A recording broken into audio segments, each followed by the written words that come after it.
Alright, hello everybody and welcome to VR Master League here on Channel 1 as we get ready for our primetime streams of the night on the casting booth. Well, I'm Palidore. Still Palidore. Got Ollie here. It's me, Ollie, joining us. Already casted some matches today and now joining us for the NA primetime. How's it going, Ollie?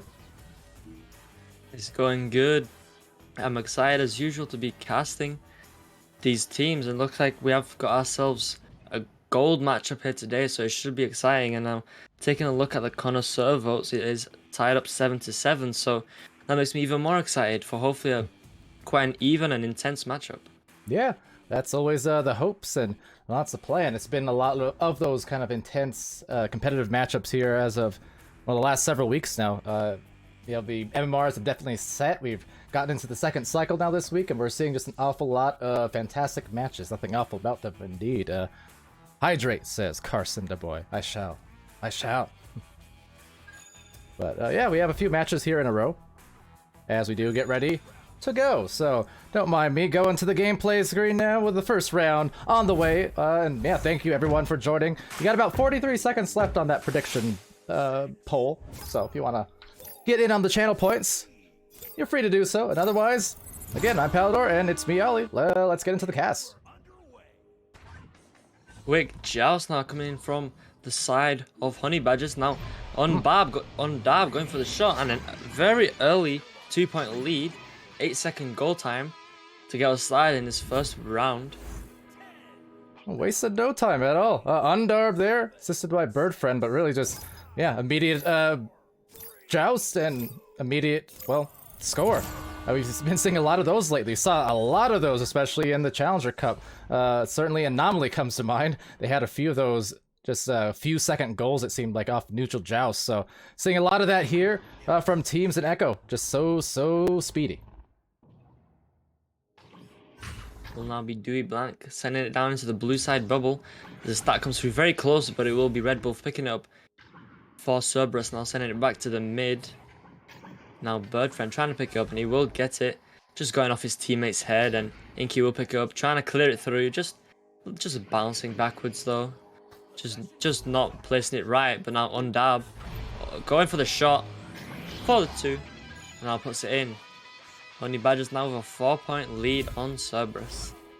Undarb just going in there saying on guard on the goalkeeper. What's up in there too? Fallout Cast, welcome to our cast. Acon/Acorn, Defoliate Rex, it's Monkey, Sugar Fluff, and good morning, Callan! Once again, your timing is very, very odd, but, you know, that's okay. I have come to enjoy our good mornings and the evenings of NA. Dewey Blank now jumping that defender, and Birdfriend will get the reset at the back. Now just walking it through, trying to send a long pass down, and it will be received by Undab, going for the long shot, just a little wide off the goal. We'll pick it up, but we'll get stunned out. But J-Train is there, just missing the pass, and it will be picked up by Red Wolf, but the headbutt and the stun will come through. J-Train to Undab, but the save from Inky comes through, denying that goal and sending it right back through. Yeah, great defense. See if they can get the offense going. That's a nice stun there, as will be Fields feeling good on this pass. And Orth over to Fields, and Fields right into the middle of the goal. And there's the assist from Orthro as well. That's a really nice set of defensive plays and dives, turning it into a goal on the other end. Just making that defense turn their heads back and forth. But of course, people can't go as fast as the disc sometimes, and you know, just managed to get past that goalie. Now Undab taking the disc at the top, sending it over to J-Train. J-Train getting pressured, sending it back to Undab. Undab down to Dewey Blank. Dewey Blank now walking up, getting pressured by the stack, and the steal will come through from Red Wolf. But a nice intercept from Undab as he just gets stunned out. Red Wolf with the reset back to the goal. Orthro at the back will catch that reset. But a nice catch from Undab comes through again, sending it right back to that blue bubble. Yeah, some stellar defense coming in once more, but unfortunately for Cerberus, well, it was the Honey Badgers doing what they do, which is to say badgering. A couple nice catches in that midfield from a few different players, so a really effective job there. Will now be Cerberus with Jazz advantage rolling out. It looks like they did hit the Whoa. gate there, which could be fatal, but the stun comes through just in time, denying that goal or that shot attempt. Birdfriend at the back will pick it up for his team. Now just taking his time, trying to bait that stack out of position. That stack falling closely to the disc, not splitting up. It's Undab now picking up, sending it off the backboard, in for the 2. Now putting Honey Badgers 6 points in the lead. Again, stellar plays. I was very impressed by the Cerberus stack on defense, but yet again, it's just the offense from Honey Badgers continuing to roll here in the first round. That was a nice succession of passes, somehow evading that stack. And because of that, well, they got themselves a goal after that great drive-in with the passes. Arthur now with a long pass down, just a little too far for his teammate to catch.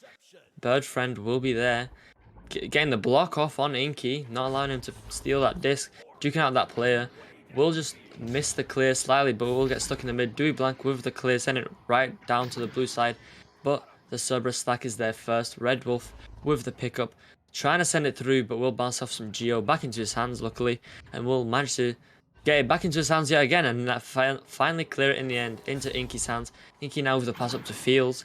Fields walking it through, sending it across to Red Wolf. Red Wolf with the shot, but a save from Undab, putting it back into the blue side. Not only that, but almost putting it into the goal. Had it not been for the nugget in the way. Pesky thing that. But that said, Birdfriend with a disc. Birdfriend to the back. Birdfriend maybe even on a rebound, but no, it will be J-Train instead. J-Train sending it over onto the right plane. And now up into the goal. Nice corner shot right between the two pockets and locked it in for the 10th point. Honey Badgers now 8 points in the lead. Around 4.5 minutes remain as Cerberus take this Jazz advantage. All right, well, 4:20 left here in this one. Arthur going to the left lane will be Red Wolf over to the bottom in the middle of the floor, just kind of checking around, scanning, much like on when Cerberus was on defense. It was Honey Badgers there trying to evade that stack, and with that, though, they will cause a turnover. There's the open goal, trying to get there first, but being stunned and stunned. Oh, and the goal going in. Unfortunate one. Red Wolf, and that jostle just lost it off the wall, and, well, the rest is history. How unfortunate. They managed to get the stun off, but it still just sailed into their goal now, putting Honey Badgers 10 points in the lead. As Cerberus takes the QB Arthur over to the Pac-Man to Red Wolf. Red Wolf up to Fields. Fields now with the clear all the way down to the orange side. Will get stuck at the top, and it will be J-Train getting there first, sending it right back to the blue side. Not allowing it to have any time on their side. But Red Wolf will pick it up for Cerberus, sending it up to Inky. Inky now with the long pass, it looks like, or just a clear into the orange side. We'll just go past, just sail past those Cerberus players. Red Wolf now picking up, but getting pressured by Dublank, and Dublank will get the steal and the stun off and clear it back through. Also, we'll get a, well, attempted mail slot perhaps, so it will be a little astray, so the mail kind of getting left outside, but that said, it's Birdfriend out flying by that ramp now, gonna anchor down here on this perch and just wait for the teammates to approach as the ramp pass goes over to Dewey. Dewey right back to Bird. Bird gonna be stunned there as the disc goes flying to Orthro, and Orthro trying to get that pass to Red Wolf. Red Wolf fighting the clear as well, and a successful one at that. They need some points here if they can get some stacks. They got 3-on-1 at the moment, with the goal being covered as of now. Will be a stop from Undab. Looks like an interception off the pass. Will not manage to clear it though, and Red Wolf will pick it up for Cerberus, sending it back to Arthur. Arthur going for the long pass up to Inky, and Inky with the slam dunk for the 2 points. Yeah, and with a very, very quick pass that was almost dove on by that goalkeeper, Arthur managed to squeeze it to Inky, and Inky, well, getting themselves that goal that I talked about that they needed so badly here in this round, so they bring it back into a single-digit deficit. So good news for them, and hopefully can get it going here for the remainder of this round and going forward to the second. Birdfriend now with a long pass over to Undab. Undab down to Dewey Blank. Dewey Blank now trying to back it out back to Birdfriend as he just get pressured, but Birdfriend is getting pressured as well by that stack, and the clear will come through by Red Wolf back into the orange side. Now the loose disc at the top here. Who will get there first? And it will be J-Train. Looks like J-Train will get stunned out, and Inky will pick it up for Cerberus. walking it into the bubble now. Look, he will just walk it in, no passes needed as he just slam it in for another 2 points. Yeah, nice job. And now it's 2 goals in a row for the side of Cerberus after going scoreless for a pretty long stretch of minutes there. They're right back in it. I mean, 2 threes in a minute, definitely possible, but if nothing else, that score is going to look a lot more clean by the end of this round compared to what it could have been when it was that 10-point advantage. So, nice work here by Cerberus, but Honey Badgers holding strong. For how long, it was a question, because 3 in a row, but no, getting stunned right there at the ramp. And J-Train clearing, ricocheting as well to the midline as another tap back goes for the reset. Through now with a long pass down to Inky. Inky now just backing it up slowly as he gets pressured by that orange player. It looks like he will just drop it, but we'll get the stun off, so we'll be able to recover it. Send it up to Arthur. Arthur walking it through, sending it back to Red Wolf. Red Wolf going for the anchor off the nest. And he will slam it in at 18 meters a second for the 3. Making this now a 3-point game.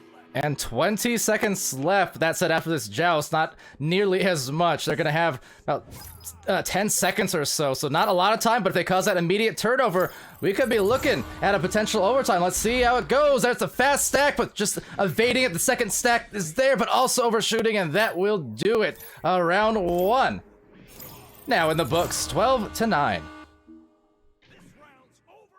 Well, Cerberus definitely made it a lot closer. They definitely started to get some momentum at the end of the round. Just a little too late to tie it up and gain a lead or put it into OT. But definitely going to be exciting for this second round. Maybe going to be a lot of a closer second round than it was in this first round. Yeah, for sure. That is the hope. Right now, one of these teams did opt to take a quick break here, so timeout of sorts between rounds. They're allowed up to 5 minutes, of course, so maybe just either resetting or maybe just taking a drink, something of the sort. But with that, yeah, taking a look at those scores at the moment. You can see for Honey Badgers, well, we got the 2 points for Bird Friend, 1 assist as well. You had Dewey Blank with 2 points, 1 assist, so kind of meeting the same totals there as Bird. And with J-Train, a couple of assists on the teammates, so helping distribute the disc. And Undarb, 6 nice points, as well as an assist and a save.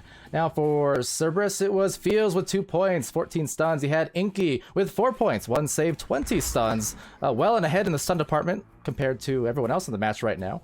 And then it's Orthra with 3 assists, and they were quite nice ones. 5 stuns. Red Wolf, 3 points, 1 save, 7 stuns.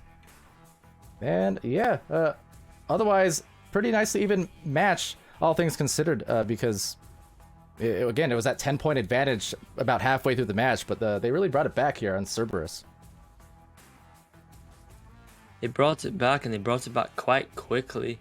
I'd say if they had just like 30 more seconds on that last end of the round, they could have probably brought it into an overtime, but unfortunately just had not enough time. There's like 10 seconds remaining, so just as that UB dodged that first stack, it was basically over. I mean, unless they could have pulled off some miracle. I mean, their stacks were fast, they could have pulled it off, but they had just not enough time, really. Yeah, it was almost there. I mean, they did have basically that double stack being ran on the joust. Just the first overshoot happened at the nest, the second one at the tunnel, just a little bit off in the precision, but of course, always a tough thing when you're talking about those fast launch and just trying to meet the disc, because they definitely put some speed behind those passes and some purpose. So hence the results. Looks like timeout has been undone, so just another minute or so, we'll be back in this game. Don't you guys worry. Answering the chat there, who's casting? Asking Calf Psycho, maybe? Palidore, and Ollie. It's me, Ollie. I always have to say Ollie first, because if I say it's me, Ollie first, then you think that I'm Ollie, and it's very confusing, Ollie, I just gotta say. Well, life is confusing. I don't know. That's all I have to say, really, about that. But I mean, I guess. Motto. At this point, I think most people know who you are. At this point, I'd say. Well, if nothing else, just because I have the name up here now. Yeah, see, throwback jersey. I think. Yeah, Wolverine. Noticing that. Who was it yesterday? Tiggs. It was Tiggs. I don't know if Tiggs is in the chat today, but I know Tiggs was thinking the one I was wearing yesterday was the old Eclipse one, but it wasn't. So just in case Tix is here today, I decided to wear the old jersey, just for the sake of it. That said, next round, about to start, so let's go. We'll now get into the second round of Honey Badgers versus Cerberus. It will be a quick joust from Honey Badgers, manage to get that headbutt off the disc, and J-Train will pick up, going for a shot off the backboard, but all throw will deny it. Sending the clear into the mid, but DocEducation is there with the fast stack to pick it up. J-Train now up to Birdfriend, just a little wide, but he will recover it in the end, but a stun from Werewolf will clear it back into the orange side, back into the orange bubble. And a slight overshoot from a few different players will be grabbed here by Inky, but Inky getting stunned out as it will be J-Train at send-off. Now look at that stack there. That was one of the faster ones I've seen, but that said, that disc just going the complete opposite direction allows plenty of time for all four players on Cerberus to get back on the defense, so now they're going to have to take the slower approach, perhaps, for Honey Badgers as they try to maneuver through this defensive stack in the midfield. Now Arthur tries to clear it through, but we'll just take some hits off the Geo and just a missed pass coming through, just a little bit of miscommunication, but J-Train will be able to recover it, try and send it back, but Inky at the back will pick it up and sending it back through to the orange side. Now fast stack following that disc will be Red Wolf picking up, going for the shot, and he will put it in for the first 2 points of the round. Cerberus in the lead by 2. Wow, Red Wolf definitely seeing red and, well, seeing orange just as well. That is to say, the goal right on target. First 2 points going Cerberus's way after losing that first round only by a few points, coming down to really the last possession here. So good start for Cerberus. J-Train now down to DocEducation. DocEducation just walking it through, maybe signaling to his teammates to get up, but Red Wolf will intercept that pass, but a shot attempt on the open goal will just go wide. The pass to J-Train now will get headbutted off Arthur's head, I believe. Arthur. Now a few headbutts coming through now, and it will be in the hands of Red Wolf as Red Wolf gets the clear back into the mid.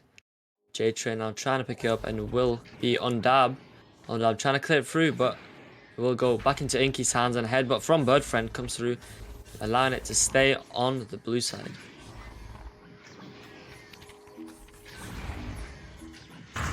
Will be on the other side of the floor though, taken here by Fields. Now, I like the moves that they were showing, just couldn't quite, and then that's a few times it's actually happened now. Couldn't quite get the extra, or that last pass to connect, basically, a little bit overshot, so kind of, you know, $100 series of moves, but then not quite the finish. Always a tough thing as it gets stuck here maybe at the cloud and the trap. A couple of players all meeting each other for either team before the pass goes out. Now that shot, or like that clear, nearly bouncing in for the 3, just dinging off the top. J-Train at the back will recover it, recover the clear. Birdfriend now trying to reset it, will take a hit off the bow tie, but DocEducation will confirm the reset back to Undab. Undab now will walk it in, getting pressured by that Cerberus stack. The pass will just go wide, but will end up in Birdfriend's hands as he does take another reset back to Undab. Undab sending a long pass down to DocEducation. DocEducation back to Undab. Undab to J-Train. Wow. Oh. And J-Train just missing the goal, just barely, as Red Wolf manages to get the clear. Oh, that hurts me on the inside because, again, same case as the last couple plays I mentioned, right? The absolutely gorgeous passing that was all the way through that bubble. So many strung together in a row until the very, very last one that would have been a score after it. So, like I said, that is where Honey Badgers are currently struggling because otherwise they've got some nice passes in the books, definitely prioritizing the team play. No one really hogging disc whatsoever or badgering as the case may be. That said, earning themselves a goal. It's Orthra, assisted by Red Wolf, and they've got themselves now 2 uncontested goals to start off these first 4 minutes of round 2. And a 19 meter a second too. You don't see those very often. But now Cerberus 4 points in the lead. Will be Honey Badgers taking Jal's advantage. Birdfriend taking the QB, sending it over to the tunnel as that Cerberus stack just slightly overshooting the interception. Undab now going for the long shot attempt. Will go wide of the goal, but will end up in J-Train's hands. J-Train getting it stolen by Inky. Inky clearing it through back to the trap area. Inky now with the shot attempt, it looks like maybe off the top. Will just miss, but Red Wolf getting pressured by DocEducation. DocEducation will get the steal and will clear it back through. So into the midfield, a big pile up about to form here, but taking a little Joker train miniature style as they quickly redirect into that shot. A bold one, but a good one, at least in theory. But that said, all right, now some chaos theory as these teams just try to find a little bit of control. It will roll off that pole and then back into Birdfriend, and Birdfriend off of that almost score. Well, they're going to have another opportunity here, and with 5 minutes left exactly, they need some points and need to find that rhythm that they had in the first round. As the clear comes through, Inky will be there to pick it up, sending just a clear back into the orange bubble. No stack comes through now from Honey Badgers. Birdfriend will be able to pick it up, trying to clear it back through, just getting stuck in the trap area. Red Wolf with the long pass up to Inky. Inky now walking in, just dropping the disc. Looks like just a disconnect on the controllers maybe. Very unfortunate, but Red Wolf at the back will be able to pick it up, sending a pass. But Birdfriend with the interception, sending it right back to the blue side. Yeah, that was excellent defense and a good dive from Bird.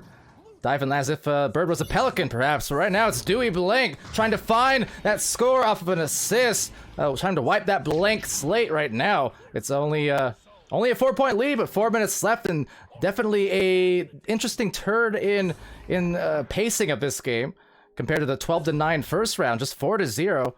Already about 2/3 of the way through the second round. So very different personalities here. Heels now, picking up the disc off the rebound, clearing it back through to the orange side. Both teams racing for it quite closely, but J-Train will get there first. Now with the long pass up to Undab. Dewey Blank will manage to grab it and will just get stuck in the trap area and bounce back into the tunnel. But Birdfriend at the back will get stunned out, and Red Wolf will pick up. Stolen by Dewey Blank, and Dewey Blank will manage to get it back into the blue side. And a couple tap boosts coming from a couple of Cerberus players before they pass over to midfield. There's Red Wolf with a slice through that just bounces right into the trap next to him. So we'll be taken by Birdfriend through that cluster and through the traffic. A nice stack, just kind of climbing the ladders, and through the midfield it goes into the ramp and just missing it. So this goal is open. They need this. Can they get it? Will they get it? No, dang, that is unfortunate. 3 minutes left and still scoreless. Now as a clear comes through all the way back into the orange side, a race for the disc, and it will be Red Wolf picking it up, just going low off the goal. J-Train will recover it, trying to get out that orange bubble. Inky is there to stop that clear, just resetting back to Arthur. Arthur with the pass up to Fields. Fields now with the pass over to backboard, and a slam, the anchor for the two, putting Cerberus now 6 points in the lead. In that first opportunity off that clear, he had 3 different Cerberus players all meeting the disc at the same time, so neither of them really had eyes on where the enemy was, so they kind of rushed that first shot a little bit, but credit to Cerberus, they got the disc back and then found a very precise pass, just anchoring out that nest to the backboard, and that's all they needed to pull themselves up ahead by 6 points, and with only 2 minutes left, that's pretty substantial. Now J-Train going for the shot, Jewel just bounced off the shield. Back into the midfield area. Red Wolf with the stun, now clearing it back down to the orange bubble yet again. A race of both teams coming in with very fast stacks. Inky will get it stolen by J-Train, and J-Train will manage to clear it all the way down. Will just ding off the top of the goal. And now Birdfriend with the stack, trying to get out the bubble for the 3, and he will be just outside of the bubble for the 9-meter 3 to put some points on the board for Honey Badgers now. Well, I'm sure Honey Badgers are glad to have a friend like the Bird, because that was a very crucial shot. Not the easiest one either. Yeah, it may have been open, but contrary to what people might expect by default, those standstill shots are actually quite tough to make, because you have none of that extra momentum you get from the forward momentum when you push off anchors and things like that. So it's really hard to get those both precise and quick enough to get past defenses. Now as Red Wolf takes the reset, Fields with the looks like a very aggressive clear off the throw into orange side, and now fast stack, 3 players overshooting it, but Red Wolf will be able to pick it up, getting stolen by Dewey Blank. Dewey Blank sending it right back to the midfield now. Less than a minute remains. They need this 3. They're going for the 3. Whoa! And he managed to hit it. Now tying it up 6-6. Oh, that is so tough. Now momentum has just shifted dramatically. Big shot from Dewey Blank. to tie it after being down by 6 points, after being scoreless for that matter, for eight or so of the 10 minutes in this round. That is an immensely huge goal, because suddenly we're in a situation where we could get an OT or a game winner for either team, and for Cerberus kind of giving up what was a dominant round in terms of control. They need this goal. They'll get it right through. It's Red Wolf, and celebrating. Birdfred not quite as much as a near save. That will be the round. Going Cerberus. With a 13-second goal time, Cerberus will just narrowly stop that OT from happening and just taking the second round. Will be another third round for me today, which is unexpected, but a third round indeed, another close match. So this is going to be a very exciting third round, a very intense third round for, I think, everyone, all the supporters, and obviously the teams. Oh yeah, absolutely. And like you said, close match been the running theme of VRML really, well, for the last year now. And it's just a joy to watch for sure. And like you mentioned how close it was, I think it was a lot closer than maybe they had anticipated on Cerberus, because again, they basically controlled that game the entire way, 8 or 9 of the 10 minutes in this round. So to have them come in the last minute be scored on twice from 3-point range, that's gonna get a team nervous, because it's like one moment you're feeling in total control, you know, smooth sailing, and then suddenly, wow, it's a game, and now we have to clutch it up, or else we're gonna lose this in a sweep. So well done from Cerberus. They came back, but that was definitely a stress. And thank you, Salty. I shall. And we will be getting into this third round. I am also ready. I'm very excited for this third round. We'll just see what happens. All right. Well, let's see then. Round 3 out of the way, and Joust here gonna ricochet every single side basically before it's collected by Red Wolf. Red Wolf gonna eye that down, but no, that is almost a goal, but it will rebound to Orthro here. Shout out B-Love, by the way, as well. Ben and Senior Loco. That is a Loco passing play for the good goal to start. Red Wolf with the shot for the 2 points, giving Cerberus an early lead. 18-second goal time will give Honey Badgers this just advantage. All right, so here we go. Launching out on the defense is Cerberus, trying to deny, yet again, much like round 2, deny any kinds of scores. Honey Badgers in the first round, they were executing some phenomenal passing plays, but as we've seen extending to last round, you know, there's a little bit of a disconnect there, it seems like, on some of these passes compared to earlier, so they need to kind of get that in order, and they should be fine. Birdfriend now trying to reset it back. They will be successful, and the nice slap down to Dewey Blank. Dewey Blank now just resetting it again. Want to probably reposition themselves. That stack looking intimidating. J-Train now with the pass getting stunned at, but getting the pass off. The save coming in from Fields. Right back into Dewey Blank's hands though. Dewey Blank with the long pass over to Birdfriend. Birdfriend with the cut pass to Undab, and Undab with the slam dunk for the 2, tying this game up. Wow, I don't even know how anyone possibly caught that disc. There were so many bodies in the way, and yet, look at that. Jetted right to the goal and in for the 2-point tie off that dunk. Otherwise, good defense. Nice save from Fields, who's had a couple of great ones here today in this series as we continue on into this third round.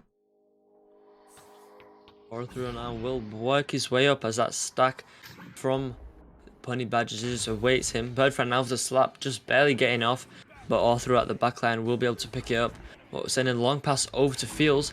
Fields with the long pass over to, I didn't even see who that was, but now over to Fields again, and Fields with the shot for the 2 points, putting Cerberus in the lead yet again by 2 points. Just under 8 minutes remain on the clock. And what a soft pass that was. Perfect on the catch, and easy does it on the finish.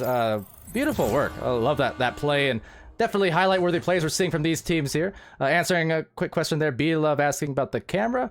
Glad you think it's crispy, but yeah, just a 1080p Logitech. Forgot the model, but you know the one. It's a pretty popular model for the last several years. So that's about it. And see Apchu in there as well, Newton Dad. Welcome all of you guys. A lot of people who we'll be seeing later tonight in the streams, perhaps even in the next few minutes after this game. So glad to have you guys on board. Round 3 continues.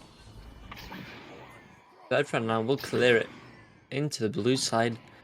Both teams overshooting actually, but J-Train will be able to recover it, sending a reset all the way back to Dewey Blank. Dewey Blank now just making his way down to the trench, looking for pass opportunities, sending it over to J-Train on the ghost. J-Train back down to Dewey Blank. Dewey Blank for the 2, tying this game up yet again.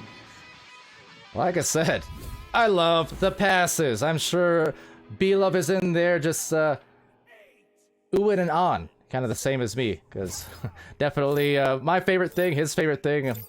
Yeah, the team play, always a joy to watch. And these teams right now, they're starting to line up that chemistry on both sides, really. These passes connecting beautifully, that stun connecting maybe less beautifully, messing up the dome a little bit, but that shot will be rebounded here by the Blazing Stack and into the goal, and they've got themselves a 2-point advantage with 6 minutes left. Honey Badgers now with 6 points, Cerberus with 2. Cerberus will be taking Joust advantage. Just under 6 minutes remain on the clock as they commence their rollout. It will be Orthra taking QB, sending a quick pass over to Red Wolf. Red Wolf down to the trench. Will sail past some defenders into Orthra's hands. Orthra just dinging it off the top of the rim. Back into Red Wolf's hands though. Getting stolen by J-Train. J-Train trying to clear it through. No backline defenders to stop that one, but it gets stopped in the mid and Fields will pick it up. Send it right back to the orange bubble. Inky now, sending it back to Fields. Fields walking it up, taking his time, sending a nice bounce pass to the backboard. And again, intercepted by Birdfriend. Birdfriend with the stop and the clear back to the blue side. Making them work so hard here off of those great stops from really both teams across the rounds. Now it's definitely Honey Badgers kind of starting to find more of that rhythm again. Cerberus definitely in round 1, despite the loss, were intense with that defense. And now a little jump and hop in their way as they swing away. It's Fields. Had the defense earlier, has the offense now. It's a tied up game. This is what we want to see here in prime time. A fun game. Now tied up game 6-6. Around 4.5 minutes remain. Honey Badgers rolling out with the Joust advantage. Birdfriend will be taking the QB as the fast stack comes in from Cerberus. Following that disc, it looks like a double stack method on the offense. Birdfriend at the back will pick up the disc for Honey Badgers. Getting pressured by Inky. Just sending that pass just a little wide. Inky will try to, looks like, go for a backwards throw, but will just hit it off the roof. Now stun coming through. J-Train will be able to pick it up. Walking through, sending a pass over to Dewey Blank. Dewey Blank trying to clear it through, just bouncing off the station into the popcorn area. It will be picked up by Fields. Fields going for the long shot, just a little high of the goal. Inky picking it up though, going for the shot, just dinging it off the goal. We'll go back into J-Train's hands, just slapping it through. That could definitely prove to be a costly error, of course. With how physical it is, it's easy to get a little bit lost in the mix sometimes, so they're just going to have to rebound. It looks like they will, but the goal not quite there. Rebound now going to Dewey Blank. But again, who will get it in the mid lane is a question, because it's been stuck here for quite a while, just beyond the reach of Orthrus. And just checking behind, you can see, really nervous about the stacks impending, but those brawlers in the mid lane for Cerberus actually doing an excellent job. They brought Orthrus so much time to get that going, and even enabled this dribble down the floor. Oh, what a move, what a play from everyone involved. That was phenomenal. Red Wolf finishing it, now up by 3 late. Red Wolf with the 9-meter away shot for their 9th point. Now 9-6 in favor of Cerberus. Honey Badgers will take the Joust advantage. It will be Birdfriend taking the QB, sending it over to the left tunnel this time. No one is there to receive it, but it sails through into Dewey Blank's hands. J-Train will be able to pick it up, trying to throw it away. It looks like for a reset, but Orthra will be there to pick it up and send it all the way past that reset into the orange bubble. Now Honey Badger's stack just missing the disc, closely followed by Cerberus, but the stun comes through. Red Dab will be able to pick it up, or Undam even, not Red Dab. Now clearing it down to the blue side. Both teams not being able to find it. Red Wolf will be there with the reset back to Inky. Inky will try to clear it, but will just hit off that Pac-Man side, Pac-Man block. And now J-Train will pick it up, sending it back to Birdfriend, but this just going all over the place. Everyone missing the passes off blocks, but Fields with the steal, sending it back down.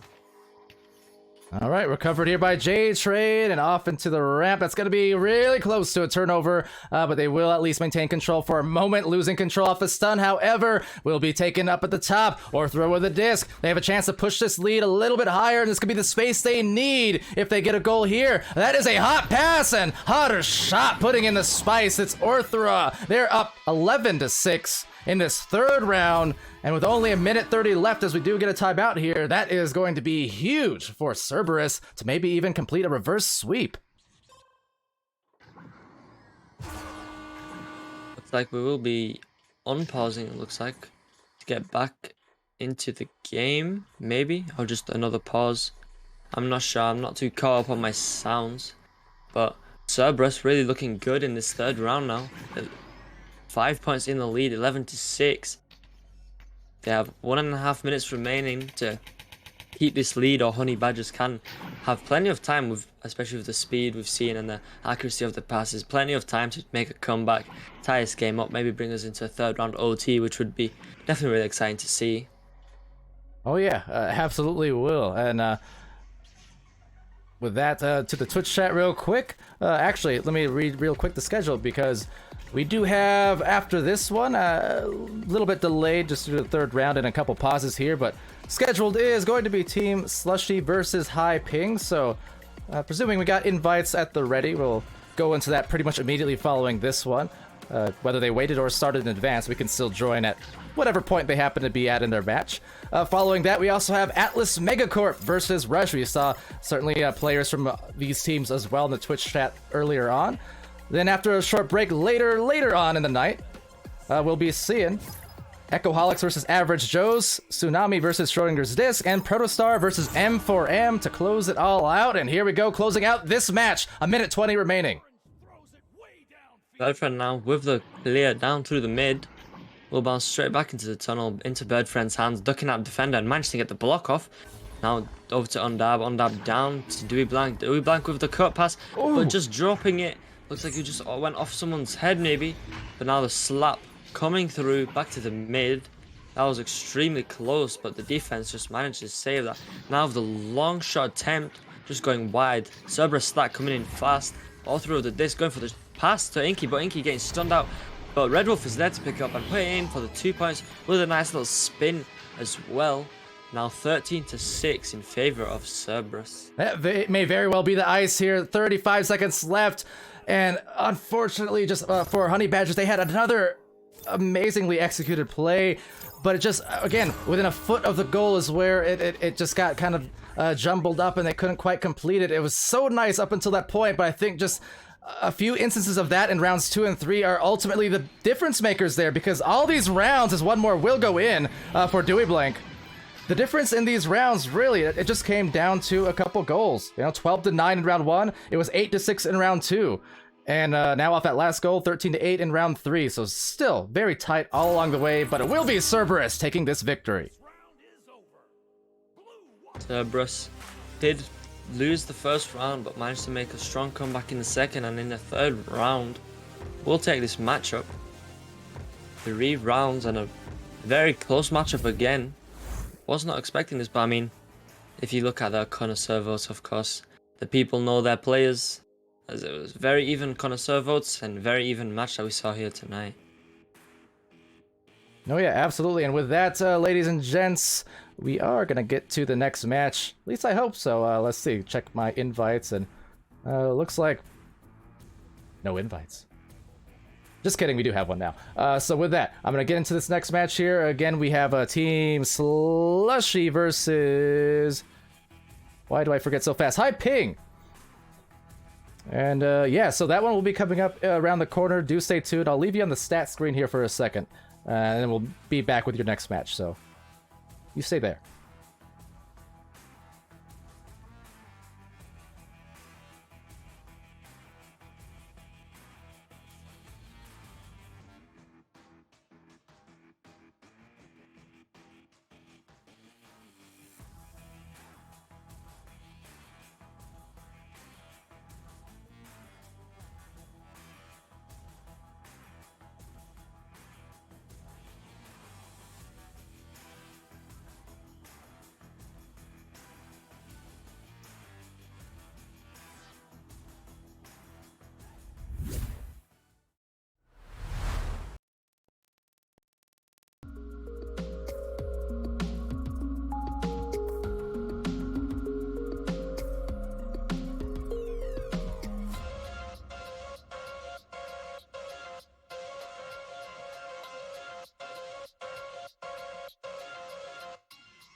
Alright, hello everyone. Palidore back here on the cast and about to get started momentarily. I'm just getting your channel point goodness out of the way, so one moment.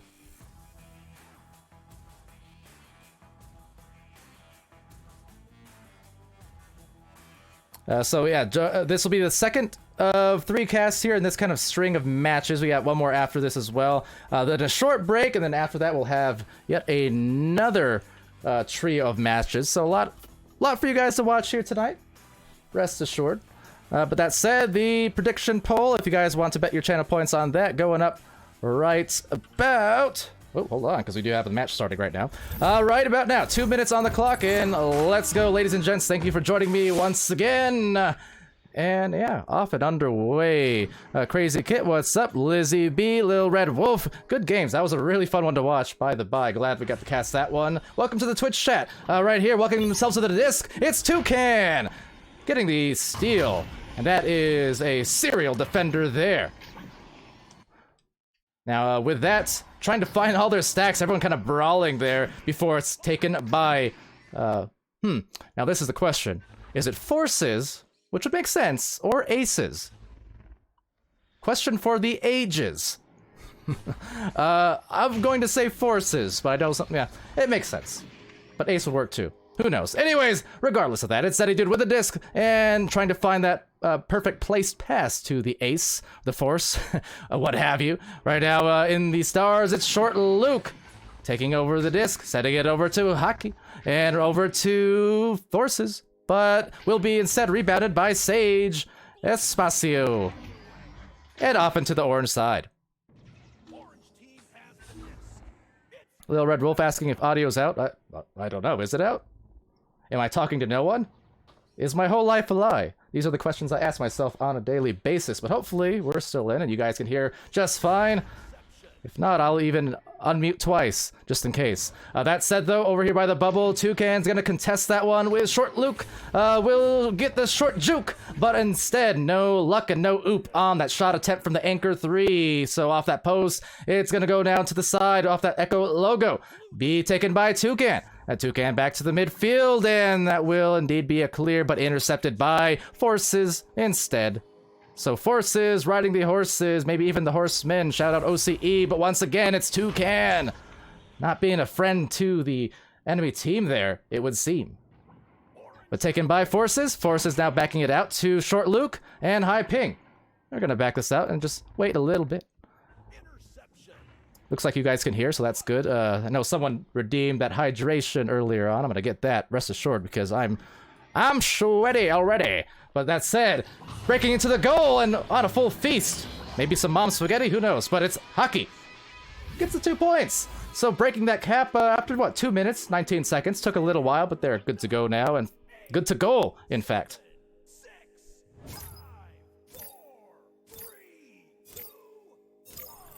Little swig of Dr. Pepper, courtesy of Salty Raccoon there earlier, as well as Senior Loco. Much appreciation. Right there, it's Double Trouble calling for the disc, perhaps, has the hand out.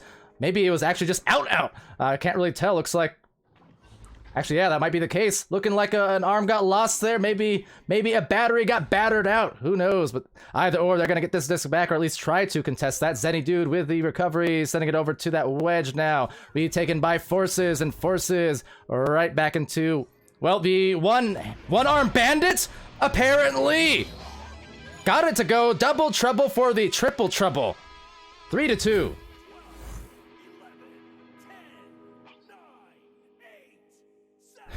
Oh, Lil Red Wolf, I won't lie. I know I said sweaty in there at some point. That was just me talking. I didn't even see your word redemption, so I'm not even sure if that counts. That was just convenient.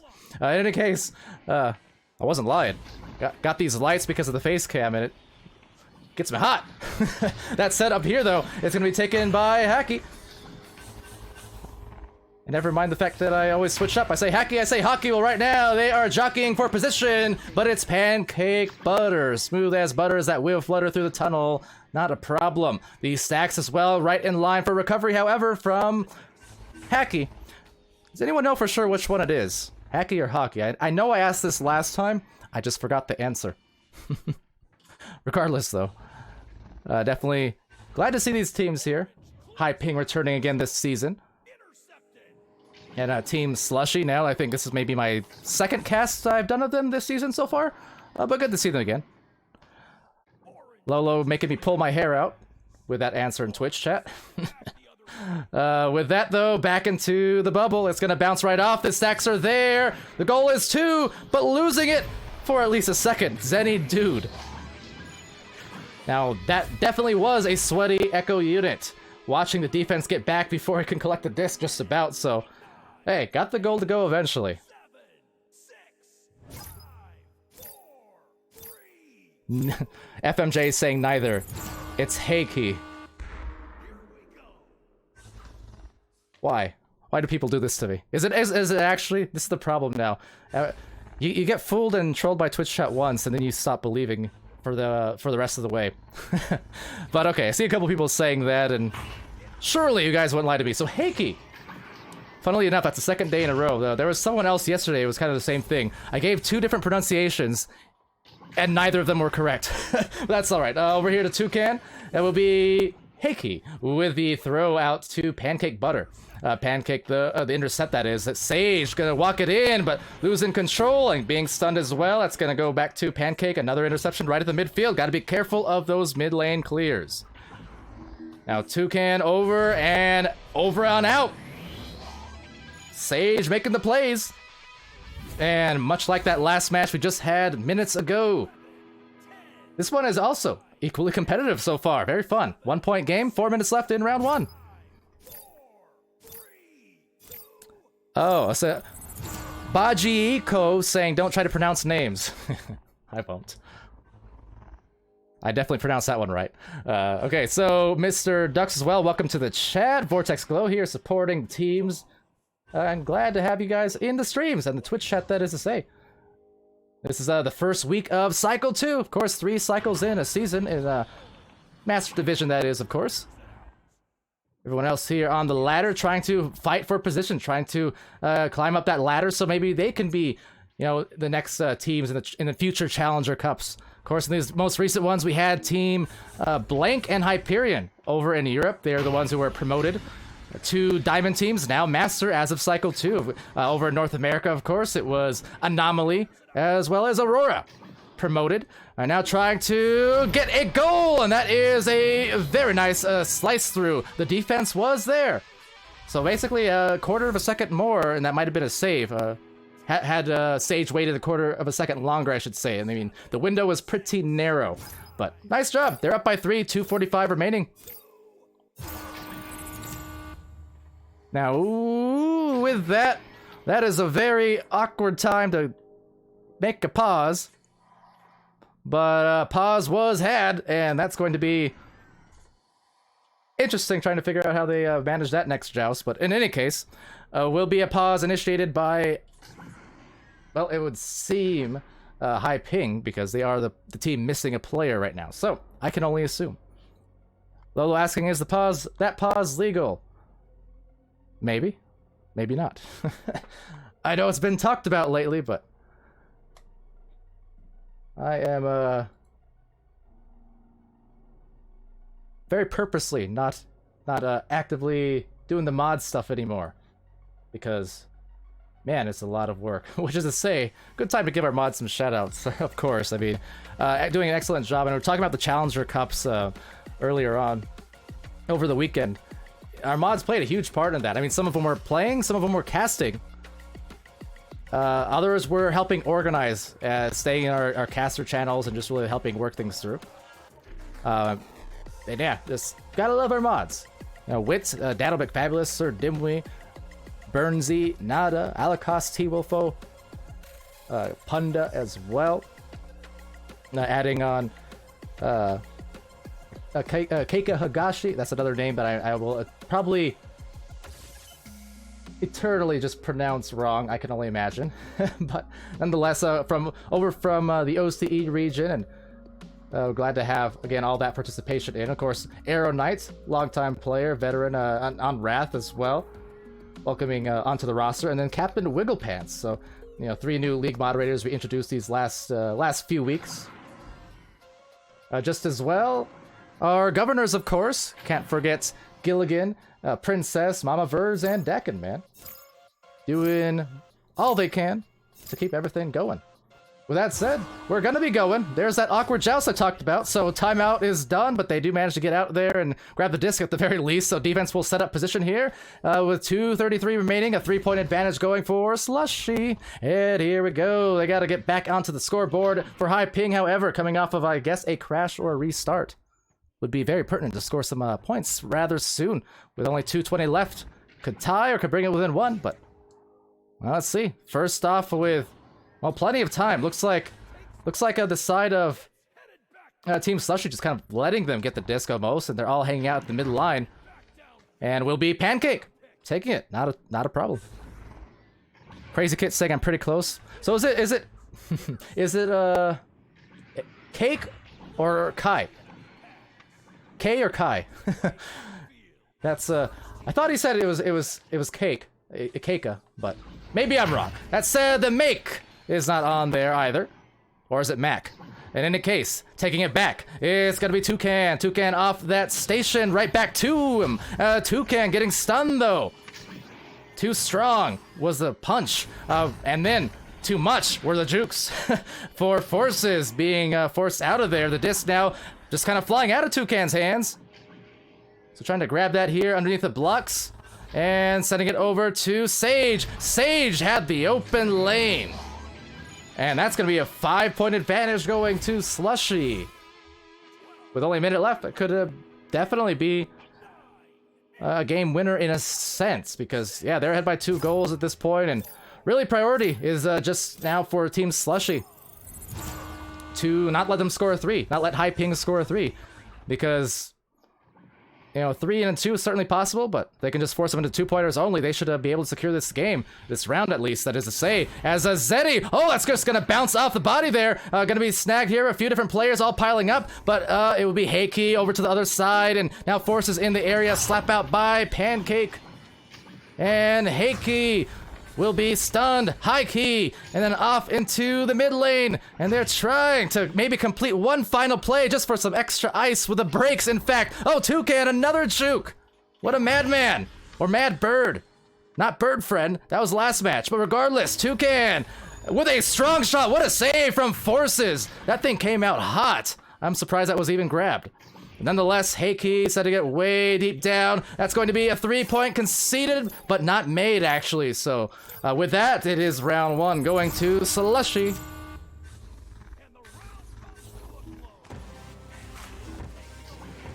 Yeah, see, chat complimenting that save. That was pretty nuts. I mean, that thing, that had to have been 90 meters a second. That came out like a rocket. So I'm sure gonna need to treat some burns there, perhaps. I mean, just a great grab, but that said, fantastic first round here, pulling ahead by those 5 points. That kind of lower scoring on the whole, but definitely not short on action whatsoever. That was a fun one. It's a fun one. Round 1 out of the way. And round 2 coming up real soon. Now, once again, ladies and gents, we do have a few matches here still to come. One more on this particular stream, so technically scheduled to start in 5 minutes from now was going to be Atlas, Megacorp, and Rush. We've seen some of those players actually on in Twitch and whatnot. So hopefully they'll be able to wait and all that good stuff, and we'll cast that game. Actually was a casted match redemption, so looking to cast that right after this match. Won't even be a break in there, really. And following that, there will be, again, depending on the delays, if there are any other ones, there may be like a 30-minute gap. But then after that, we'll go back to cast 3 more in a row with Echoholics, Average Joes, or Echoholics versus Average Joes, I should say. As well as Tsunami versus Schrodinger's Disc, and Protostar versus M4M. But that said, we're back again into round 2 now. As a quick drive-by stun from Toucan, and Sage is going to be there as well. Toucan, little clever maneuvering there. Kind of faking a pass almost, just to get a small juke. But will be rebounded by Pancake. Pancake driving it to that bubble. Dish off will just bounce off that nest. and result in a turnover, at least for a moment. Zenny trying to send it off, but really didn't have too many great angles at that. A dive out there coming from, who was that? Short Luke. Really nice dive, and that will get them the disc back, but again, almost intercepted in the mid lane. Got to be careful with those midfield midfield clears, rather, because there's just so much congestion with the blocks and the Geo alone. Then factoring in the defenders who often hang out around those spots so they can kind of anchor off and pick off your clear. So got to be very, very aware and cautious. Crazy Kit stumbling upon the TikToks. Oh my. Well, there are many like it, but that one is mine. Glad it's Pog, I think. Over here, though, will be taken by Short Luke.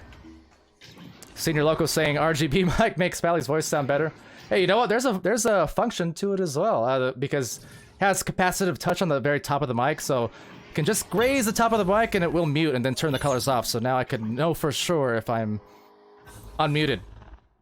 Therefore, I won't say anything totally ridiculous. Says, oh, that will, I think, triple ding. Not often you see that. That bounced off of the corners like twice and then up into the top as well. That was kind of nuts. That said, they're going to get that back. Very, very unusual. Yeah, shout out to HyperX, of course. Quadcast S is what I'm casting on here. Of course, sponsors here in Season 3. That said, that's going to be a 2-point snag, actually, taken out by Sage with a great arms, but instead of taken right back by Heiki. Couldn't get that clear fast enough. Nonetheless, no harm done, it would seem, as it will be back into... Well, I take that back again. Back into the possession of Slushy momentarily, but then right back to high ping. So really struggling to find these clears at the moment. You can kind of see, even that one, that was a very hot clear, or pass rather.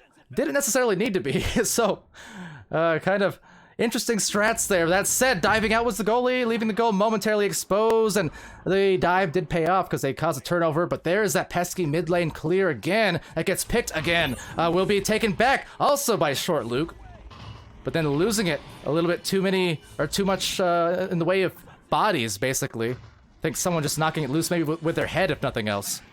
But with that Toucan, the disc over by that Trench, has the boot pass as well, will successfully get that through, sending it back. Kind of a two-man game, and one more, and one score. 3 minutes without scores in round 2, and finally it is broken. Team Slushy getting it done. That was a very large stalemate there, this first third of the round. So Heiki with the disc here has these double station pass essentially, but we saw this earlier from Team Slushy where they're not really opting to dive out too hard or too heavy. They're kind of letting high ping just walk it up, it seems like. But with that said, I mean, they are definitely bothering them now that it's on the blue side of the floor. That's like getting a little separation, but not the goal. Missed opportunity, but the rebound is there, so they might still have an angle. Now the numbers is in their favor, and they get the tie at 2. Short Luke from Heiki on that assist. So that was some great recognition and decisiveness. I could only imagine the comms were coming through really quickly, because you saw Heiki, they got that recovery down low, and then there were 2 defenders right by Heiki. And because of that, well, that meant, hey, they had the numbers advantage in the goal. They had a few high ping players in there, so they didn't waste any time at all. They capitalized immediately on the, mispositioning, essentially, as that crossover goes to Heiki. So over by that block, it's going to be sent to Short, ding right off the top, a tough angle, rebounded by Toucan. Toucan into the midfield. So Heiki now right back at them. That pass is going to be barely caught by Forces before the divers came out. Toucan, another grab and another kind of bouncy clear. We'll get to Heiki, but the haymakers from Toucan. Now Toucan, a little bit of a self-pass there of sorts, but will be stunned unfortunately. Another one of those cases, you see that defense a little out of position, so trying to capitalize. Couldn't do it this time, at least not right away. That is definitely the struggles. Once you send out those clears, when you're on defense and you send that clear out, definitely got to make sure that it is a successful one, because if that clear ends up bouncing back and back into the opposition's hands as it almost dings, oftentimes you're going to be outnumbered in the goal and give kind of an easy one to the other team. So something you got to watch out for sure. But yeah, this match, the second round in particular, very much deadlocked still yet. Stayed at 0-0 for 3 minutes. Now it's been 2-2 for the last 2 minutes or so. So both teams really just kind of brutalizing each other, it seems like, in a highly, highly physical match. You know, not a lot of time for any of these players to really hang on to this for too long, because next second they're pressured by somebody and that disc is flying somewhere else. So you gotta imagine these players, they're definitely exerting a lot of energy here in the second round. Now Short Luke trying to muster that energy, and will for the 3. Short Luke, and it's a long Luke. 3 points, 21 meters deep. Nice shot to break that after about 2 minutes indeed of stalemates. So the lead to high ping. Could we be looking at another round 3? Perhaps, in the very near future.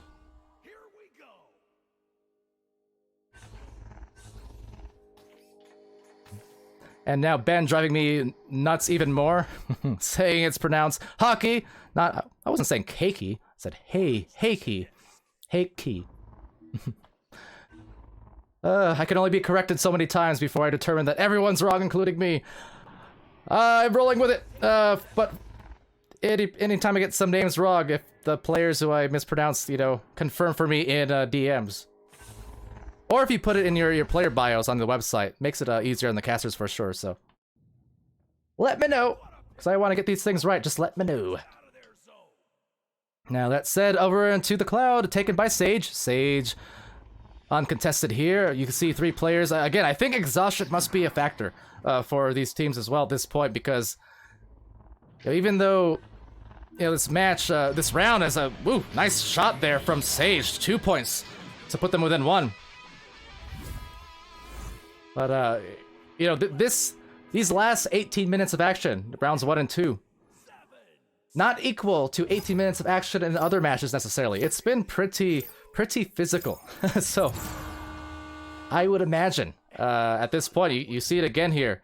They're glad to slow it down just a tad bit, take a little extra breather, and be able to organize the thoughts a little bit better. Because oftentimes when it gets super physical like that, it's extraordinarily easy for either team to again, kind of start sweating it out and start rushing clears, rushing passes, or putting too much strength and speed on passes. Things like that is what you often see. That said, oh man, that was almost in, but that's going to take an awkward ding.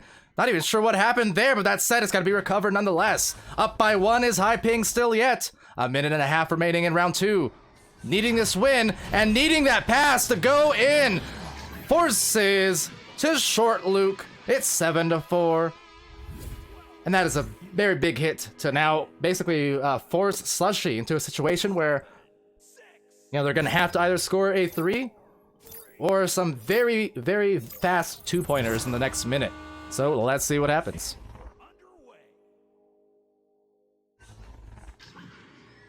All right, so we're going to get to the bottom of this here chat. I don't know if Red Wolf and Co are still in there, so Ben says it's hockey because he played with them. So for Red Wolf, why do you think it's Heiki? I must ask now. We're gonna solve this mystery, or my name's not Scooby-Doo. Or Scooby-Door. In any case, we're scooting back to the final 40 seconds here. Sage goes to the shoulder. Nice pass. Better save now. That's Heiki, hockey, and looking very nice. Either or. That said, needs to shoot a 3-pointer at this point for these teams. They cannot afford to go for that 2. 20 seconds left, so need to maybe look for an anchor, but someone certainly needs to bother that goalie. And there it is, a stun, but kind of not timed as there is no recovery, unfortunately, for Team Slushy. That's going to be a clear and possibly a guarantee now on this round. Let's see, 7 seconds left, and will be an overshoot, actually, from 3 different players there. So with that, all right, round 3. It certainly is.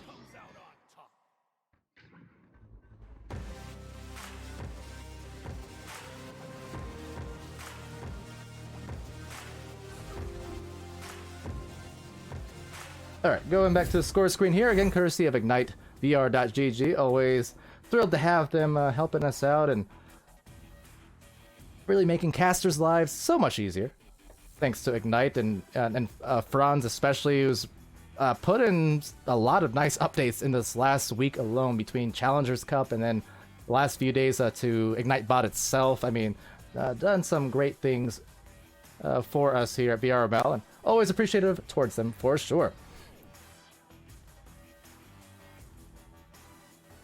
If you give me just a moment here. I don't know if there are any players from Atlas and Rush in there. I was gonna ping for posterity in the Discord, but just the same, you know, you kind of know how it goes.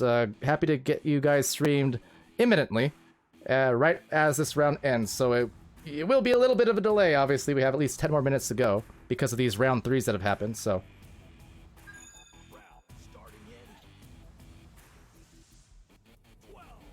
Alright, round 3 going. I'm going to be muted for like just a second so you don't hear like clicky clacky keyboard, so 1 moment.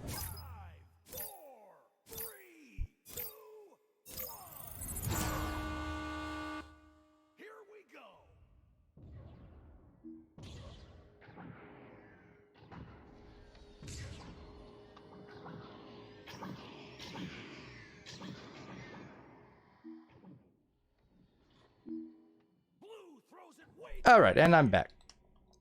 So with that, that nearly sails on in. Shout out to Fork for the subscription with Prime Gaming. Fork Daddy. I'm Palidad. Nice to meet you.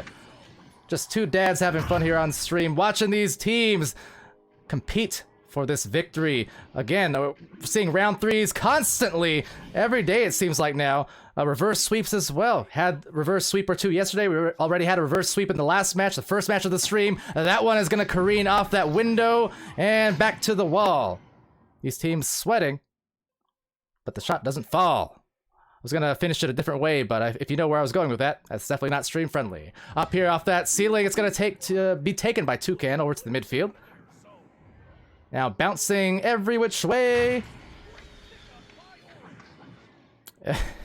Senior Loco in the chat. Hold on, I'll get back to that in a second. Well, maybe not. Do I kiss the mic to mute it? I don't, but I could. And why not? I do love the mic, as a matter of fact, so yes. Maybe I do. Maybe I will. Nonetheless, taken here by Sage. Sage gonna get that clear, and a subscription from Ender over there. What a king! Thank you for that. Prime for 9 months now. Prime Gaming, that is, so appreciation to Ender. Also, why did it take me this long to realize you changed your name? With that, though, a 3-point shot there from the underside of the bubble will be just missed and taken back by them at the same spot, essentially. Stun from Sage. Sage a clear. That's going to ricochet a few different times and won't stick on the mid line as a result. Like I mentioned earlier in the rounds, those midfield clears are very precarious because even disregarding the defenders, just look how much Geo you have to deal with. So many things that could be hit off of. Well, I know, Ender. I've seen you like all season in chat with that name. I just never really realized when it changed. It just kind of happened on me, and I never really thought to ask you when you changed it. But in any case, glad to have you on stream, and thanks for that. As it will be off that Echo logo and taken back by. Did Red Wolf ever answer me? Hakey hockey. It's gonna bother me so much because I don't like getting names wrong, but man, I am so wrong so often, it seems like, this season. In any case, taken back by Forces, and with my luck, that's probably Aces, but nonetheless, it's going to be taken back and off that barrier here in this 3rd round. 7 minutes still remaining. Now that's a deep heave, almost making its target. Taken up by the Cloud, will be Double with that disc. Double has Sage nearby, so Sage is actually going to save the day thanks to the double KO, essentially. So leaving some room for Sage to collect, and over to the shoulder, it will be Toucan. Narrowly missing that as it bounces right back to the wedge, where once again a reset will happen here, and attempting to work in some careful offense. I do love the positioning from the players. I mean, you can see they're all in the right spots. It's just the shot's not quite falling here. But same case again. There it is. Boot was uncovered. And the goal, still not made, but a rebound just as well. So at this point, because of their great positioning, even when these shots miss, there's still someone in the area to get these rebounds over and over. That's why we always emphasize how important positioning is. I made a portmanteau there. Now, anyway, it's over here to the bottom of the trench. Gonna be snagged by Short. Luke has that open goal, but another ding! Oh, man, and now 4 minutes into this third and final round. And we are once again facing a stalemate between these two teams. Even deeper into the round than in round 2, which lasted, 3 minutes, I believe. So, that said, really turning into an absolute war. Just a battle of attrition, trying to find that energy here and maybe collect themselves that goal. There's that pass. It's perfect. The shot. And they work it in for their first two. 4.5 minutes later, it got that seal broken once more. And high ping. Now at the advantage. So Team Slushy, seeing if they can react. But they definitely can't afford 4.5 minutes again like that. So seeing just if they can, turn that otherwise great positioning that they had over here on Team Slushy and just start converting on some goals, maybe even bringing it closer for that matter.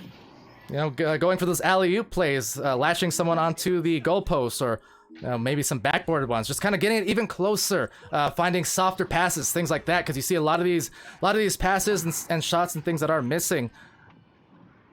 Just thrown with a little too much oomph, maybe. But that said, that's going to bounce a few different ways, and on the way are the stacks. Boosting in is Forces. Forces has that open one, but couldn't find that goal. 4 minutes and 18 seconds left. Another turnover. And we'll be lost here to Sage. So Sage going for that clear. There's Pancake. Getting a few successive regrabs that still might be in nonetheless, but dings instead. A good punch there from Sage. Sage looking for that goal. A lot of defenders eyeing him, and now taking it back and backing it down. It's Pancake Butter. And the Pancake into the goal. There was so much traffic in there, and somehow Pancake managed to get the grab on that disc to drag it in. Robin's saying, Pally, stay hydrated. I shall. Thank you. I always say that, but then I drink a big swig of soda, which does like the opposite of hydrate me. Nonetheless, I'm a glutton for punishment, or at least a glutton for soda, apparently. But now I've got Dr. Pep in my step, so I'm all good. Zenny Dude down to the roots. Taken back by Sage. Sage now a clear. See FMJ calling for a game winner there from Hockey, perhaps. As it will be back again. I mean, maybe not a game-winning goal, but could be a very winning save, potentially. I mean, with how low-scoring this round has been, every one of those are just so crucial to the outcome. Fantastic grab. Now going back at him again, and right through it will be for the 4th point. It's Toucan assisting Sage. 2:45 remaining. 8, 7, 6, 5, 4, 3, 2, 1. All right, and again, guys, as well, after this one, we'll have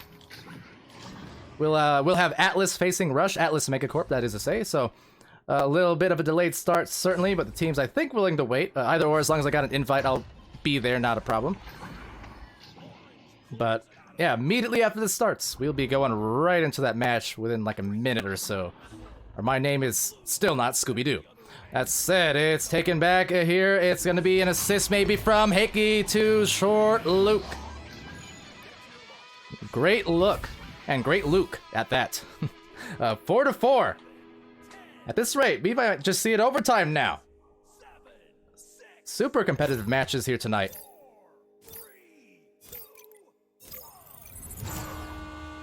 And on that note, see Southern Sniper in the chat, of course. So, we'll be seeing Southern and Southern's team quite soon, it would seem. Happy to say, and there is Hickey with the disc, and gonna take that one. looking for maybe a clear and boost, actually just a pass down the floor. Will be another clear. Zenny Dude trying to brawl out a little bit and maybe open some lanes. Miss grab there from Pancake, and another miss grab there as well. Force is stunned, but did get a tap. And that's tapping it back as well into the wedge. A stack coming in the medium. I don't know what I'm going for there. Medium something or other. Medium range, is that a thing? Mid-range, that's what I was looking for. Words. Anyways, gonna take it here. It's Sage, and Sage! Oh, another ding! Wait, hold on a second. We saw one of those yesterday. Actually, I forgot what team it was. Who was it? It was, I believe, Zeus who made it. So what was that, 7, I think? We saw a miss 3 bounce off that barrier and into the goal. I've only ever seen that happen twice now in VRML. So that was almost the 3rd time that happened just there. But that said, over here to the boots, it's Sage! Oh, and nearly another save from a Heiki, but oh, that's a heartbreaking one to see go through. 6-4. There's a little bit of time. That could very well be the game winner. Let's see. 15 seconds left, a little bit less than that after this joust. Need to cause that quick turnover. Where are the boosts coming on in now? In the back lane. But actually leaving someone way back in that back lane. I'm not sure that they could actually afford that, because now they just got no time and no stacks, and we'll be there, and it's gonna be the win. So yeah, like leaving someone back there, but the stacks weren't really getting out quick enough. So it got stuck in this side of the floor, or the orange side of the floor, I should say, and they weren't able to, you know, get to where they needed to go. With that, hey, it's a winner for Slushy, putting on the ice, much like a Slushy. 6-4 in 3 rounds, and with that, as I said, I'm going to bring you to the scoreboard quick, but I'm basically going to shut up for the next minute because I'm going to go set up the next match right away. So, with that, great game though. That was fun. And to the score screen. Here we go.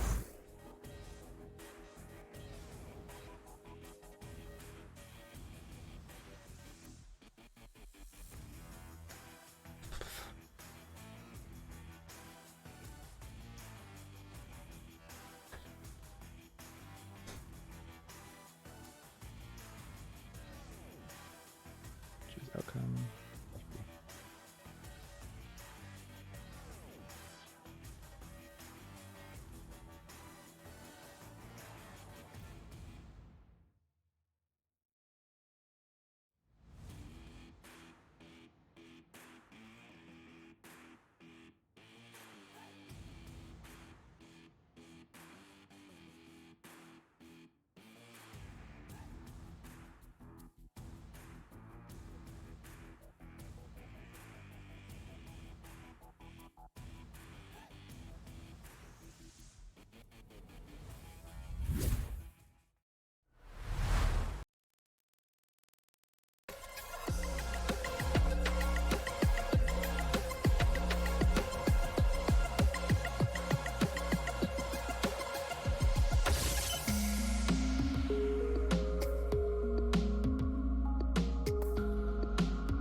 All right, everybody. Hello, welcome back. Again, sorry for going totally silent there, but as I said, a lot of matches, and wanted to get into this one as quick as possible. Appreciation to these teams who did, in fact, opt to wait before the start of this match, and that happy to be here to cast it. It's Atlas Megacorp coming in against Rush. Some familiar names, certainly, on the streams, and on the casting side of things, also some familiar names, which is to say we got DocEducation joining me. I'm Palidore still yet. Hasn't changed in the last couple streams, so don't worry about that. But hi, guys, and hi, Doc. How's it going?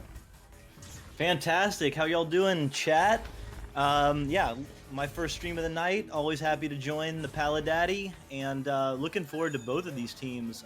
This should be a super exciting match. Yeah, I know Rush a lot better than I know. Who was the other team? I'm sorry, Atlas Megacore. Right. Oh yeah, sorry. I was getting the polls together. So you guys got 2 minutes, but yeah, continue. Yeah, I know Rush a little bit better, but and I think Zeus is subbing in here for Atlas. So, but yeah, Diamond, Gold. This should be an exciting match, Palidore. Yeah, absolutely. And I am so upset now because now, Forces, like Hald Forces, says I pronounced his name wrong. It's Aces.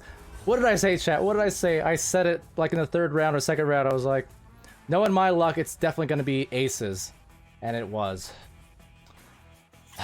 I'm sorry, but good game. That was a fun match to watch. I apologize for the naming mispronunciations. It's becoming my Achilles heel this season, and I can't stand it.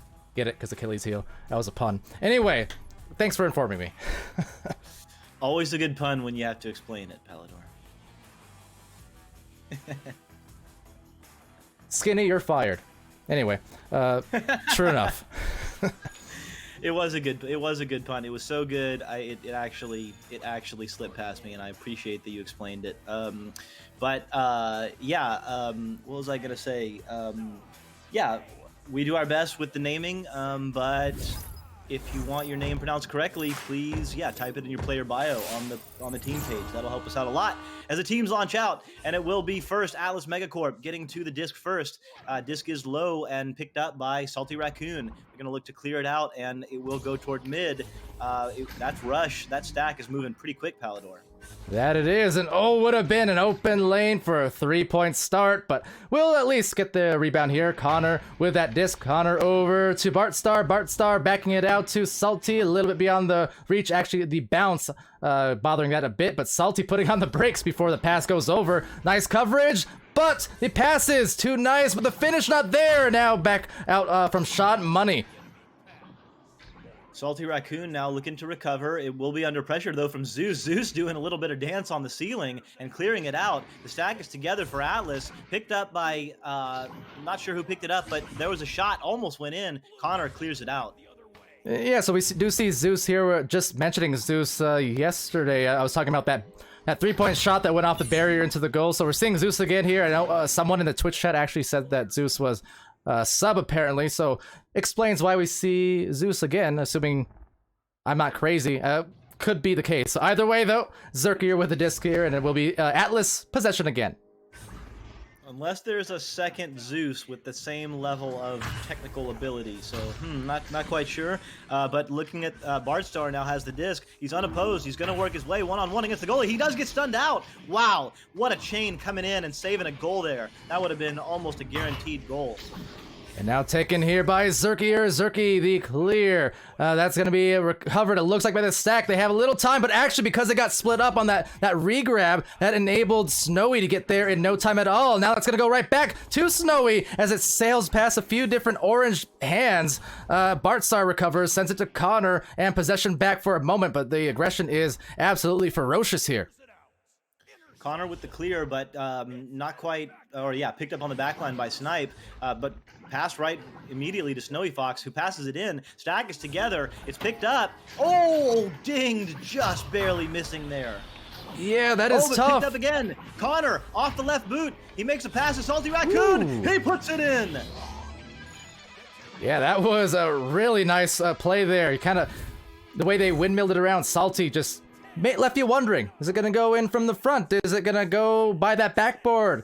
Kind of left the defender guessing as well as the casters, and with that, they got themselves 2 points. It took a couple minutes there to break that cap, and we've actually seen that in the last couple games now here on stream. They've all been super exciting, going to third rounds for both of these, the first 2 streams. This is the third one in a row, and maybe that trend shall continue, but so far, definitely aggressive as ever, as it will be a corner slot there, saved by Snipe. Hands in the right place. Incredible defense. Maybe could have looked for a cross pass there, but Bartstar electing to attempt to make that pocket shot. Just like that, Zerkier picks the pocket of Bartstar on the pass. Disc is now cleared out into the rush zone. And Zerkier with that disc. Zerkier eyeing down, maybe across. So much traffic, but got it through nonetheless. Crashing that goal. It's tied up at 2 apiece. And over to the Twitch chat there as well. So, Ow, saying Pally doesn't answer your questions anymore. What was your question? You know, the use the highlight or caster redemption button is like a good way to guarantee it, you know, because sometimes I miss stuff. It gets hectic, especially on longer stream blocks, but I try. I'm not ignoring Al, at least not on purpose. Anyways, back to the game. Sorry about that. Heartstar now working his way, passes to Salty Raccoon on the bubble. Raccoon doing a little bit of a dance there, back and forth, decides to back it out, loses the disc for a second. Now is got it recovered, is on Cloud, looks for the pressure, it passes back to Bardstar. Bardstar's on the station, so they're forcing the defense to come out of the bubble, which they do a little bit. Goal is open a little bit. Snowy Fox, though, loses it, and Zeus clears it out. Well, that was kind of rough. I lost it off that Geo, it looks like. Just taking that wrong bounce. That slot is open for the mail, but, well, the delivery not quite there. So, file a complaint, I suppose, but taking right back, it's Salty Raccoon. Salty back to the barrier, at least that area where the diver comes out, as it will be Bartstar taking that disc and now trying to find their stacks if they can. But you see a lot of these players really bunching up before they have a chance to find the speed that they need. Yep, of course, lots of brawling, lots of stunning going on. Bardstar now picking up the disc, doing a little bit of a Joker train there. Salty Raccoon with the shield, still with the Joker train, and they take it all the way in for a slam.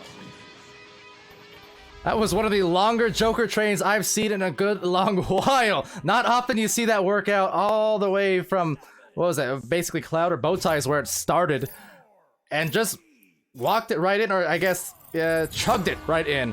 And that is a tall drink indeed as Snipe sends it left lane.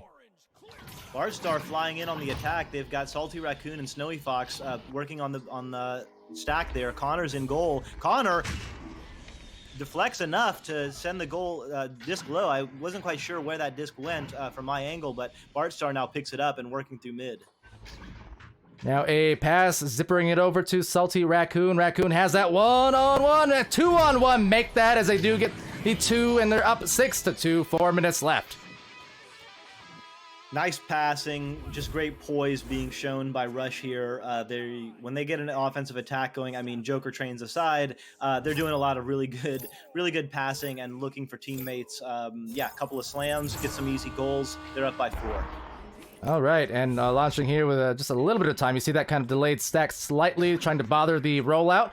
Will they bother? Yes, they will. Well, getting stunned out there. Anchoring down. Maybe another Joker train about to unfold it, and it will go. Just from the mid-range anchored shot off his own teammate. Zerkier gets it done. So Zerkier sending lightning in off the back of Zeus, giving a little bit back to what Rush gave earlier with the Joker train. Yeah, I guess any trains you can do, they can train better, or at the very least, they could match it, like you said.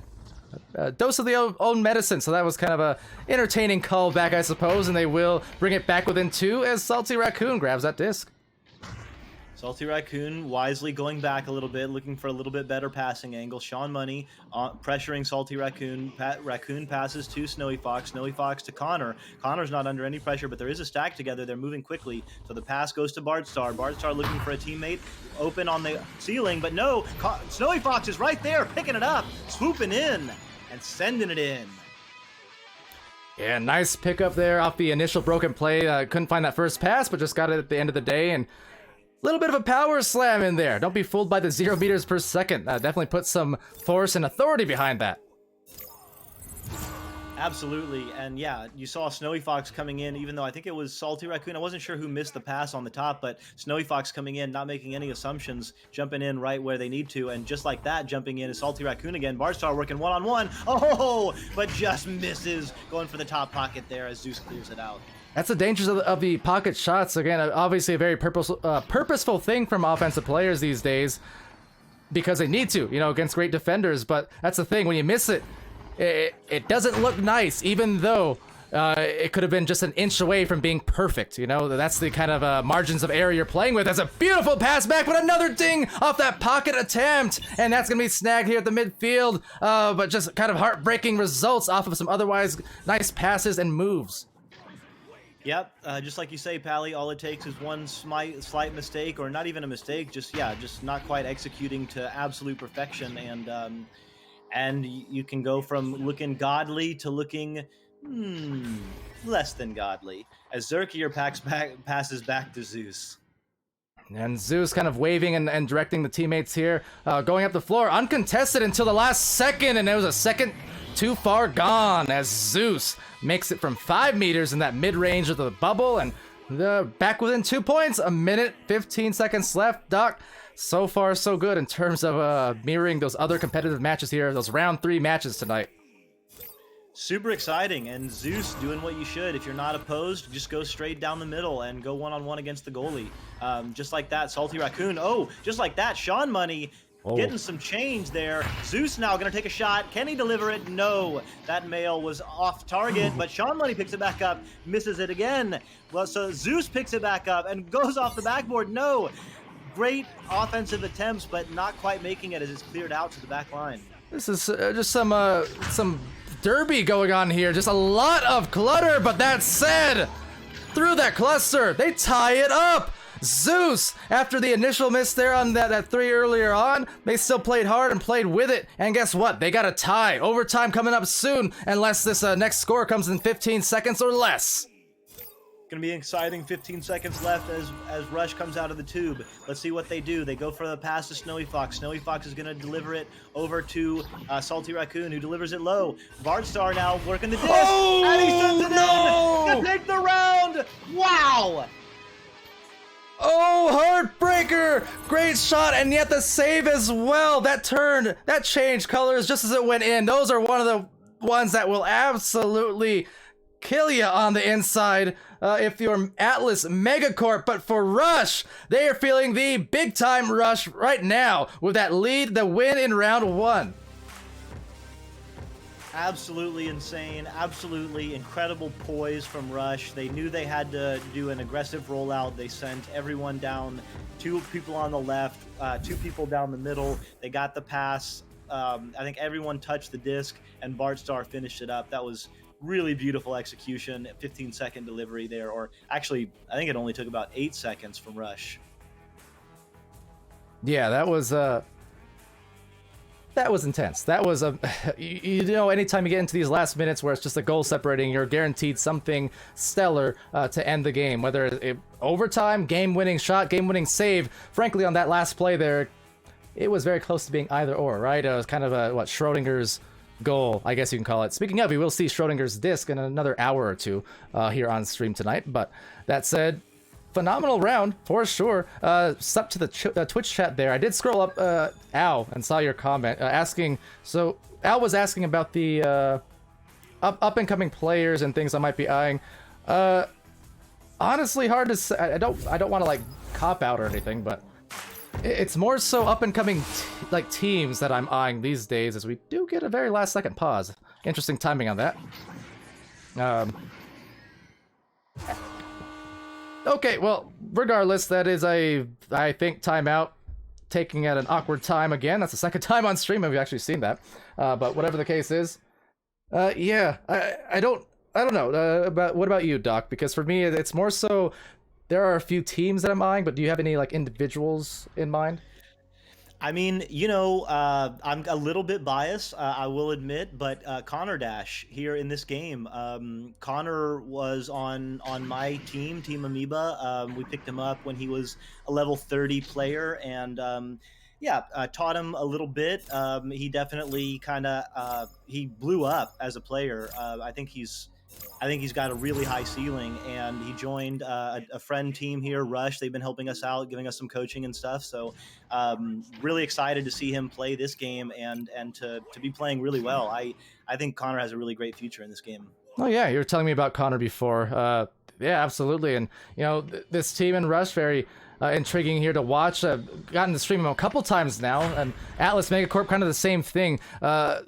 You know, at this level of play here, these are like the future teams of Echo that you're looking at. There's so many of the players you see now, and you know, going back to Al, for instance, that was kind of Spaghetti's MMO going back to a year ago, where you know, there are several teams which could be theoretical spaghettis in that sense. They're theoretical jokers or things like that in a year from now. Obviously, we had Aurora, we had Anomaly, now promoted to Master Tier as of recently. I mean, we're seeing these new teams coming out of, you know, the Redshift splitting up. We have a Hive Mind and Seven, so 2 Redshift players on either of those teams. Very intriguing to watch. You know, we had Corrosion, Femboys, which are now, I think, the new Redshift of sorts. I mean, there's a lot of intrigue going on there. As another goal, oh, the same results to start off this round. Doc, my head hurts. I know you're a goalie, Palidore. I'm a goalie as well. What? Where'd you hear that? That's a false rumor. I attempted to be a Play goalie. little goal? No. I attempted to play a little goalie. Doesn't mean I was the goalie.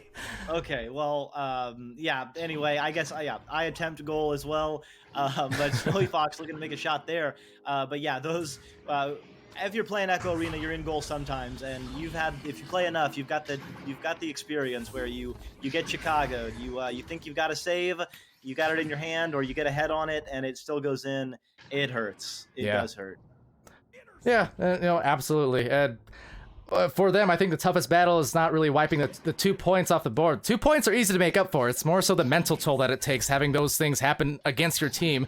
Not only once, but twice in a row, essentially. That is the tougher issue to tackle.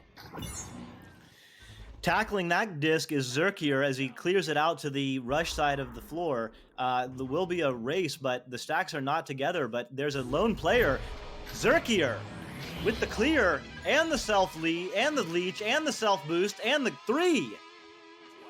Well, all by himself, and yeah, all to the tune of 3 points for Zerkier. So, hey, there you go. They wiped away that 2-point shot I talked about, and they even tacked on an extra point to it off of that efficient boost down the floor. Nice work to get them their first goal, and yeah, 3-2 with the disc there. It's Raccoon. Raccoon now working it over to Connor. Connor working it through mid, so they have their protect offense there. A few nice passes, but that pass can't quite connect, so it will be a little bit of a scramble for the disc as about 6 different players get there. Bardstar picks it up, though. Passes to Ness. Connor! Ooh. Oh, what a save by Snipe! And Snipe saying, that one's not going to get through my defense. Not this time. You know, finally getting on the good side of the save gods in that sense, as it will be Snowy Fox up to the top there. Bart Star looking to drop it, but off the bottom pole, dinging, rebounding, it's Salty Raccoon. Salty Raccoon now working along the floor, realized that it's a bit of a bad bubble, so passes back to Connor on the bow tie. Connor holding the disc, looking for the pressure to come. Passes to Bardstar, Bardstar to Raccoon!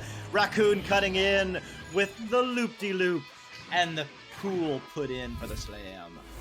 And your shoes are looking cool. Or is it good? I never actually knew that.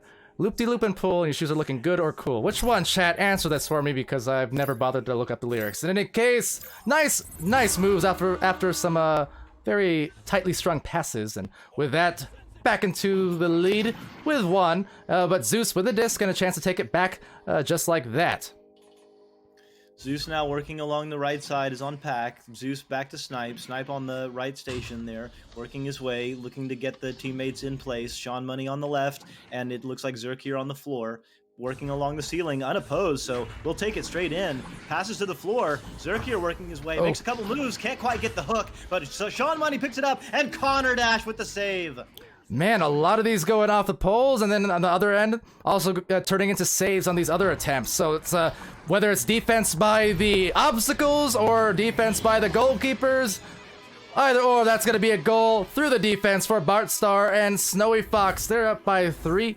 They've already got that first round win, 10-8 barely there, and they're holding on to a lead now halfway through the second.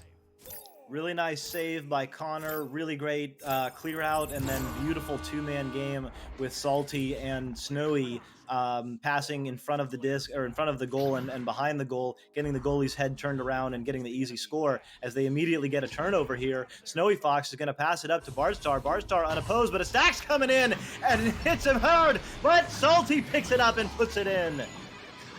Nice pickup too, just right through that chaos, somehow found some peace.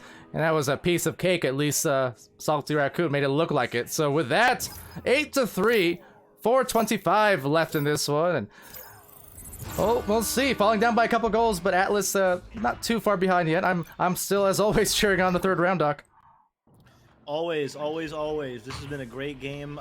Beautiful to see. Just like that, Zerkier picking the pocket and sending in for 3. So no caster's curse there. Zerkier delivering Palidore, getting Atlas Megacorp 3 points closer and just 2 points behind now.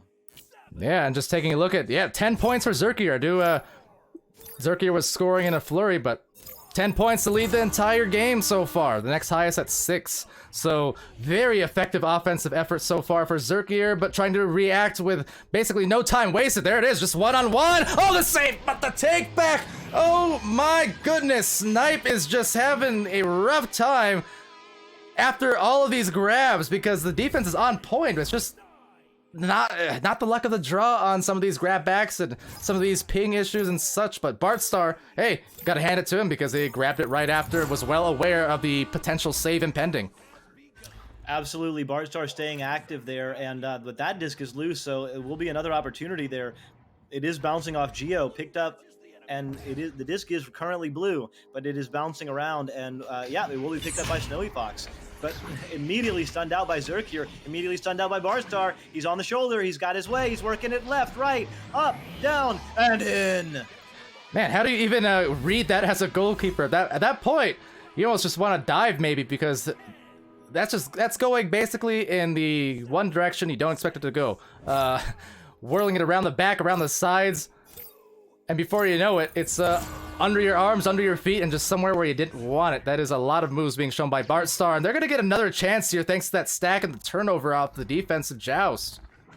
Snowy Fox passing to Bartstar. Bartstar on the ceiling, passes to Raccoon. Raccoon with the reverse slam. So Rush really pouring it on right now. Not only that, but Raccoon kind of eyeing down the defender afterwards. Getting a little chippy, I suppose, and Raccoon, well, its team, really thieving here on the offense, or on the defense. See if they can do it again in the joust, but that separation is starting to happen, and Atlas needs to be mighty, mighty careful to not let them score any more, lest that momentum be too much to overcome, as it will be a 3 that turns blue at the very last second. Interesting. Beautiful, beautiful bounce shot 3. Yeah, from the floor there. Zerkier recognizing that the stack was coming in and had to take a shot. Yeah, not sure if the goalie got stunned out. I didn't quite see the reaction there, but down by 5 right now is Atlas, and they do still have opportunities, but with a minute and a half left, they're going to have to move quickly. Yeah, definitely the case here. A minute 27, 14-9, so they're within reach. They don't have to force anything necessarily. Just get a high percentage goal if they can. I mean, if they can go for the 3 on a bothered goalie, then you know, by all means, but they'll just take either a 3 or a 2 right now. But certainly those unforced errors like that, those ones will potentially kill you. Let's see here. It's going to be taken back now. This is the chance. The thing is, last thing they want. Oh no, Zeus, that is 2 days in a row. Half court, an amazing hit. Absolutely godly. Zeus. Oh, wow. With the bounce shot. Wow. Lightning from the heavens. He's making a name for himself. Yeah, I think he's been around for a while. This has been my first introduction to him the last few days, and that's all I can think about is Zeus with the lightning from the heavens shot. Just like that, Zeus picks it up. Oh, almost sending in the mail as well. Oh, taking the breath away of casters and viewers alike. That would have been huge. I was about to say, I mean, that 3 that went against them from Zeus was pretty much the last thing that Rush needed to see go in. That said, if they see that go in, it's gonna be the ice! And Connor! The arms up, hands down, end game. End of the round. It's in the books. And there's that guy you were talking about right there, Doc. Connor with the ice and the winner, essentially. I can say this veritably. He makes those. Yeah. Connor has an absolute sniper. He's a great shooter. He's got aspirations, even to be even better. That's got to feel good. This may be his first match on Rush. So to be able to contribute like that, to be able to end the game like that, that's got to feel good. Yeah, just a way to cap it off. Like I said, calling out those players you're watching and you're well familiar with. A really nice shot to seal it, essentially. I mean, it was still, it was so close. Zeus won that miracle shot of bouncing it off the top of the ceiling, and then so close to that mail slot off of a turnover the very next joust. I mean, that was almost a like play of the month caliber type scenario for Zeus, trying to will the team back into the action. So definitely heartbreaking there for Atlas Megacorp, really at the end of both rounds 1 and 2 before they are finally able to secure it there for Rush. Super close match indeed. Great play. Every minute of both rounds was absolutely filled with spectacular Echo Arena play, and in good fashion. I just saw there was about a 6 or 7 person Joker train with players from both sides dancing and moving about the arena, having fun. So always good to see the good sportsmanship, and just see players having fun. Oh yeah, absolutely. With that, I'll give you guys, of course, your channel points here in just a hot second. Rush taking that one. There you guys go. And of course, the stats there, courtesy once more of IgniteVR.gg. Appreciate them so much for all of that. Thanks also for the little hype train we got going on earlier. A few subs from the community as the last match ended and this match began. So shout out to you guys once more. It was FMJ4K, Ender VR, of course, and coming through, as well as Fork Daddy with the Prime. All 3 of those players putting in the Prime subscriptions. So appreciate that a ton. As far as, let's see, timing goes, well, because we did get delayed a little bit, might actually just continue on this stream instead of taking a break. I mean, we have about 13 minutes until the next round will begin, next match, but yeah, anything else about this match otherwise you want to cover there, Doc, or? Yeah, just notice quite a few people in the chat were asking what are the teams that you're eyeing, if I could put you on the spot for the Twitch chat. No, sure. Well, I mentioned kind of at the beginning of the third round, I didn't want to go into a whole spiel again in the third round to go on talking about a minute, but obviously the easy ones to say would be certainly Aurora and Anomaly, being that they just did get promoted here in North America in those cups. But even before that, the thing is, even before the season started, Anomaly was a team that I was following last season a bit, casted their games plenty. I did actually get a chance to even scrim them in the preseason, or before the season started here, season 3. And what I saw in that scrim, which I did indeed lose, they were looking pretty nasty. I thought their stacks were fast last season. I say it so much. They got faster somehow. They're integrating those reverse stacks into the mix. The backwards regrabs and such. You saw that on Sunday. And I think that kind of speed, I know some of the Twitch chat has mentioned it, how they could start contesting potentially those kind of land speeds, the European type speeds we used to usually see here in VRML. So Anomaly, definitely one of those teams I'm watching. Over kind of in the Diamond division, that is to say, High Voltage, I want to point out for sure. They're a team that's been around since season 1. They started out towards, I think, midway, maybe around week 7 or 8 of season 1. They were known as Planet Express for a couple weeks there, changed their name to High Voltage. But point is, they have a core of 2 or 3 players in there who've been there since season 1, and season over season they have made steady improvements up the ladder. I mean, you're talking going from being a bronze team at the beginning to very high diamond right now. They're currently sitting at 15th with a record of 7-3. They had a little bit of a rough end to Cycle 1, I think, losing their last couple matches. So up until then, they were nearly spotless on the record, basically. So maybe just kind of an off week, but looking to rebound. High Voltage is another team I'm looking at. I think Bangarang, who's right underneath them at 16, another team as well, who doesn't get talked about. Same with Corrosion, really. Kind of looking up and down this list, I would put a lot of these Diamond teams kind of in that category of being oddly off the radar, despite the fact that they have tremendous records and performances. And yeah, that's me, likewise. anyways. I would definitely put Corrosion, again, I'm a little biased. I was on Team Salty before they changed to Corrosion, so I know those guys pretty well. Also know that, speaking about the speed of Anomaly and just the speed of the game in general, I know that Corrosion has like four or five of the top 10 fastest joust in Season 3 right now. So they're moving incredibly fast. And super exciting to watch. I think, yeah, technique, also super exciting. And I'll also mention a couple of. I think this Rush team is very exciting. Supercharged at 38, also a team that I know pretty well, and they've gotten really good really fast. I think they were in the around 100 rank last season, and they're 38th, looking to crack Diamond pretty soon. Phoenix, Galaxy. There's a lot of great teams out there, up and down Diamond and Gold, and even into Silver and Bronze. There's just great play, just great skill all down the ladder. Oh yeah, absolutely agree with that.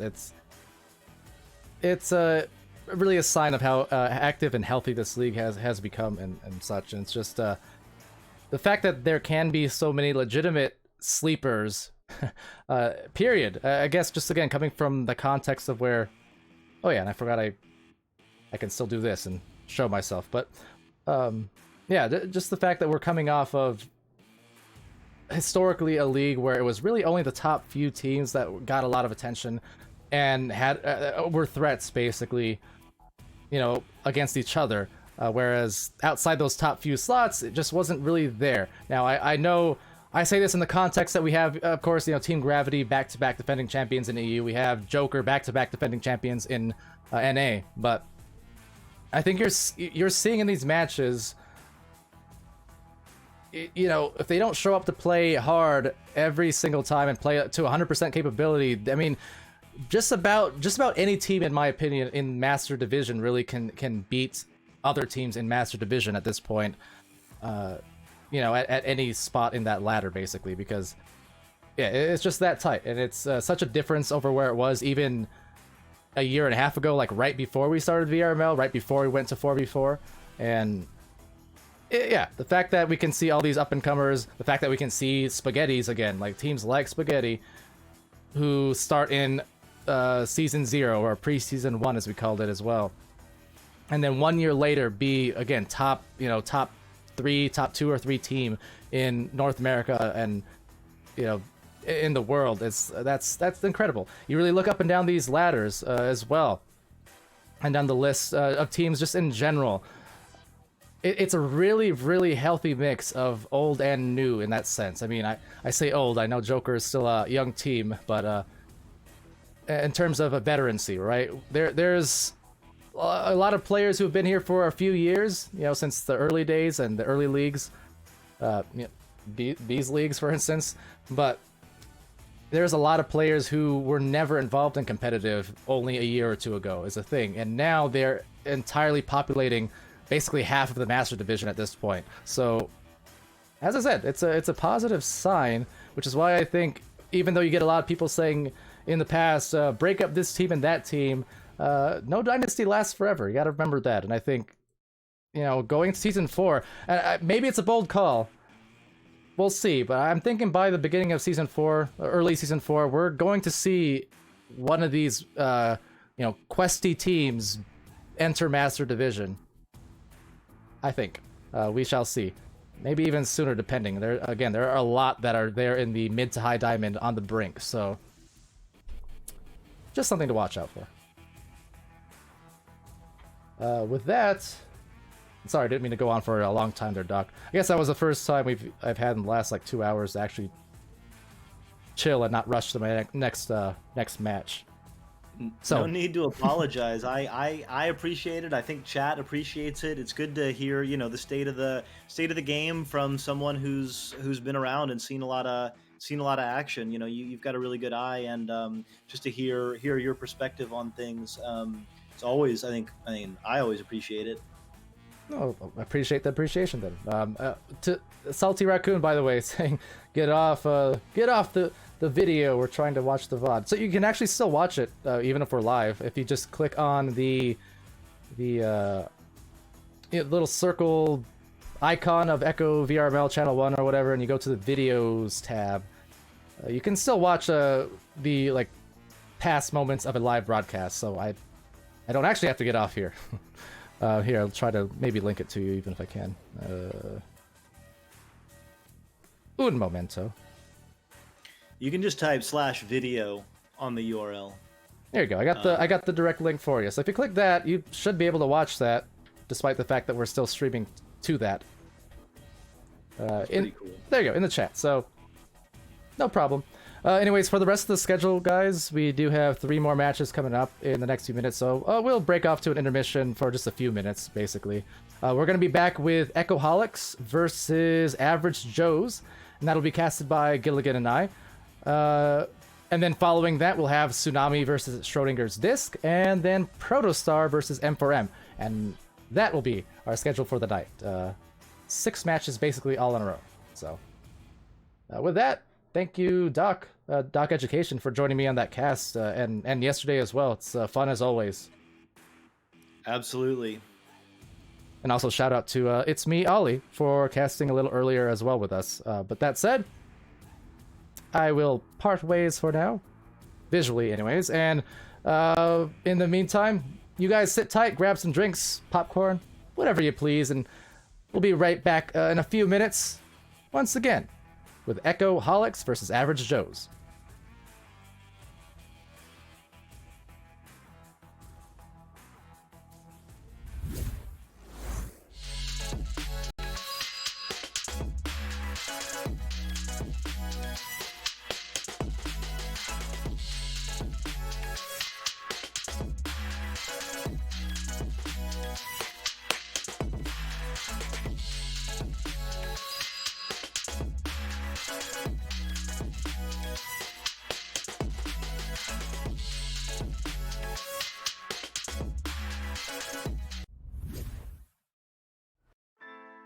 Good afternoon, Jacks and Jills. I am Monsieur Demouy, and this is 3 Minute Meta. In this third installment, we are going to cover defensive joust schemes. So I'm going to throw a whole bunch of numbers at you, and then we're going to break them down.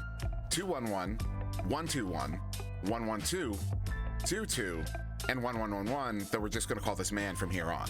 These are your basic defensive joust schemes. With the exception of man coverage, the 3 numbers correspond to 3 assignments in the following order: forecheck, midfield, and backfield. The numbers represent how many players you're committing to each of these assignments, and pairs typically represent chain pairs. So we'll start with the most common, and so likely the one most familiar to you, the 2-1-1.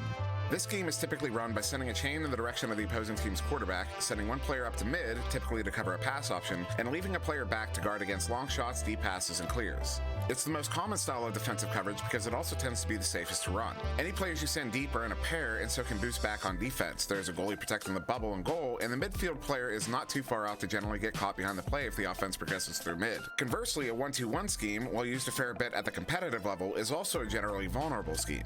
This scheme sends a single player in the direction of the quarterback while setting a chain up to attack the first or second pass. The aggressive nature of the play does lead to some moderate success in forcing a quick turnover, but if the play does not succeed, there's a fair chance that the forechecking player will be caught well behind the play, and thus the offense may be able to push a 4v3 all the way to the goal. This is not to say that the 1-2-1 should not be used, only that you should be aware of the dangers when deploying this scheme. The 2-2 scheme is one that utilizes 2 defensive chains, generally one to attack the quarterback and one to attack the first pass, or some other combination of similar assignments. It's an incredibly flexible strategy given the mobility of having all players on the field in boosting pairs, but it can also be vulnerable to tube shots and long bounce shots if the chains are not quick enough to track down those shots. The 1-1-2 scheme you might consider as more of an alternative to the 2-2 scheme, where instead of sending a pair at the QB, that pair splits with one going to QB and one covering a pass option. This makes the first pass more predictable for the back chain, and so they can set up in a more favorable position to attack. And finally, man coverage is probably one of the most aggressive formations a defense can utilize. This scheme sends each player to cover each of the opposing team's players one-on-one. The idea is to take out all available options while also applying a pressure to the quarterback in order to force a bad pass or otherwise any manner of turnover. So long as you're aware of the position of your teammates and can quickly get back together to change your bubble in the event that the coverage breaks down, man coverage should only be moderately more vulnerable than a 2-2 or 1-1-2. So now I'm curious, what sorts of defensive schemes have you seen deployed? Which ones do you consider the most effective? Do you think I missed something or got something wrong? Or do you have any ideas for other 3-minute metas? Please leave them all in the comments below this video. I will be reading through all of them, so feedback is greatly appreciated. But that's it for this installment of 3-minute meta. In the next, we are going to cover initial attack vectors. I've been Monsieur Demouy. Please like, share, and subscribe, and have a wonderful day.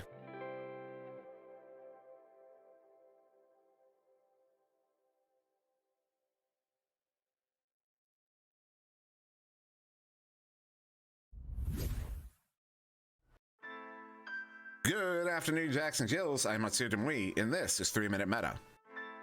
In this installment, we are going to cover resets. In the next couple videos, we will be going over neutral zone offense, but before we can do that, we need to touch on it.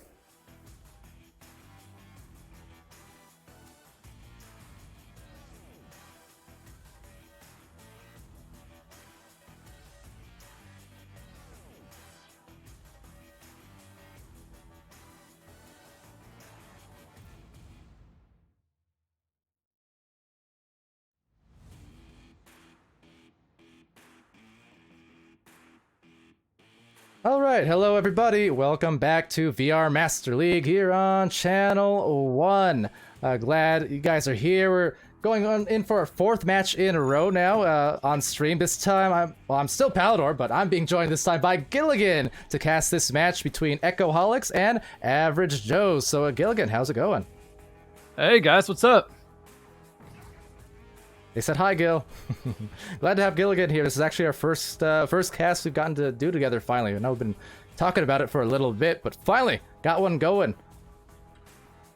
Been a long time coming for sure. And with that, a long time coming is the poll. And I was doing so good with that yesterday. So much so that chat was even, they were saying, hey Pally, put up the poll. I was like, see, I already got you 20 minutes before the match started. This time though, I forgot. You caught me, but there you go. You guys got 2 minutes to bet your channel points on the potential results of this match, as these teams do start to get ready here. But Echoholics coming in against Average Joes, both in the gold division, as you can see there, and very closely ranked in the 40s for these two teams. Just a couple ranks separating them. The records, I mean, impressive as anything. 10-4 for Echoholics, 7-3 for Average Joes. Nothing average about that. I mean, very successful season so far across that first cycle, and now going into cycle 2. Yeah, I haven't got a chance to cast Average Joes yet, I don't think, but Echoholics I've cast once before. They're looking good. I'm looking forward to seeing how this matchup goes. This being the 7th week of the season, or the 6th week of matches. The matchmaking should be getting better and better as the season goes. So with every match, it should be just a closer and closer match, as we've seen a couple of round 3s tonight already. And yeah, I'm excited about this one for sure. Yeah, a lot. We've seen reverse sweeps and round 3s, and this is the 4th in a row here that we're gonna get going maybe soon. So it looks like maybe a actual ping issue could be the thing. I'm kind of noticing here on the scoreboard. Now dropping below 150, but there was some sustained pingage there, so that could be what these teams are discussing right now. Perhaps, in case chat was wondering. But that said, I think they're starting now. It's been under 150 for a little while. I hope it maintains, because otherwise, well, yeah, we don't want stoppage. We want a good, solid game where these players can just play and do their thing as round 1 is set to begin.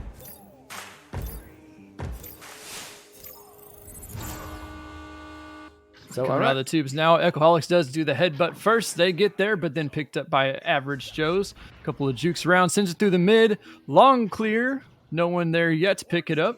Echoholics does grab it. No stocks coming through yet from the Average Joes. I wasn't paying attention to the backline, though. I'm assuming there might have been some good brawling going on. And now this stuck in the trap, picked up by Average Joes, sent up. Bounce down to Echoholics. Just a lot of ping pong going on so far. 30 seconds off the clock. No one with a clear possession yet. And like that, Echoholics with the clear. You know, I thought, I just assume automatically you're always paying attention to the back line. I think those brawls give you the biggest thrills. That said, trying to spill it into the goal smooth right, and that's going to go right out of the bubble, though, into the midfield. The defense from the Average Joe's already showing its stuff. And with, oh, I thought that was going to be a long shot. He had me fooled. Sends it back for a reset pass. I saw that one right there, Pally. That stun right there leaves the blue team with the numbers. They come in 2-on-1 versus the goalie. Nice cut pass, slam dunk. Taco Pig Tuesday with the assist by its hostile. First 2 points of this game go to Average Joe's. Yeah, having themselves a fiesta with those passes and the extra passes on top of that. So not saying pass at all on the extra sauce, but 2 points for Average Joe's. And up on the scoreboard first, shout out to Camden Baseball now stopping by, as well as Princess AG. Well, that name rings a bell, doesn't it, Gil? She seems vaguely familiar. I think she used to be on some team. I don't know. They're an OCE now, I think. Yeah, it's something like that, and maybe searching for a channel VIP redemption, something like that. But for some reason, she couldn't do it. I have no idea why. That said, Hostile gets the disc, and they're gonna send it over to Taco Pig, who just had a nice play on the other end of the floor. Might be going forward again, as that clear is gonna bounce wayward and into the bubble off the shoulder. 3 different players arriving there first for Echoholics, but actually just being bursted down by some stuns before another clear. And the clear through the tunnel, picked up by Average Joe's. They get there first, although bounces dangerously close to their goal. Echoholics holding back. Their stack does come through to pressure the disc, but smart pass by Average Joe's, able to maintain possession for the moment, although with a pass like that, it is now loose on the Echoholic side, and they do pick it up, so it is switched possession, and now they're looking for a dribble, but not quite timed right. Possibly just a boost and pass rather than a boost and clear. Well, and Hostile getting bothered there by the defense, but still manages to dish it off to a teammate before being stunned. So they're going to all roll down the floor kind of in conjunction with each other. All players getting into that goal now. Another extra pass, and what a lovely passing display that we're seeing here from Average Joe's today. Yeah, that says slam dunk on the scoreboard there, but I don't think that was a slam at all. I think Taco Pig Tuesday just turned his back to protect the disc and just let it drift into the goal with him. It looked pretty neat, honestly. Yeah, I mean, I'm very enthused by those kind of plays always when we go for those extra passes, and 2 in a row really for the Average Joe's that were basically right at the last second on that pass, and the connection was just great. As it will be Sir Captain Spoon now, trying to dump that back before getting stunned, and will be kind of a reset here to Abchu before Abchu goes to Bracara, and the Bracara gets the goal to go. Or Bracara, I believe I was informed. Bracara is what I was informed on the Beerly Cast. It's happening again. All night I had tonight. such a hard time with her name for a long time, and they kept getting on me about it. It is Bracara, like a car. I'm dying here. That's what I've been saying, but then I think it was Dimwee. Was Dimwee trolling me again? Anyway, regardless, it's Hostile. I'm gonna be Hostile here in a second, but going to the ramp and taking it back is Taco Pig. Taco Pig sends it forward into the mid. No one quite there to pick it up. Bounces off the Geo. His team does pick it up, though. A little bit of juking around. Clears them free. Pass to no one down in the orange zone. Oh, but the goalie comes out to grab the disc and misses it. And Average Joe's would put that in for another 2 on this Tuesday. Yeah, J5, a nice knife through the lane essentially there. And by the by, a shout out as well, Dano McFabulous, another one of our moderators and casters here in VR Master League, stopping by. And also Ben, fair enough, I didn't mean. I'm not trying to do Princess dirty, of course. Princess, one of our fantastic governing mods here in VR Master League, alongside Giligin, as well as Mama Verds and Dakin Man. So Princess is the best, I confess. But back to the bubble, it's going to be taken with ease by J5 and Average Joe's. Princess is the best. We digress. I obsess over these rhymes, but out of that lane, out of the cavity, call it an abscess. Over there, it's Bracara going right there to the side pass, crossover, zipper, but no, that zipper got broke, and it will be taken back at the wedge. Looks like by Bracara. Pally's puns never cease to impress as Echoholics attack the bubble once again. Average Joe's defense sends it out, but the Echoholics were there to pick it up. A smooth ride and carries it in. Another attempted cut pass, not quite able to make it, but still picked up by his team. They're sent in to, I think, possibly a teammate that was not there to pick it up. Another clear to the mid, though, picked up by Everyone. no one yet. Everyone. No one and everyone. This is Schrodinger's game. We've got Schrodinger's disc next, as I mentioned earlier on in the day. But with that will be Jay Fife taking the disc here, and well, taking it right back. Bracara, that's going to be a mid lane mail slot, but couldn't quite find it. That's going to bounce off the bottom of the nest. They still get back really quickly, but unfortunately overshooting a few different times. They'll still have a second to spare before a nice handoff play goes to Sir Captain Spoon, trying to find a little bit of room to maneuver around, but a lot of trouble being dealt thanks to Hostile and that hostility. This game is chaos so far, as both teams struggling to maintain possession for more than just a couple seconds. Both teams showing strong brawlability as they continue to punch each other out. Whoever has the disc cannot hold on to it for very long, as they always have a defender on them very quickly, just like that. And the Echoholics, and just like that, they had it for a second. Average Joe's does come away with it, though, and Taco Pig Tuesday for another 2 on this Tuesday. No, yeah, it is Tuesday, huh? My days get kind of lost. Well, then appropriate that we are streaming Average Joe's. Just like yesterday, you know, we started off week 7. We got the first stream for the Team 7, as they're called. And you gotta love the kind of symmetry there, I suppose, on stream, as it will be taken by Smooth Raiden. Makes me kind of want to check the record to see how often Average Joe's has scheduled on Tuesday, just so we can get those comments in. Yeah, I mean, I hope it's on purpose, because honestly, smart strategy. They know I like the wordplay, and when things are all symmetrical, as Bracara gets the second goal, and it's assisted by Smooth Raiden all through the tall trees of defense. And with just over 2 minutes to go, Echoholics now down by 2 goals. 2 two-pointer goals will give it a tie game for them as they come out on the defense this time. Average Joe's is that an inverted ceiling QB? Don't see that too often. It's in Pass to the mid, successful. Sent up to the sky, no one there to pick it up. Echoholics grabs it, sends it back into the mid, back into the hands of the Average Joe's. Just wanted to give him another chance, you know? Bracara taking another chance as that gets sent right back into maybe a perfect assist, just about, beyond the reach. That was just slightly faster, and slightly faster yet was Taco Pig today, and right into the mid lane, snagged back by Sir Captain, but taken back again by Taco. Taco's definitely feasting here, right there, and will be Smooth Raiden nonetheless getting that clear, and right past some defenders, but it gets slapped back immediately to Gatorich with the open lane. That's 10 points for Average Joe's. Yeah, Average Joe's showing that they're not quite so average here against Echoholics tonight, as they are now up by 6 points. Still a 2-goal deficit for Echoholics, but now it's 2 3-pointers rather than 2 2-pointers. You just tied my Holics brain in a out knot. here with Joust advantage. Abchu 2 picks it up, sends it forward to mid, but intercepted there. Intercepted again. Back and forth. Once again, this game is almost as much ping pong as it is Echo Arena, as neither team able to maintain possession for very long. Is that going to go in?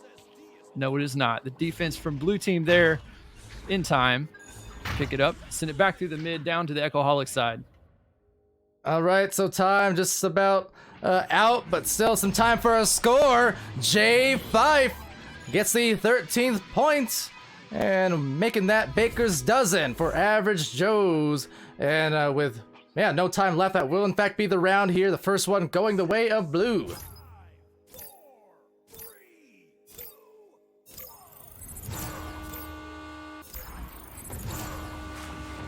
One last headbutt to end the round. Good showing here by both teams. Although Average Joe's was able to come away with the win, I don't think the score is quite indicative of how close this match really was, as again, there wasn't a whole lot of time for either team to really set up a play. Both teams proving to be pretty evenly matched, as anytime one team had the disc, the other team was quickly on top of them. And I don't know, the possession time here for both teams almost exactly even, just 1 second difference. Yeah. And I think that, if I had to bet, I would have bet on that. Yeah, well, speaking of bets, See, 11 bets total, 7 out of them going in favor of Echoholics. So Average Joe's maybe about to cause an upset even there on that end of things. But we'll see. Would not be the first time today we've seen a round 3 or a reverse sweep for that matter. We began the streams that way with a reverse sweep. So could be a reality in the very near future. Real quick. Hey, Princess, or you're... Look at me and now look at the chat. Watch this. That was really rude. Anyways, round 2 about to start in the next few seconds here. Daniel Jacks, these are gold teams. Coming in asking if these were bronze teams. They just got here. These are both gold teams. Yeah, that's right. These two teams both in the gold and in a very successful position in terms of record-wise. I mean, both teams with a handful of more wins than losses this season. So for that, well, it will be Gator kind of getting, well, head-butted by the disc, if that makes any sense. It was Brakara, I believe, who got that goal for Echoholics to start. So, hey.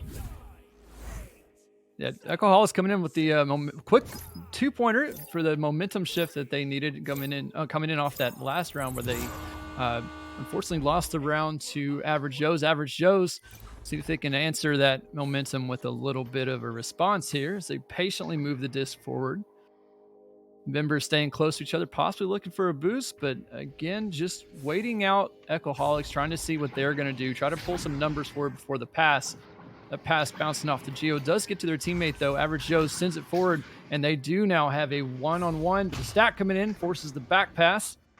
Average Joe's able to pick it up, but ooh, nice. Was that Palidore? Is that a Dusty? Is that what that was? It must be. But yeah, the clever moves here, you know, Dusty kind of being the one where you go for the stun while holding the disc. Then, of course, the Ender, which is going for a shield after you drop a disc.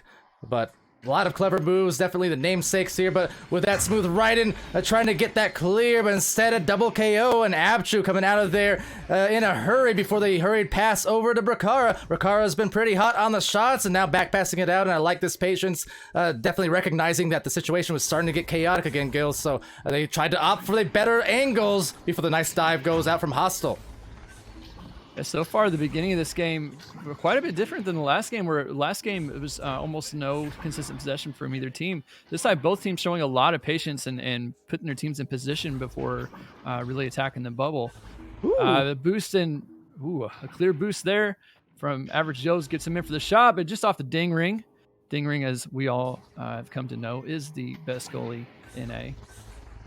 Oh, yeah. Just missed the pass there. Average Joe's sent it across to the shield, unable to connect. Gator Rich passing down into the bubble. Stunned out by Echoholics. Echoholics retains possessions and sends it through into the Average Joe zone.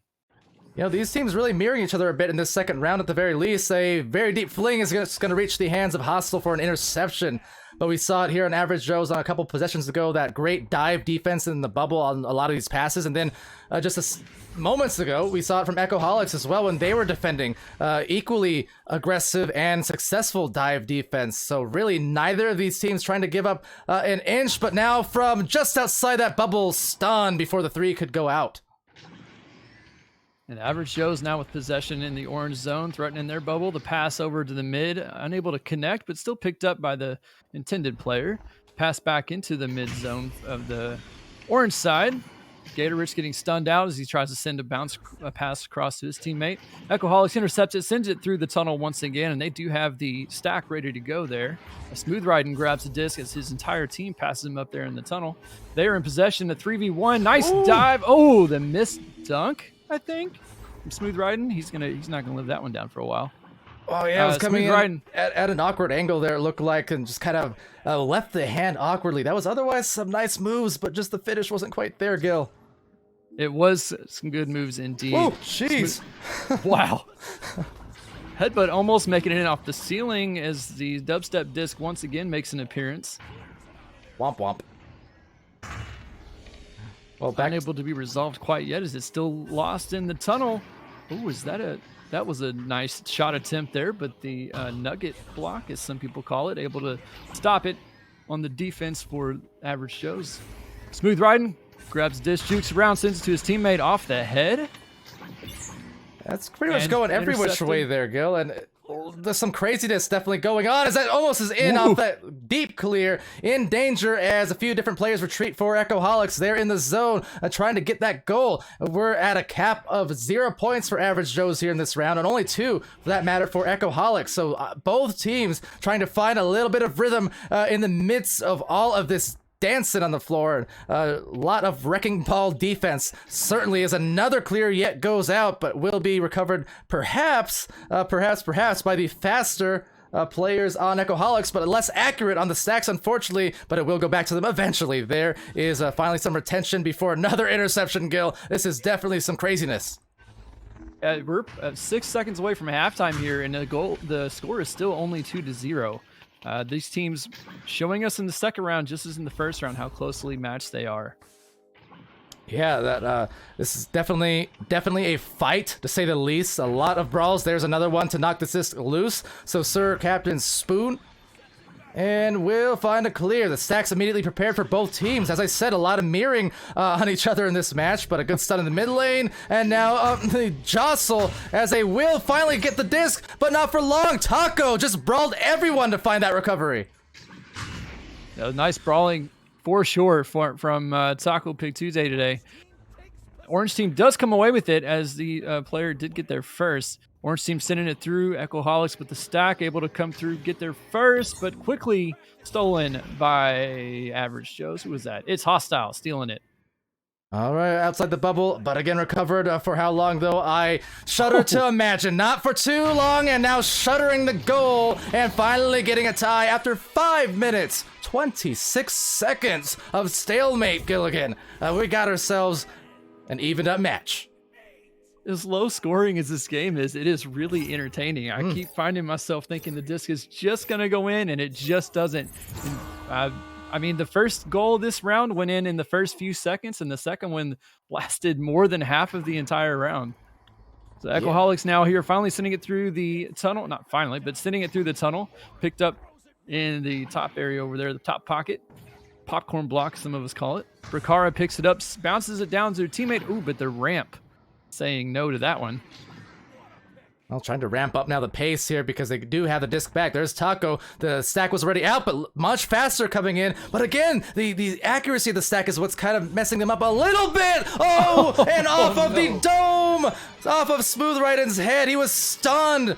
Almost could have been either way, but that one is gonna hurt for the head-butted 3.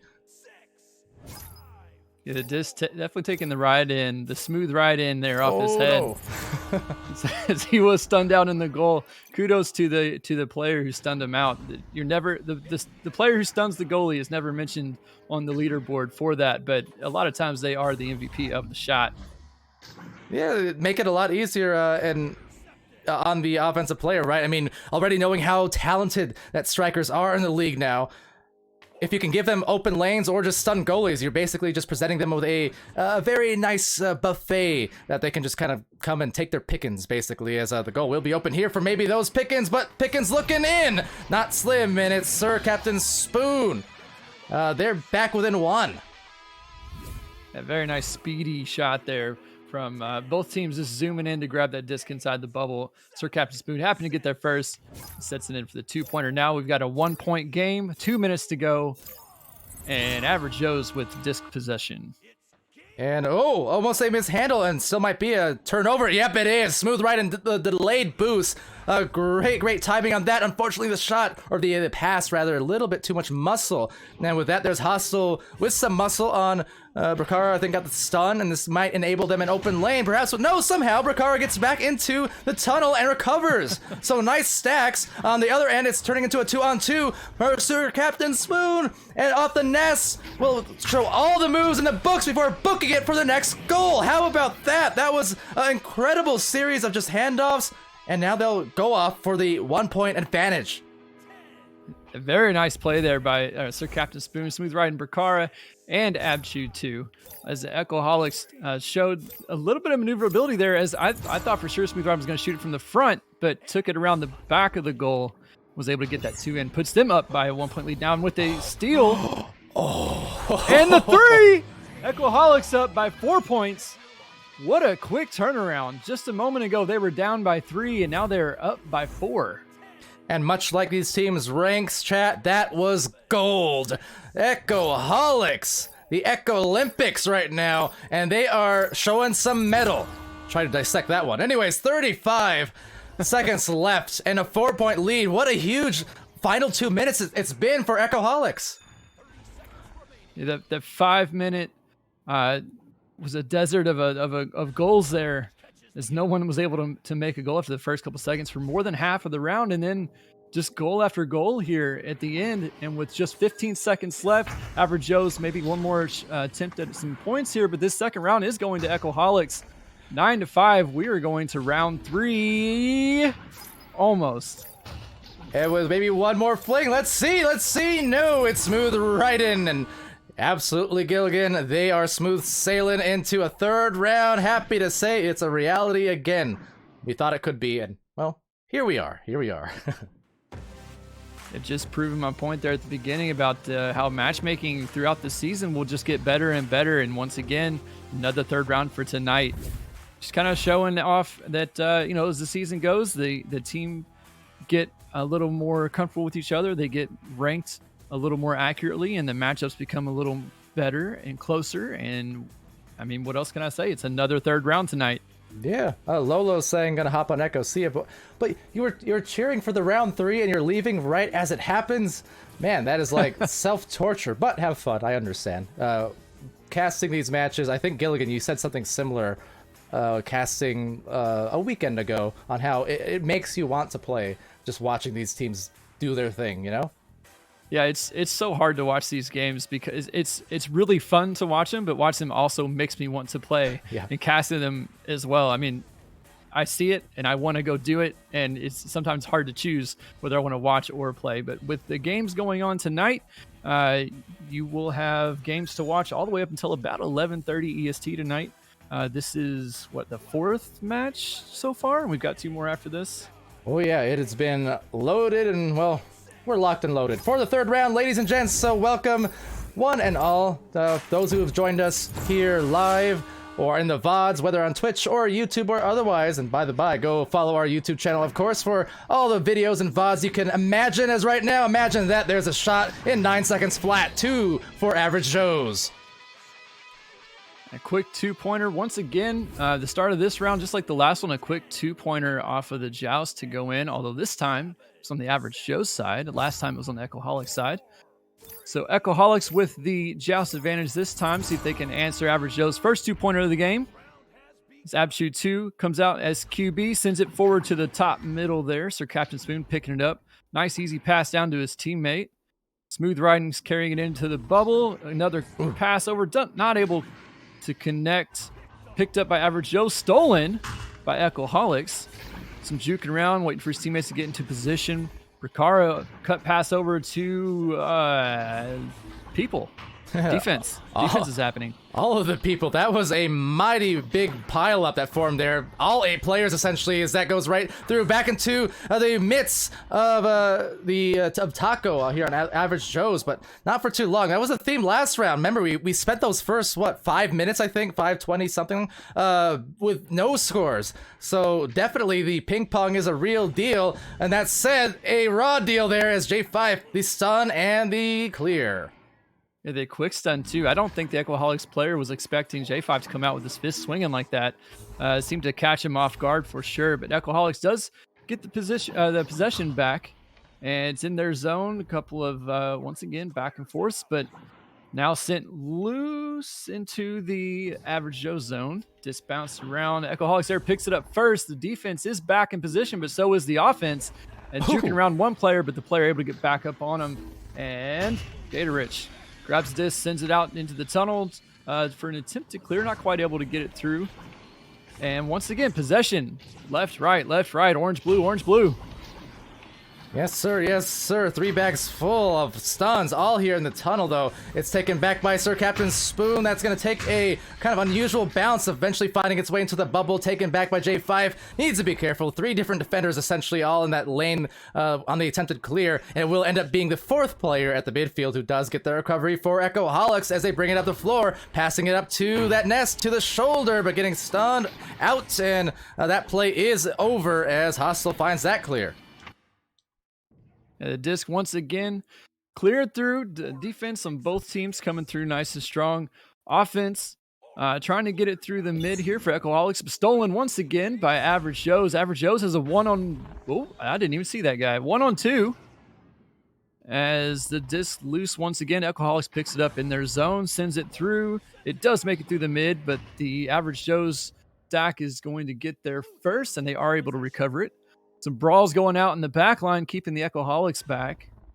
And Average Joe sends it through to the mid, passing it forward. Oh, not able to quite connect, but still picked up. Open goal, ding ring, best goalie NA.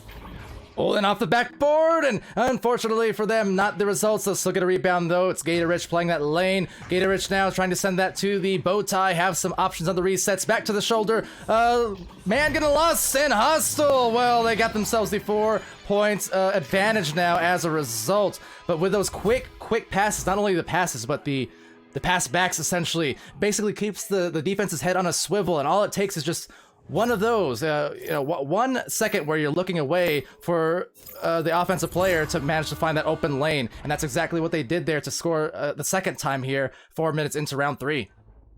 Yeah, there was almost over a 3-minute 3-minute section of the round there with no scores again this time, again proving how close this matchup is between these two teams. Echoholics does have the disc currently. Geo wanted a piece of it. Picked up by Echoholics, sent back over to Average Joe's. Interception. Nice grab there by Bricara as Taco Pig Tuesday tried to throw the disc. A couple of scrambled things happening in the tunnel there. Ooh, overshot by several players. Echoholics picks it up. They do have they are getting set up here to attack the Average Joe's bubble, but the Average Joe's are not giving them even a second to breathe as they are all over them. And once again, Ding Ring proving to be best goalie on both teams.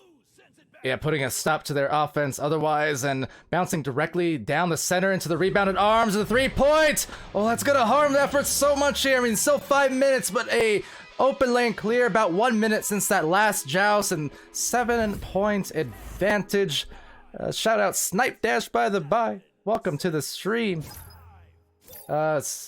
Same Snipe from earlier, I imagine, right? Just written out in long form dash instead. But yeah, welcome back to the streams here tonight. I saw, I think Quentin, by the way, asking or wondering what Giligin looks like for a face cam. A lot of glorious beard, can confirm. We had that stream on Sunday with a Q&A. We had a Q&A on Sunday. We also had one before the season started. If anyone wants to know what I look like or some information on the season, as Taco Big Tuesday puts that in for another slam dunk 2-pointer. I think that might be that player's 3rd slam dunk 2-pointer this match. But yeah, Sir Dimway and I did a Q&A before the season started, and Palidore joined us for another Q&A this past Sunday. You can go check that out on the Twitch channel. It'll be uploaded to the Echo Arena Master League YouTube channel soon. Go check that out and give that a like and subscribe if you'd like my beard or the information we gave. Or both. Or both. Or information about your beard. That said, though, Gator Rich is going to go for that clear, but not finding the avenue they wanted as a retention and a pass and an open goal. Will be a 7-meter 2, though, so couldn't quite stay outside that line for the 3, but they still got on the scoreboard with a few minutes remaining, and then some. So still time for them. They can't get too panicked yet. Yeah, that 2-pointer breaking the seal after almost 6.5 minutes of gameplay.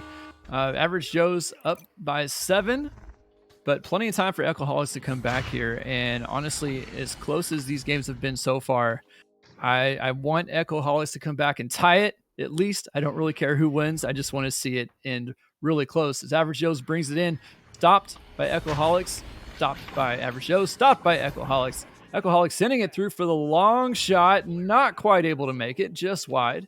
picked up by Average Joe's on their side as they're going to send it down through the mid, just under the hands of the Echoholics player. It bounces up. The Average Joe's pick it up. Ding ring once again. It is amazing how easy it is to hit that tiny piece of metal compared to the entire goal plane. Yeah. It's incredible. Well, that was a nice dive there for Smooth Riding, and they need to put in an incredible effort, and that could do it just a little bit high. But we saw in that last round, the second round, it was the last 2 minutes, they made a couple great plays to put them in the lead, and whoa! None more fancy than that! Sir Captain Spoon! May I have this dance? They bring it back within 5, Gil.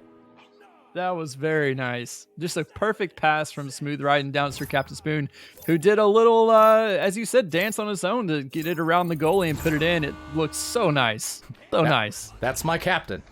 Not really, but maybe. Possibly.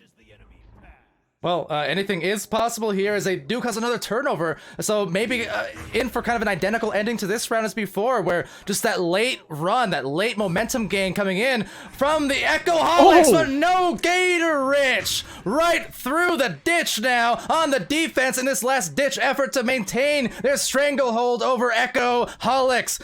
What great clutch defense in the late game, but still yet Abchu is there with a 3! Oh my goodness! Abchu brings it back! And they're within 2 points. Palidore, we have a game. 7-9 with a minute and a half to go. Echoholics have brought it back within 2 points. Average Joes still have the Joust possession here, but Echoholics proven they can do it again with the late round run here. Let's see if they can keep it up. Average Joe sends it into the tunnel, passes it forward quickly to Echoholics, interception. Echoholics sending it through the tunnel. It's picked up by their own teammate. They've got an open goal attempt they can get there, and it's a little delayed, but the inside shot, 2-pointer, tie game!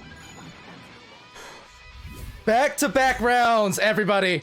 Back-to-back, the last 2 minutes, where it looks like, nope, this is going to be Average Joe's taking it away easy. They've got, multiple goal advantage, but no, they will not go down without a fight. They've got a tie. You called it earlier, Giligin. I mean, we're looking at either an OT or a game-winning play in the next few seconds. A big stun. Sir Captain Spoon will miss, however, rebounded there by Taco Pig. And this is turning into a just absolute slugger of a match as Smooth Riding sends it down. A awkward bounce right back to Captain Spoon, and Pig again with a very clutch grab and clear. Yeah, we're back to that first round again where neither team can keep possession. That disc almost bounces in. Who's going to get there first? Echoholic saves it. We're going into overtime in round 3. Oh, man. Oh, my heart was in my throat for a second. That was... Either way, I mean, excitement is in the air, and you said it. Overtime it is here, and the final round, round 3 OT, does not get closer than that. And those last couple seconds, too, were decided by just a couple millisecond regrabs of either team. It depended which team was going to get there first. Echoholics was able to get there first, so the defense came through to make it a tie game. And now this overtime, Average Joe sending it long down deep into the Echoholic zone. No one able to pick it up as both teams overshoot. Ooh. Open goal, Average Joe's takes the win, 11-9 in overtime, round 3. Wow, what a fight, what a war. Average Joe's and Echoholics, let's do it again soon because that was intense and that was incredible. Echoholics putting in such an amazing effort there in the last 2 minutes of rounds 2 and 3, but then Average Joe's clutching it up. It was Taco Pig who had some stellar stuns and steals that were so crucial towards the end of these rounds, and Average Joe's just managing to get that boost and just take it away at the last instance. That was just a thriller, however, and I'm glad we got to cast that match. Wow. Yeah, what a game. I mean, Average Joe's took that win, but honestly, it didn't matter to me who won. Both teams can feel good about the result of that. They both played really hard. Echoholics, even with the deficit, didn't give up. Came back towards the end of 2 rounds in a row. Was it in a row? Yeah, in a row. Able to take it to the third round and come back and put it in overtime. Average Joe's did come away with the win, but geez, man, it could have been either way. This was a great match between these two teams. Yeah, absolutely. Look, my mind thoroughly blown. That was a fun match. Teams need to challenge each other, or otherwise I hope to see more of them soon. But that was exciting for sure. guess what, guys? We're not done yet. We've got another match yet still to come. I'm actually getting in the match as we speak, so I'm sending you guys to a quick intermission, but we will have Tsunami versus Schrodinger's Disc about to start here shortly. Hang on. Yes. Palidore, I have to point out, Taco Pig Tuesday, 93 stuns in the game. Oof. 93 stuns. No one else even has 50. Wow, that is approaching near record numbers. I know you've had something close to that. I think Y-Perm way back in preseason had about 100. That has to be top 3 or 4 stun totals I think we've had ever. That's amazing. Wow. Testament to how much of a brawl that game was in basically literal sense. But yeah, amazing. With that though, definitely a powerful note to leave off on. With that, we're gonna go to, again, very quick intermission here. So getting into the next server. Stay tuned. We have 2 more matches coming at you next.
All right, hello everybody. Welcome back, that is to say, to our 5th match here in a row on VR Master League Channel 1.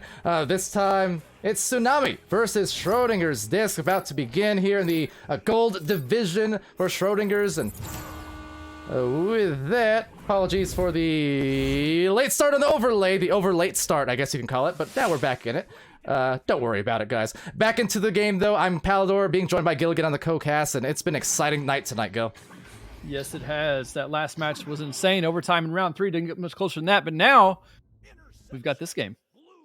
That we do. And then off into the orange lane. They're going to be snagged, it looks like, by the side of Tsunami. They're going to take the disc and off to the sideline. And Twitch demanding the polls. I'm sorry, priority was... I was trying to rush in here for the teams because they were waiting. But Gil, take over. I'm going to get these good people their polls. Lest they the disc go is nuts. bouncing around the arena. Somebody's going to pick it up. Somebody's going to sling it around. Who is that? That's King. King's got the disc. He sends it through the mid. Not through the mid. Back over to his team. They do pick it up. I didn't even see that person there. I thought he just threw the disc away. This Geo in here, it's tricky, man. It hides people. It does. Yes. Got your guys' polls up, by the way, so you could vote on it. Thanks for the reminders, and sorry for the lateness. But look, 0-0, so the teams waited for you, I suppose, as a King. Not to be confused with Kung, but very similar looking names there, with the 2 G's, as Crypt takes it away and sends it through right lane. Yeah, I've also often gotten their names confused. I've seen that player in pub several times, and I often think that was a great shot. Rickster doing a little juking around the defender there, puts it in for 2 points. First points on the board. Yeah, good to see Rickster back here in VR Master League. And for Tsunami, while coming in this season, new team, again, one of those cases where not new players per se, but just new rostered team here. So this is Tsunami's first match of the cycle of the season, and they will recycle for another set of points. 3, in fact, from Cade. Yeah, they may be beginners, but they're proving here in front of everybody that they know how to play, and they're going to show their stuff. They're up by 5 already. 7 minutes 45 seconds left in the game. Just barely 2 minutes off the clock. They're up by 5 as blue team comes out. Joust advantage, sends it through. A little bit of a scrum there in front of the tunnel. Long shot attempt. Unable to quite make it, but still possibly. Nope. Going to be picked up by Tsunami. Tsunami sends it back through the mid, down into that blue zone there. Tsunami picks it up. Man, I'm having trouble keeping track of this. It's moving so fast. Yeah, the Palidore. speed is incredible, but that nice little up and under move from Cade will break through the defensive barricade, and they're up by 7. A nice start for Tsunami. Almost a Tsunami in itself with these scores. Yeah, and again, new to the season, but showing here right now, they've got something to prove, and I think they're doing a good job improving it so far. Schrodinger's disc, though, has the disc, being patient with it, trying to draw the defenders out, see if they can pass around them, and they do. And look at that. QB has a stack stunned in the backfield. They do finally break away, but given Schrodinger's disc there a 3-on-2, and they'll take advantage of that and put it in for the 2. First points on the board for Schrodinger's disc. Yeah, nice work for them to get on the scoreboard now, just bringing it back within 5 and nice and easy. They still got 6:20 remaining. They're fine. And now that they've broken that ice and got a little bit of something going for them. Twitch chat, by the by. I mean, I know we just got the Echoholic streamed a moment ago in that awesome match, but based on what I'm seeing in the Twitch there, I mean, got some Gambleholics on those channel predictions. Like I said, I don't even know about this choice to have these polls anymore. You're gonna make me feel guilty one of these days. But that said, glad you guys are here and enjoying nonetheless. Palidore, you are a fun. basketball player, yeah? Yeah. You have a history of playing basketball. Did you see Crip's basketball pass there to his teammate? I think basketball passed me as I was addressing Twitch chat. I did not. Yeah, he came out with QB. He stopped over the bow tie and did a very obvious basketball shot pass to his teammate. Cut pass right there, though. Rickster to Cade P puts them up by 7.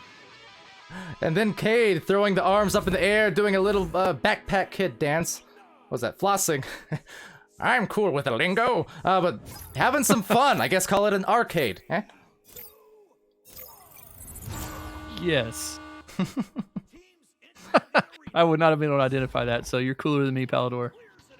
Yeah, I'm totally Mike Posner. Anyways, as back to the pass here, King being lost there by Feener. Feener has a boot pass, maybe, but we'll back it out, and kind of a wise choice as there was a lot of clustering there on the defense. And Schrodinger's disc getting it stunned out and picked up by KP, going for a pass to their stack. Very nice. What is happening? I think the one teammate accidentally stole it from their other teammate who was trying to dunk it in. Ended up doing a little bit of a steezy show there to taunt the other team. Let's see if that puts Schrodinger's disc into a bit of a frenzy. I'd like to see them come back after a show like that. Look at a little tsunami, if you know what I mean. But either way, the Steez is there, and Kirito is there now on the recovery, or on the joust rather, as they try and make up for that last play and get some points back. As a nice tap goes to Robot's Mind, and Robot's Mind trying to eye down, scan the defenders, sees the trio in front. Meanwhile, King driving it up, but losing that disc there, kind of driving it into that triangle of defenders, will just resulting in this tangle up that results in that goal, maybe open for a second, but now closed off by the barrier as they retain that nugget and try and dish it, but a little off Chris when they should have crossed. And Schrodinger's disc picks it up, sends it over into the tunnel, bounces just around the defenders there on Tsunami's side. They are going to get there first. They do have the disc. They do have a numbers advantage. Nice cut pass to the Robot's Mind on the backboard there. Goalie saw it coming, but wasn't able to get it. It was a little too fast for the Tsunami player. Yeah, and Schrodinger's disc doing a good job there, on that pass. I mean, you see King could have thrown it initially to the backboard, but then that would have probably been a guaranteed dive and interception by that goalkeeper. So doing the wise thing, they had a little time, so brought it in closer just to cut the distance, and it was enough to squeeze those 2 points in. And now Tsunami has a disc. Their back pass to the Bowtie. Bowtie sends it down to the floor, bouncing around. Going to be picked up by Tsunami for a second. Nice, another back pass. As their back pass is proven to be very effective. All that pass forward, intercepted by Schrodinger's disc. Picked up, sent around, bouncing around the mid. No one with clear possession yet. Although Sal has it. Tries to send it forward. The stun there. Getting confusing here. Schrodinger's disc does come away with it, sends it long down through the mid into the trench, bouncing up towards the goal, but the Tsunami goalie was there to pick it up.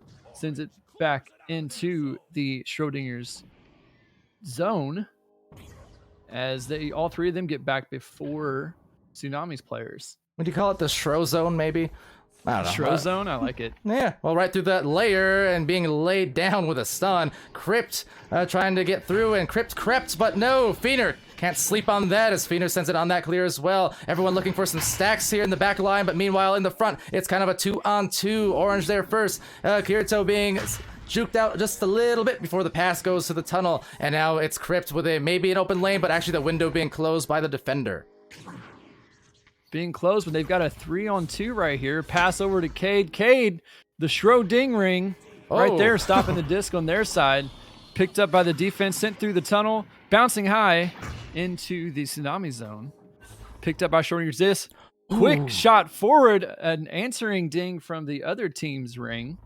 And Schrodinger's disc passing it around. They're attacking the bubble here. They got a nice cut pass coming up. Perhaps, no, a bounce shot. Bounce pass off the ding ring to another pass there.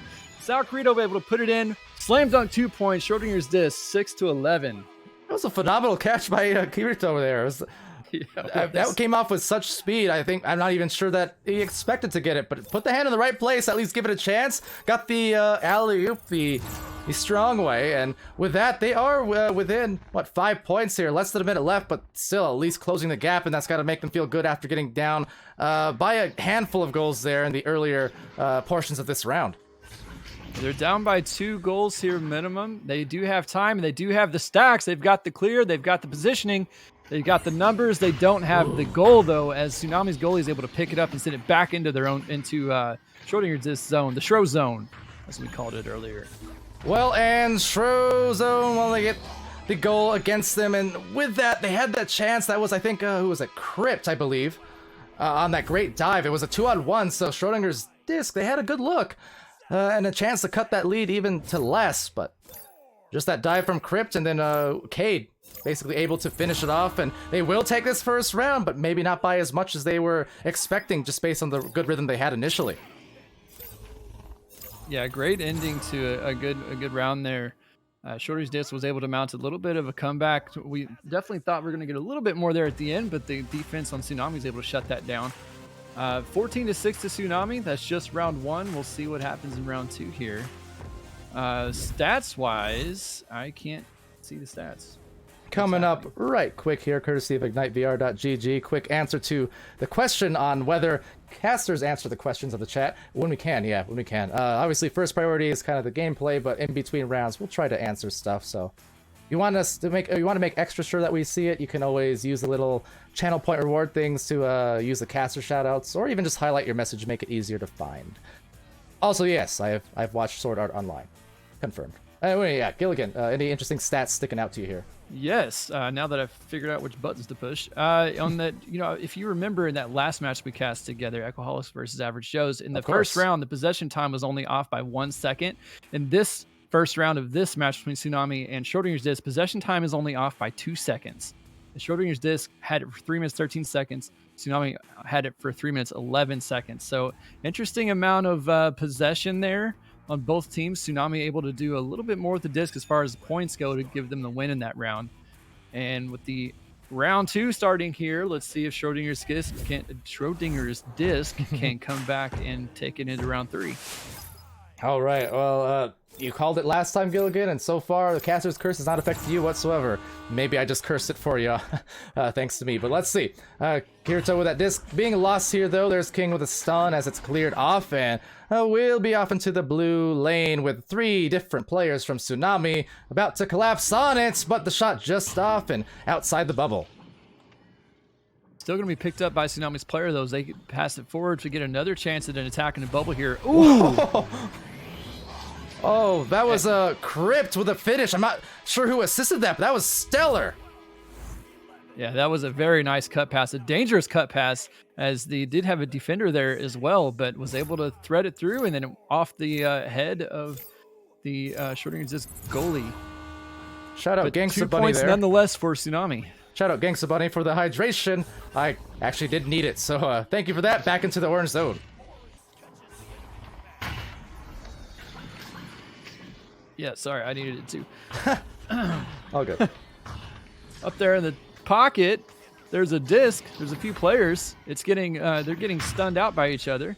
Schrodinger's just comes away with it, bounces it down towards the goals. Nice pass. Ooh, juking around for the slow dunk, slam dunk by King.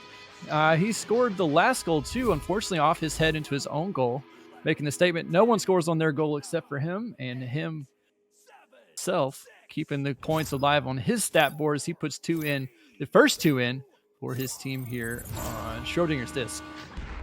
That was, yeah, nice move there. Kind of opening the door, the barn door, essentially. This full extension on the arms, let the defender pass by, and then just treated himself to an open goal. The King there as Kirito now looking to maybe ring another one home. There's a pass crossing it to Robot's Mind, and Robot's Mind couldn't find that goal. Instead, a little too slow off that backboard, and now it's going to go back to the mid lane. And back again in quick note as well to Unsound Dash. Why, thank you. Although you do know the caster's shout out, that doesn't mean you have to shout at casters. Not what it means there, and all the caps, man. I'm deaf now, but thank you. You're very kind. Giligin here as well, as Tom says, enjoying the cast. So yeah, we are enjoying it as well. Great to have Giligin here. This is the first time we've been able to cast together these last 2 games. Yeah, it's been an absolute pleasure so far. These games have been exciting. The cast have been exciting. The chat has been making our eyes deaf as the Schrodinger's disc picks up the disc, knocked away by the head of the Tsunami player, but the stun getting knocked by the Schrodinger's disc player, and now it is in the orange zone, loose, no one's able to pick it up yet. Bit of a scramble for it. Tsunami does come away with it, sends it through the mid, nice long clear into Schrodinger's disc zone. That's gonna be close, not even close. I had a weird angle on that one. Oh, so did Pass they. back out. So did they. Yeah, and caught by Pally here as it will be taken at the trap by Feener. Not for too long. The defense a little bit meaner, apparently, as Robot's Mind, well, doesn't get that disc either because he only finds another stun, but it's Rickster with a takeaway and now trying to bait out the defender, perhaps, as the defense does spread the floor, looking for their angles. There's one uncovered. It's Quotai up high and now down low to the post and posting down right below the knees. And, well, they're ahead for Tsunami. So Palidore, when a team is spreading the floor, but we're in zero gravity, so up and down is kind of relative, and the player was upside down on the ceiling. Does that mean the ceiling is the floor? That's a great question for my former teammates Lemming and Simeon. Famous upside down pair for sure. Yeah, got that throwback Eclipse jersey on tonight. Yeah, some people were noticing. So yeah, they were some of the OGs of the upside down, the inverted play, so to speak. So me, I was always right side up as that shot goes just right above that goal and rebounded by Crypt. Oh, and dubstep disc. Dubstep Crypt. Glad you saw that too. Couple of stuns coming out here. Tsunami does come away with it. Nice pass over to Quotai, but Quotai thought he was about to get stunned out. Had his shield up. Does still get the disto with the stack in there with KP. Sends it in for the 2-pointer. Gets around the goalie. And Tsunami is up 6-2.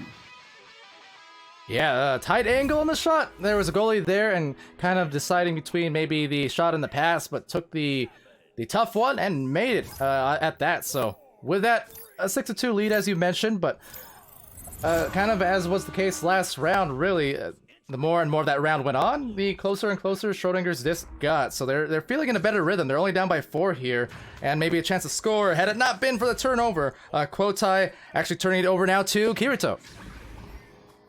And that's halftime of round 2. The open goal ding ring from Tsunami's goal. Picked back up by the Schrodingers. Picked back up by Tsunami. Tsunami looking for a clear here, waiting for the stack to get in. And the stack was there. The bounce was a little errant there, but they're still able to pick it back up. Oh, the headbutt, I believe, by Schrodinger's disc gives them the disc. They send it forward into the Tsunami zone. And another stun steal, juking around. Oh man, dubstep disc almost went in by itself. That disc is sent out. Schrodinger's disc bouncing over to their teammate, not able to pick it up over on the wall there. Sends it in to no one. Picked up by their own team. Clock shot. Oh, nice save by the goalie, but he gets stunned out, and King able to grab the disc and send it in for the slam dunk. Now Schrodinger's disc with that too, only down by 2. And with 4 minutes on the clock here, this is anyone's round. Yeah, some nice defense, but unfortunately, as is often the case there, if you can't get that disc out of the way. Interesting there. Am I dying or is it the server? In any case, I'm seeing it too.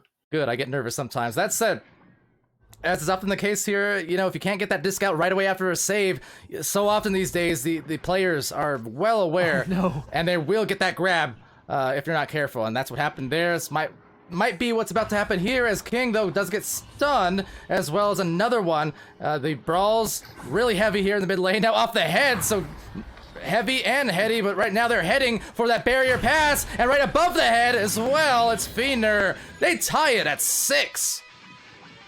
And the head game is strong with Tsunami here, as that whole goal, as the pause comes up. That whole sequence there happened because 2 of the Tsunami players, one of them had the disc and the other one absolutely headbutted out of his teammate's hands.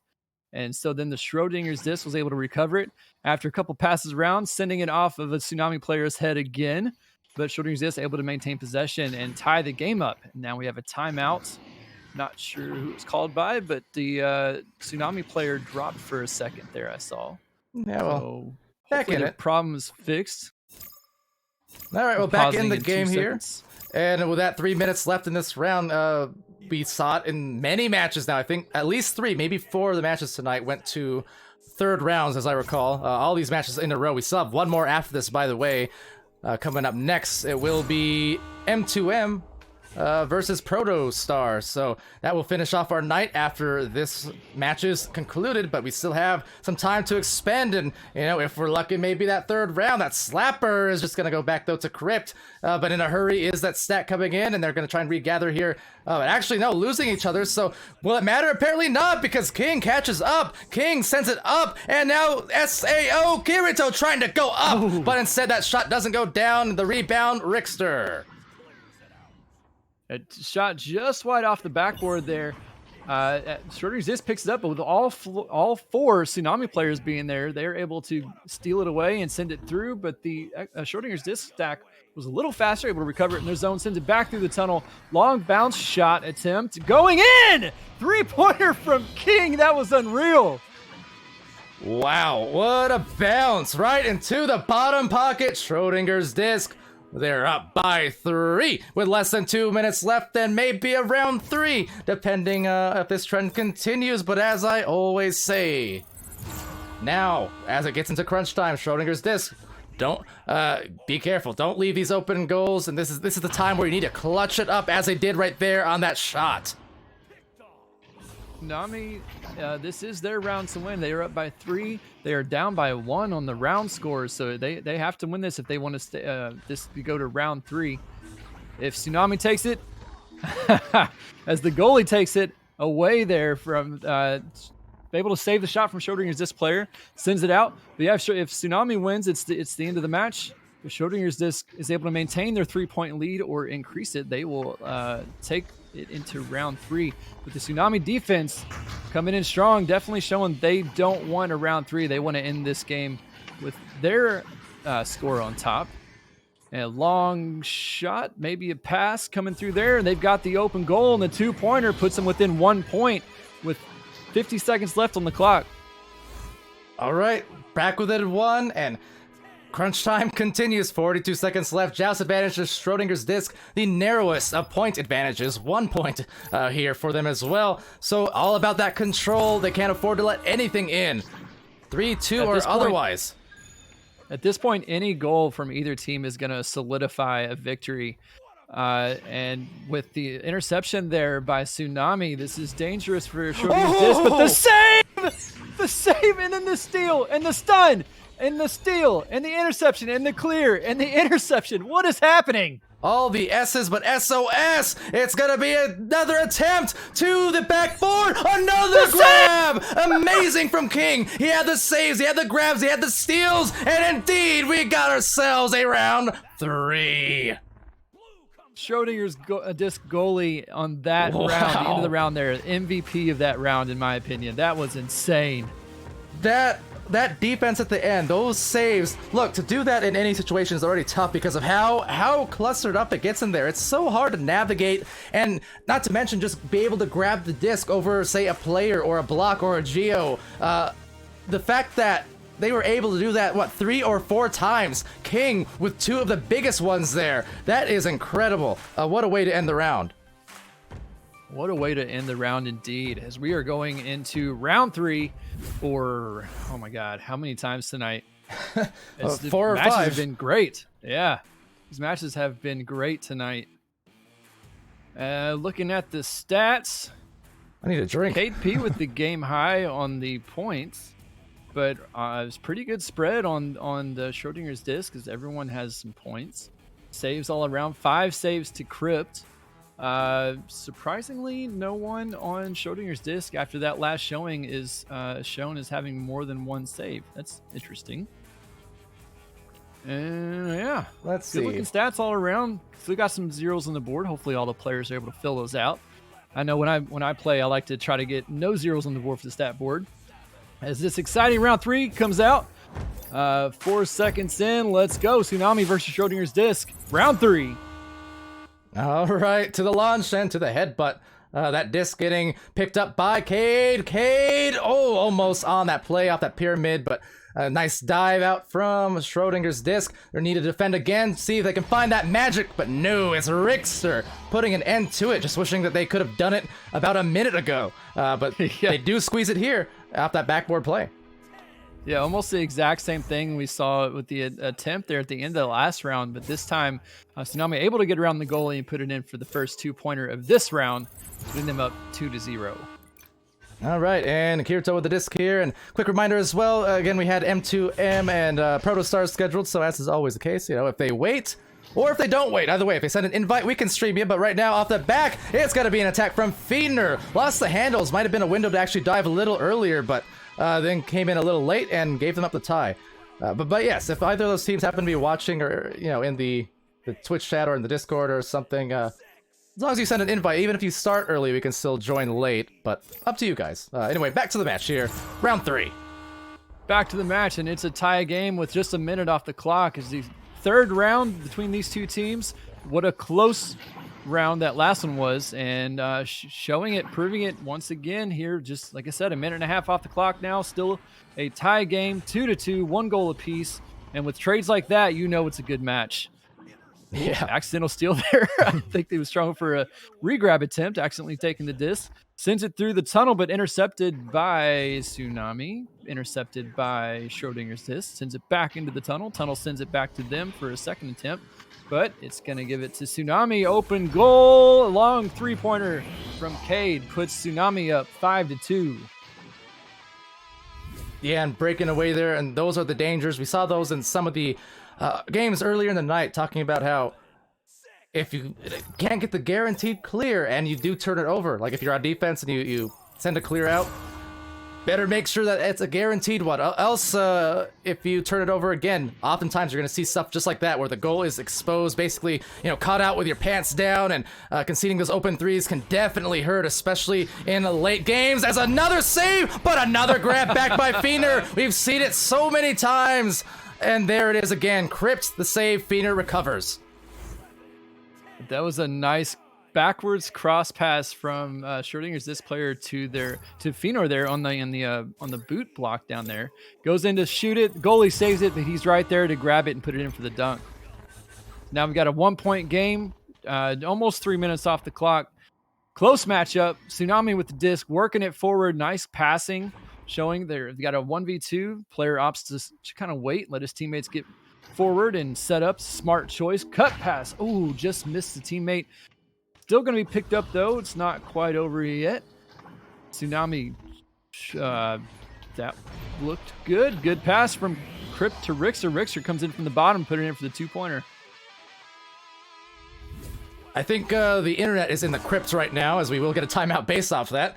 But 3-point advantage going to Tsunami, and yeah, timeout will be had here at the moment. So, seeing if they can settle that down. A little spikeage there, perhaps, and maybe even a lot. That said, it's been fun so far, and hopefully this can calm down, because based on the first 2 rounds, you want to see this end on even playing field, and both teams just going all the way. On like I said, not having to worry about outside factors, but it's the internet, so we'll run into these kind of things from time to time. But nature of the beast. Nature of the esport, indeed. Not a whole lot we can do about that. With the if only light speed weren't such a hard limit. If only. But yeah, we got a pause here. Both teams trying to wait and see if the ping is an issue or if it's kind of stabilized itself a little bit. Looks okay from what I can see. Tsunami up by 3 at the moment. They were up by 3 a moment ago, but Schrodinger's disc didn't let that stand for very long as they answered with a 2-pointer, bringing them within 1. Tsunami now up by 3 again. And Tsunami player dropping out. See if they're doing a substitution or someone maybe resetting something. Stats-wise, neither team quite at 100 stuns. Although Schrodinger's disc is only 7 away as a team from having 100. So let's go. Both teams, high stun going to Salcarito and KP, both with 32. So who was that who had the 93 stuns last game? That was Taco Pig Tuesday. Yeah, there you go. That was definitely impressive. Yes, and I also that number was very special to me, as although I've gotten well over 100 stuns before in scrims and other private matches. In a VRML match when I was playing with Wireless Shacks, the highest I ever got was 93, but it was a crazy match because I tied for 93 stuns with Gygasm from There Is No Team on There Is No Team's first match ever in Season 1. That was an insane game. Very hard to play because the stuns were just all over the place. But yeah, we tied for 93, and we just saw 93 from Taco Pig Tuesday in that last game. This game, though, getting back underway. Tsunami up by 3. Schrodinger's disc with disc possession. Joust advantage here. And let's go. All right, and as we do launch out, it's 6:27 left in this round, and that's going to be a bounce overtaken ultimately, well, by Tsunami. A little bit of struggle there on that recovery, so King now with a lane trying to shield, and actually manages to break loose. I think the defense grabbed the teammate there, their own teammate, kind of lost it on that anchor. Oh, that said, back on the grab at the wall, it's King sending it back, but will not connect on the pass. A nice tap boost though from Feener, still yet though recovered by Rixter. Interesting cross pass to their own goalie there. Intercepted once again by Schrodinger's disc. The clears from Tsunami not quite able to make it out of their zone yet, as so far the Schrodinger's disc player has intercepted several of them. Although that one goes through the tunnel, and they do have the stack together first. They're going to get there first, and they do not overshoot it. But Schrodinger's disc able to get there in time to stun them out. Cross pass to the shield. The shield player dropping down. Quotai juking around, looking for another pass back to Crypt. Crypt gonna slow it down. Draws out a defender. They do have the numbers here. Patient play from Tsunami, waiting for their players to get into the perfect position, but that stack, this very short stack there from Schrodinger's is able to headbutt it out of their other players' hands. And the disc is now heading towards the tunnel on its own. There's a lot of aggressive defense there. I mean, they had a couple chances on some kind of misconnections on the defensive assignments, but really just not a lot of time. So even when they got those little windows, they kind of had those panicked shots. And again, that's caused because of the fact that they're not used to even being open for a lot of these, as that will dub in, dub out, trying to dub over this, and will be instead, well, stubbing the toes of Richter as Richter losing control. That's going to go over to Feeder. Feeder's going to eye down that goal. A rebound will be had by King. And they got themselves within 1 point here in the third round. Yeah, the shot a little high from Feeder. King there to pick it up and put it in for the 2-pointer. 1 point game once again. Third round, Tsunami, Schrodinger's disc. This time with Tsunami with Joust advantage. And a quick shout out to Sir Dimwee in there with a variety of comments the last few minutes. But good to see Dimwee in the chat, as well as that shot would be good to see if you're Tsunami, but they don't find it. So Feener does, but you know what? It's right back to Cade, who gets stunned by Kirito. That backboard has not been a friendly place for them when it comes to trying to get the offense going. Schrodinger's disc has been doing a good job on the dives. Yes, they have. And Schrodinger's disc coming away with the disc here, sends it through the mid down into the Tsunami zone. Picked up by Tsunami, but it bounced off of the wall there, gives it right back to Schrodinger's disc. Nice pass up there to the that Geo that has way too many names. Ooh, cross pass, not quite able to connect. Maybe a little bit of miscommunication there. Tsunami sends the disc out, picked up once again by Schrodinger's disc as they were able to attack the bubble one more time. Tsunami's got to be careful, give your team too many chances, and they will score it. Another cross pass there, and that's in with robots behind assisting King, but someone was in the goal bothering the goalie. Yeah, that player not listed on the scoreboard, but oftentimes a very valuable part of the play. There's a lot of traffic in there for sure, and tough as ever to maneuver around. Now, as we wind down these last few minutes, I do want to shout out real quick our great sponsors in HyperX and Rebuff Reality, Stereo and Products, Fix Gaming, VRware.net, VR Cover, and ProTube VR. Of course, I'm casting here on the Quadcast S, and with that, I confess, I do love this game. 5 streams, 5 games here, all up in a row. The 6th one perhaps coming up real soon. We've gotten so many round 3s and reverse sweeps, it's kind of boggling the mind. This one could be another one, and that said, another stun coming in as well. Will be recovered by Feener with a lane to try and clear, but a lot of defense in the way. A lot of defense in the way, but Schrodinger's disc has the momentum right now as they've scored the last couple goals in a row, and they are actually up by a point. I think for the first time this round, they're up. Then forcing the round 3 after that last round. Tsunami has possession, possibly. Disc bouncing around doing its thing again. Schrodinger's disc does send it through into the Tsunami zone, and it's a race to see who gets there first. Tsunami is there first, picked up by them for a second, but the stun comes out from the Schrodinger's disc player, and they've got almost an opportunity to attack the bubble there. Defense stopping them in the mid, forcing them to slow down and pass their back pass to the mid. Able to pull a couple defenders out, and they are able to pass forward, getting around an open goal, but it doesn't matter because the goalie was the one who was able to stop that.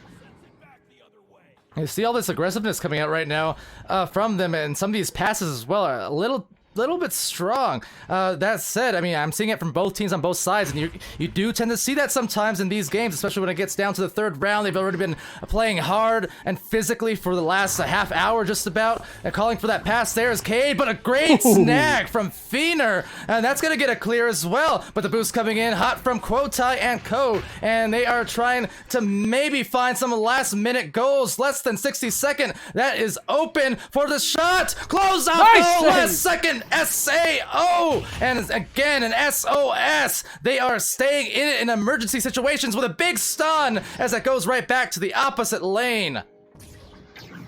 And once again, round 3, we're down under the last minute with a 1-point game here. Any goal at this point could possibly seal the deal, and there it is. Richter assists by Cade.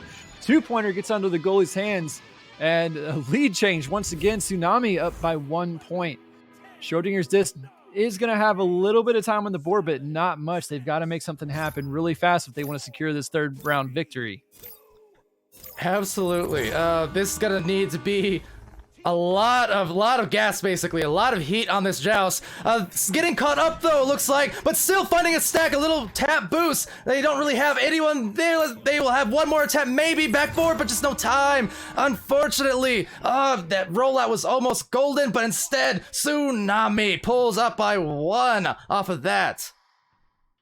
What a match. That What a was- match. What a match. Another match. Just so many in a row tonight. Round 3s. That last one went to overtime. This one almost. Just a 1-point difference. It doesn't get any closer than that.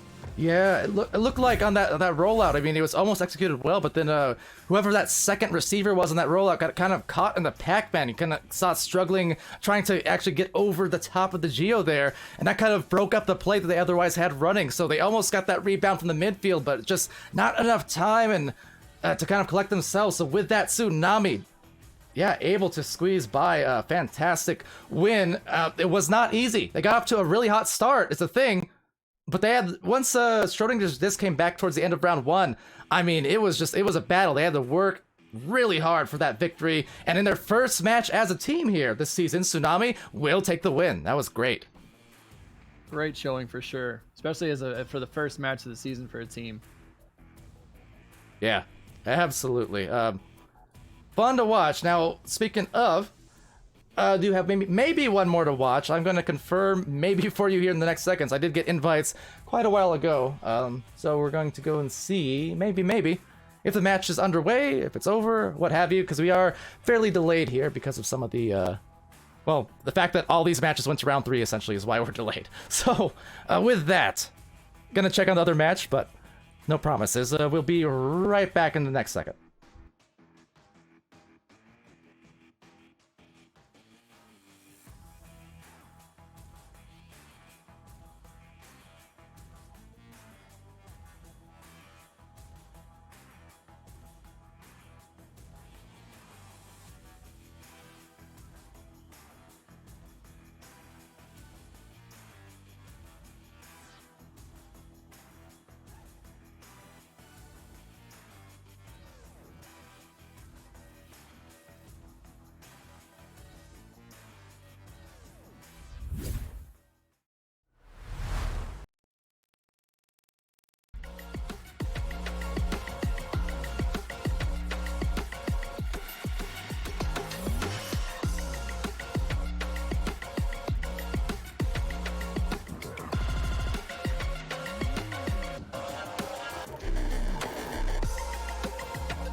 All right, hello everyone. So indeed, these teams did wait, and happy to say, because now we get to stream this full final game in what's been a string of amazing ones across this night. no exaggeration, this is their 6th in a row, and if memory serves, either 4 or 5 of them went to round 3s. And we've had overtimes as well, multiple, basically, down to the last minute, 1-goal separation. I mean, it's been a stellar night for sure, glad to say. With that, the poll is indeed up and underway as these teams gather themselves here on the cast once more for a final time. I'm Palidore, final time ever. And next to me, Giligin on the co-cast for our 3rd straight here. Giligin, how's your night been? If it's anything like mine, awesome. Oh man, it's been exhausting. Two matches in a row for me, and both of them went to round 3. The first one went to overtime. So this one, if it goes to round 3, I know I'm gonna sleep well tonight. Yeah, absolutely. This has been exhausting in the best of ways, though. Just these teams playing absolutely their hardest here across the night at the start of Cycle 2 here in Season 3. So, after that week break, there's a lot of teams coming in here just wanting to get right back into the action. Some people enjoy the breaks here and there, even on the casting side. 1 or 2 days, okay, not too bad. But then by like the 3rd and 4th day, I just want to cast some more games again. So I'm glad to be back here on the 2nd day of this new cycle. Yeah, I know. I don't know how every player felt, but I know certainly as a person who works with VRML, that break week was very much enjoyed. But yes, very much ready to get back into it.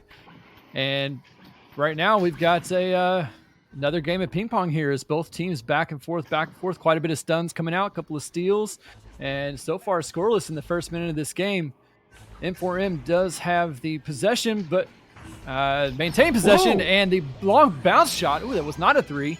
A long 2-pointer there. Bounce shot from Bean with the assist by Legit Hops. Legit Hops.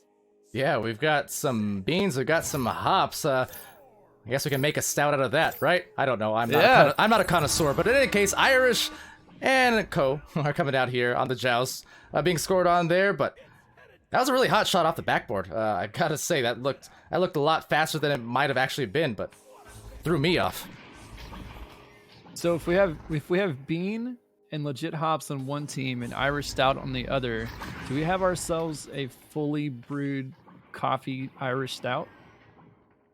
I don't know, but that hurts my head, and I'm gonna get back to you on that one. But with that, I need some more Dr. Pepper. But Super Stab with a disc, and they're gonna have this launch out here, kind of staying on their side of the floor a lot, trying to maneuver around that stack. You can see them redirecting pretty well for M here, and trying to just equalize that with some passes. Gets a little bit astray, and Super Stab again, the reset. Man, it has stayed in here for a long time. Yeah, it's rare that you see the disc stay on one team's side by their own choice, and the disc has been over here on Protostar's side for quite a while, but it's been there passing back and forth and trying to get around the attackers there. They were managed to do it for quite a while, but eventually M4M does get the disc back in the mid zone there, setting up for another attack. They've got a player up top who's got tag team there by two players, get squished in the middle. The disc in the clock position picked up just in time by Protostar's defense. M4M does come away with it. Another stun, another steal. And once again, neither team able to maintain possession for very long as the disc goes back and forth, back and forth. Yeah, Bean now rotating, inverting that orientation to secure the disc. A beautiful shield! Oh, but the better save as well! That was, first of all, phenomenal from Brainbot. Just knocked out two defenders with an ender, but then that save going out, but it's still stuck on this side of the floor, finally getting it into the blue. A nice long clear there by Protostar, finally able to tap it out of their side. Picked up by M4M, but Protostar with the impressive defense so far this round, able to keep M4M to just 2 points so far. M4 sending the disc long bounce there into Protostar's zone. Protostar does pick it up with three of their team members getting back before M4M is able to pressure them. A couple of passes here from Protostar, able to keep the disc in their possession and bouncing through the mid there. Pass not quite able to connect with their teammate, but it does go into the M4M zone, and Protostar is their first open goal. Just off the ding ring. Ding ring once again, proving to all of us it is the best goalie in NA, but not able to stop that beautiful cut pass from Superstab. The Scherzel puts it in under the goalie's hands for the 2-pointer slam dunk. Super stab with a super pass, so good. It could have been a rehearsal before it got it to Herschel, but you know their patience here that they're showing on both ends of the floor when they have control of the disc has been something to watch for sure. And like you mentioned, it started with some of that defense. They had nice dive defense around the bubble, and they eventually turned that patience into a well-earned 2 and a tie. Yeah, being here able to keep the Protostar stack back, but the numbers advantage is not in anyone's hands as they just reduced it to a 2v2, but the Protostar stack coming in and a nice dive there from Superstab. The goalie once again diving out to intercept the disc from M4M before they can turn it into some points. Leaf around, passing it over to his teammate, and some more cross passes in their own zone from Protostar as they patiently wait for their teammates to get into position. It's going to take an awkward bounce back to the station. There's a stack on the ladder, and it will indeed be a 3. Oh, just like that. All the patience in the world, and then in a snap of the finger, it's 5-2. For him, definitely punishing Protostar for that mistake of an attempted clear there, not quite able to get it through. And for him, with the stack ready to go, intercepts it and puts it in for the open 3. Now, 2-5, M4M up by just that goal. Yeah, and trying to, again, for this same strat here, just slow up the floor patiently. I mean, I do like they're putting some nice touch on these passes. You know, if the defense isn't bothering you right up front, you can afford to be a little softer just to give your teammates a chance to catch that easier. That said, catching the stun from Bean, and Bean, though, turning it over to Scherzel and back to midfield. Yeah, interesting play there. What was the slow passing, the patience from Protostar, able to keep their possession of the disc for quite a while. Oh, off the head. Off the head. I don't know who shot that, but it hit the goalie's head. Ducknub came down to grab it and was able to deflect it. It definitely changed angles, but wasn't quite enough to deflect it. But yeah, as I was saying, it was interesting to see the Protostar's slow passing, able to get the disc up. M4M quickly stole it, quickly sent it back, and Protostar was able to gain possession once again. And with that, was able to push it forward and get a goal. And we've got an open 3 here. Not quite able to connect. Superstab with the rush shot, not quite able to make it. I thought for a second we were going to see an answer to the open 3 that Protostar gave him for him a second ago. Gosh. Dingering once again, bouncing it back out to Protostar, give him another chance at this bubble attack with the stuns from M4M, able to stop it so far. The Scherzel once again getting it with an underhanded 2-pointer inside shot. Protostar is up by 1. Yeah, surefire, and they'll get themselves the lead once more. I don't think it's too early to say that this is looking like another one of those games tonight where it's just going to be down to the wire. I mean, less than 3 minutes left as Ducknub launches out here, trying to react and not concede a 3rd goal straight here to Protostar. And back to Ducknub at the midfield, so showing some of those passes we've seen from Protostar. M4M here executing them a little bit quicker, that being said, as they roll up the floor. That stack impending now in the bubble, now separating into kind of a man-v-man defense on M4M. And once again, up by 1, back to M4M. Yeah, whereas at the early part of this game, we saw the ping-ponging happening with possession of the disc. This time we're seeing the ping-pong with the points. As this looks like this round might come down to just, hey, whoever happens to be ahead when the time runs out. Yeah, and addressing Twitch chat right there quickly, saying a vacant ace, and Gator Rich saying, by the way, GG's to all you guys. I mean, we were hyped. But that said, mentioning the late games, I'm not making promises, but I'm just saying, you get those late games, you get those late trains. That train derailed, doesn't matter. There's the mail from Bean. And to finish my thought, you get those late games, you do have a decent chance of extra chance of getting casted. If you pile it all on, like in those primetime slots where there's 30 matches at once, a little bit difficult. But if I see you're all alone in the late night, I'm just saying, you got more of a chance. Yeah, that's true. I was only planning on casting 1, and then I saw that there were a couple more later in the night, and I thought, hey, might as well keep going, right? Keep it all in one block. Oh yeah, no, absolutely. Same with, I mean, OCE games and such too. I just happen to be awake for those, and those are always fun to cast as well. But Brainbot with a disc here, getting stunned, and back to Scherzel. It's a 3-point advantage, but 1 minute left here, Giligin, in the first round. Yeah, that was some bold, aggressive defense there by Protostars. 2 players came out to try to stop that disc, but they left the goal open. But it paid off as the stun from Protostar was able to stop the M4M player before they were able to get a shot off. Protostar now with possession of the disc. They're down by 3, still playing it patient. The pass forward there gets around the defense. Shot goes out. Open goal a little too high. Picked up by M4M, but Protostar is there to challenge it. They've got the stack picked up by M4M. Ooh, risky back pass pays off for them as they're able to get the clear out and send it down into Protostar's zone. Oh, risky is right. Now, that said, missing the catch, but a long time still here to get it back. They've got the lead already. They've got the 3. It's Bean, and it careens off that pyramid. And they are dancing like an Egyptian right on to the first round win, 12-6. First round win.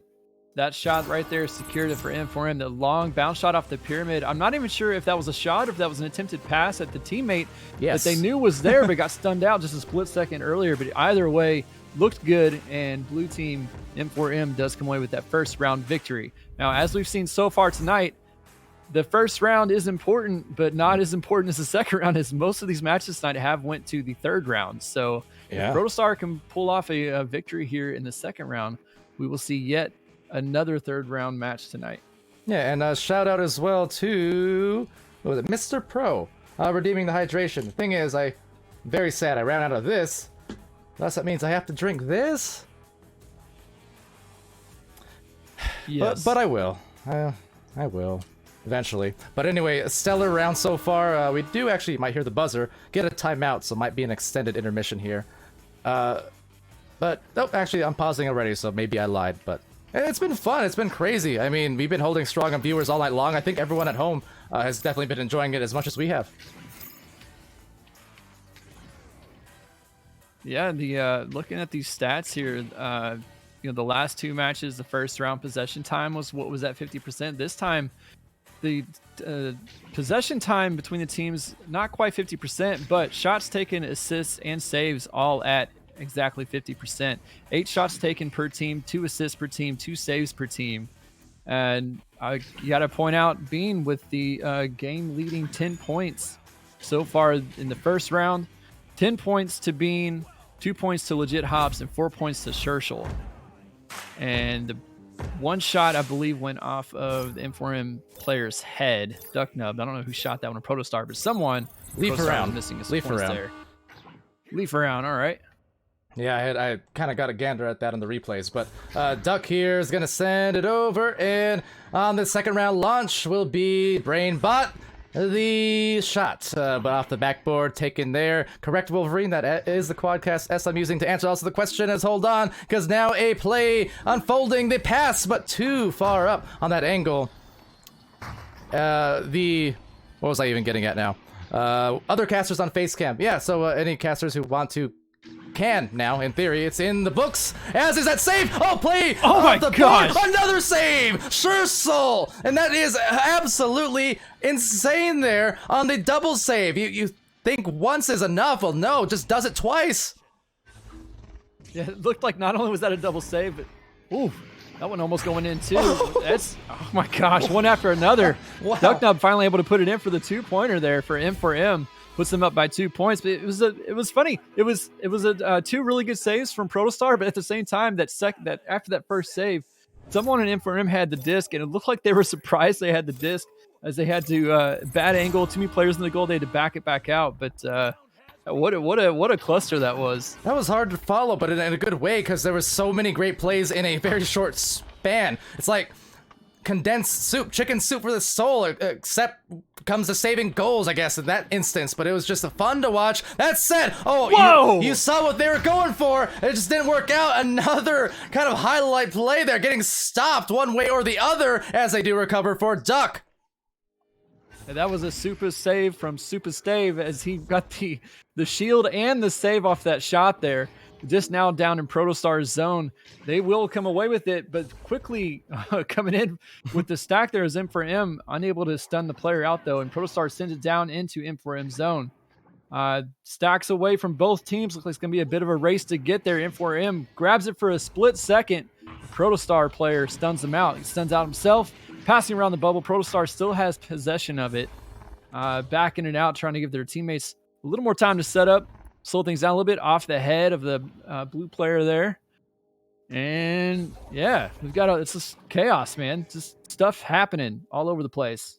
And, Echo Arena. And what happens when it becomes a little chaotic? You do this. You back it out. That way you can take a breath and just kind of decide on your next move a little more decisively and with less immediacy in your mind. Oftentimes, if you get too stuck in those big pileups, right, it's almost impossible after a certain point to string together coherent thoughts, as that shot won't be there, a little errant, but that one is not directly in the middle. 4 points for M4M. 4 points for M4M. No points for Protostar yet. 3 minutes off the clock, and I didn't even see that shot. I was back watching the two stacks brawling with each other. It was a stack versus stack, not just player versus player. It was interesting to see. Protostar here with the joust advantage, sends it down into the right trap there, sends it across to the mid, leaf around, passing forward to his teammate. Irish Stout goes for the nice little short pass handoff there. That pass intercepted by M4M's, clear sent back into the zone of Protostar. And one in the goal as the stack goes and collects, so you like that. The communication definitely on point. Quick note to Mr. Pro there. I drank the water, don't worry. I'm just being a baby because I like my soda, but water is healthy. It's good for you, so appreciate that for sure. Also, the Gunslinger redeeming a cast my match and absolutely saying one last Season 3 games cast before you leave for boot camp. So yeah, we'll be glad to get that for you as this game continues in round 2. A long shot there from Protostar, not quite going in, a little wide, picked up by M4M, but the not sure exactly how Protostar came away with that, but they did. I missed it personally, and they do end up with it in the midfield of the blue zone. M4M has their defense getting stunned out by Protostar, but the stack there recovers and intercepts that pass. With the clear there into the Protostar zone, Protostar is going to be there first, but can they pick it up first? Yes, they can. M4M pressuring them, but Protostar able to pass it back, and here we see the Protostar passing back and forth in their own zone again. That pass turns into a clear, picked up by M4M. That was a nice couple of stuns there from Protostar. And interesting slap back for the goalie there on M4M as he attempts to send it through the tunnel. Does recover it, sends it through the mid, long shot? Not quite. Not bad looking though. The bounce off the that post there sends it away from M4M player. They've got 3 players in the bubble, and yeah, nice defense there by Protostar. Stuns going out, but they're still able to get the disc cleared through the tunnel and away from their danger zone. Ooh, nice quick move there by Protostar. Grabs it, sends it down, and M4M recovers it on their side. All right, 433, low scoring second round here, but again, not short on excitement, needing to find some points rather soon, but they still got some time and some room to work with. There's the stack now trying to dive on this disc, getting split up a little bit. With that, it's going to leave a window for Bean, who's been pretty dangerous in some of these scores. That's going to fly high and right into the rebound from Leaf Around, but Leaf Around can't wait around because that legit hops. Was back on the defense real quick with a boost, and now the goal may be a little bit open. They're gonna send it though to the bow tie. It will be sent. Oh, but no! Ooh. Look at that great grab against Schursel, but now right back to Irish. A great grab. This is some intense defense. Schursel again doing some great work, but can it do it again? No, it's Brain Bot putting them up by 6. Protostar with great defense once again. The stuns definitely stopping the players. The saves from their players, but unfortunately they weren't able to clear it out of their bubble, and M4M was able to pick it up. You give a team enough opportunities, they are going to put that disc in. Now we've got 6-point lead by M4M, just a 2-goal deficit if they can get some threes here. But Protostar with the pass off the midfield ramp there, intercepted by M4M, and they are going to have another chance here to attack the Protostar bubble. I gotta say here, I mean, down 6 points, but I'm super impressed with what I'm seeing. I mean, M4M already impressed in some of the other streams I've casted for sure, and glad to see Protostar back here. But they've kind of turned it up. Protostar's defense and passing, both since the last time I casted them, they've taken it to a new level. As Supa will level the goal to put them on more even footing, at least get closer. only a 4-point differential. But I'm very impressed by. It's almost like I want to say, you know, a new team in a sense. You know, with these roster and the positioning, the passing, everything they're doing is quite a joy to watch. Yeah, their stacks are looking good for sure.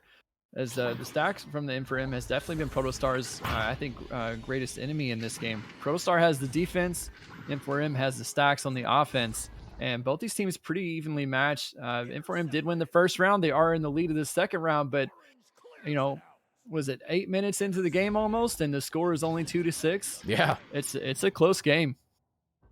absolutely, and trying to make maybe a little more separation for them in these last 2 minutes. A bouncer, will it be? Oh, that was so very close, and that could have been a back-breaking shot had it gone in. Irish Stout trying to dive out and contest, but Duck Nub! Well, you know the rest. It's gotta be in there from the bottom of the feet, and that's a tip of the beak to Duck. And with that 2-pointer there, another 6-point lead by M4M. Protostar, they got a minute 35, 6 seconds left on the clock. Down by 6, 2-goal deficit. If they can come back, they have plenty of time, but they've got to make something happen quickly if they want that plenty of time to mean something. Yeah. Super Stav patiently playing, attempting to get around the defense. Gets it stolen, but then turns around and punches the thief and gets it right back. And now they've got an open goal. Long shot attempt, and it's in! 3-pointer! Leaf around with the assist by Super Stav. That was awesome. Oh my goodness. What a shot. Leaf around the world. That one was smoking. That not easy. Clutch and with kind of a fader as well. It wasn't just a direct momentum being had into the goal. I mean, that was a seriously nice shot. They are still within reach here, but they need to defend again. That's a very quick flick coming in, maybe rushing that a little bit. So this is going to open up a window once again for Protostar to maybe get something going with 35 seconds remaining. But no, it's been the take, and now right past the stack as it sails every which way. Leaf around through mid lane.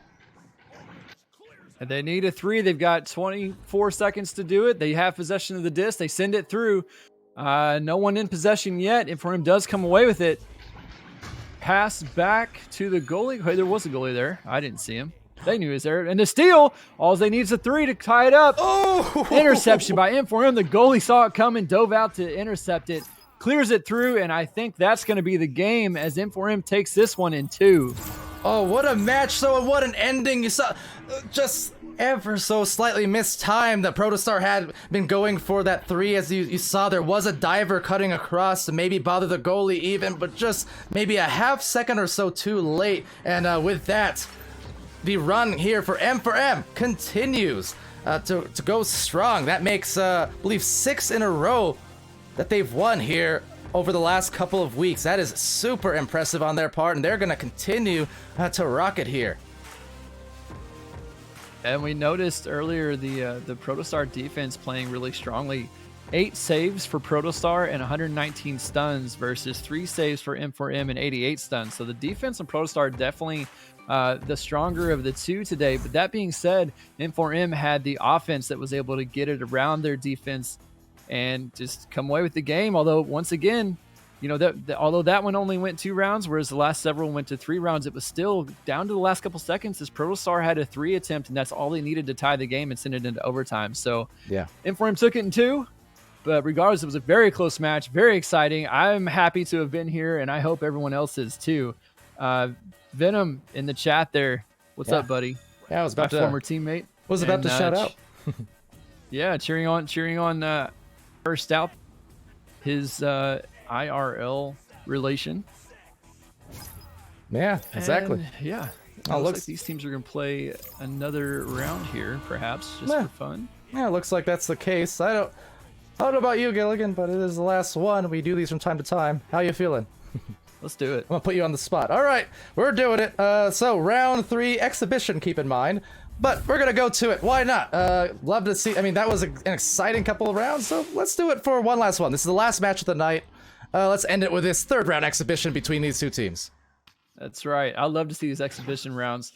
We did it a couple of times when I was still playing with Wireless Shacks. There was a couple times we contacted the team beforehand and said, hey, no matter who wins, if we win it in 2, you want to play the third round just for fun. And oftentimes we'd have the teams say, yeah, let's do it. So a chance for them to get a cast. It's always fun for the teams to be able to watch this back later, especially knowing that it doesn't matter. The game's probably going to be a little looser. There's less pressure on both teams to win, but with a match, with a round ending the way it did after the last one, I'm looking for yet another close round here. Yeah. No, absolutely. And for all you guys joining us in the chat as maybe a point, we're going to be stolen by Sure, still continuing that really sturdy defense. I mean, been super impressed, as I said, by some of this defense, the dive defense, and everywhere in that bubble, they've been really pressuring hard as a bold shot's taken out. But for everyone in the Twitch chat who's joined us today, thank you guys a lot. I mean, for those who want to stay tuned for this exhibition, obviously you're free to do so and happy to have you. But, otherwise, yeah, you guys got any shout-outs or any questions, things like that? It's also a good time to ask them here in these exhibition matches from time to time. But that said, we'll continue on now, and back to you, Giligin. Pamwow in the chat just showed up for the finale, saying Pog. Pamwow, one of our other casters, OCE caster. Just so you know, Pamwow, since you just showed up, this is an exhibition round, as M4M did win the first 2, but it's the last match, last round. We're going to cast it anyways. So welcome to Protostar versus M4M.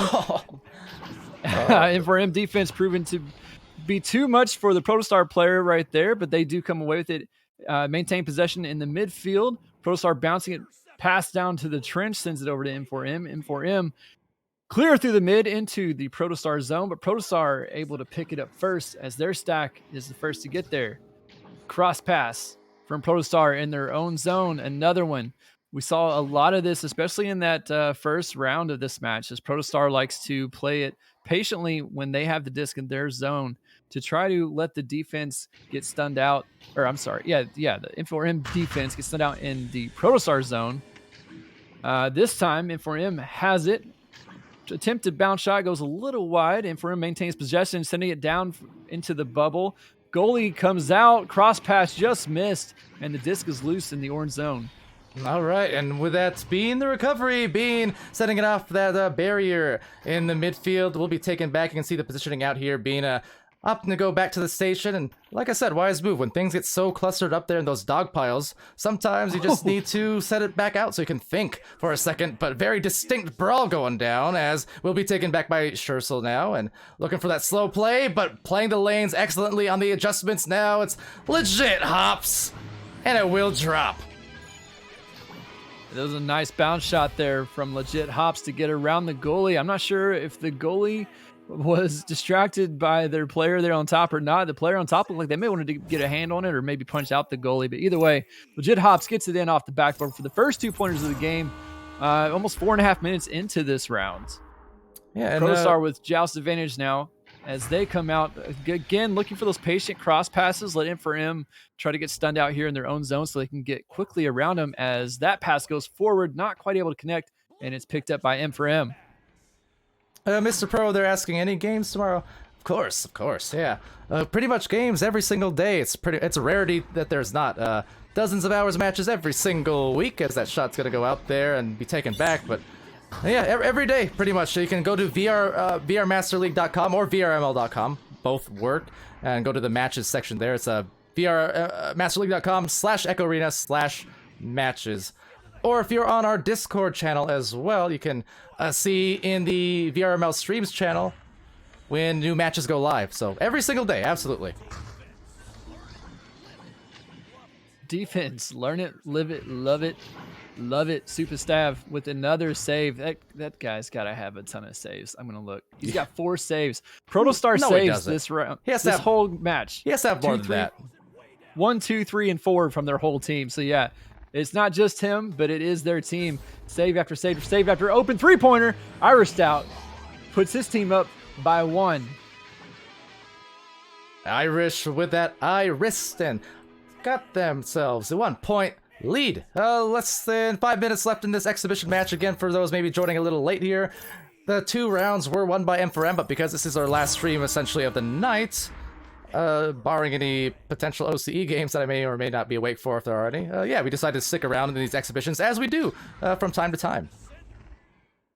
Princess AG11 governing moderator for VRML. Thank you for putting the link to the matches page in the Twitch chat. If you guys want to check that out, as Palidore was saying a minute ago, you can go there and look at the list of scheduled matches for the whole week, as it is updated constantly whenever a team schedules their match. So link there in the chat from Princess. Thank you, Princess. Venom, what's up, bud?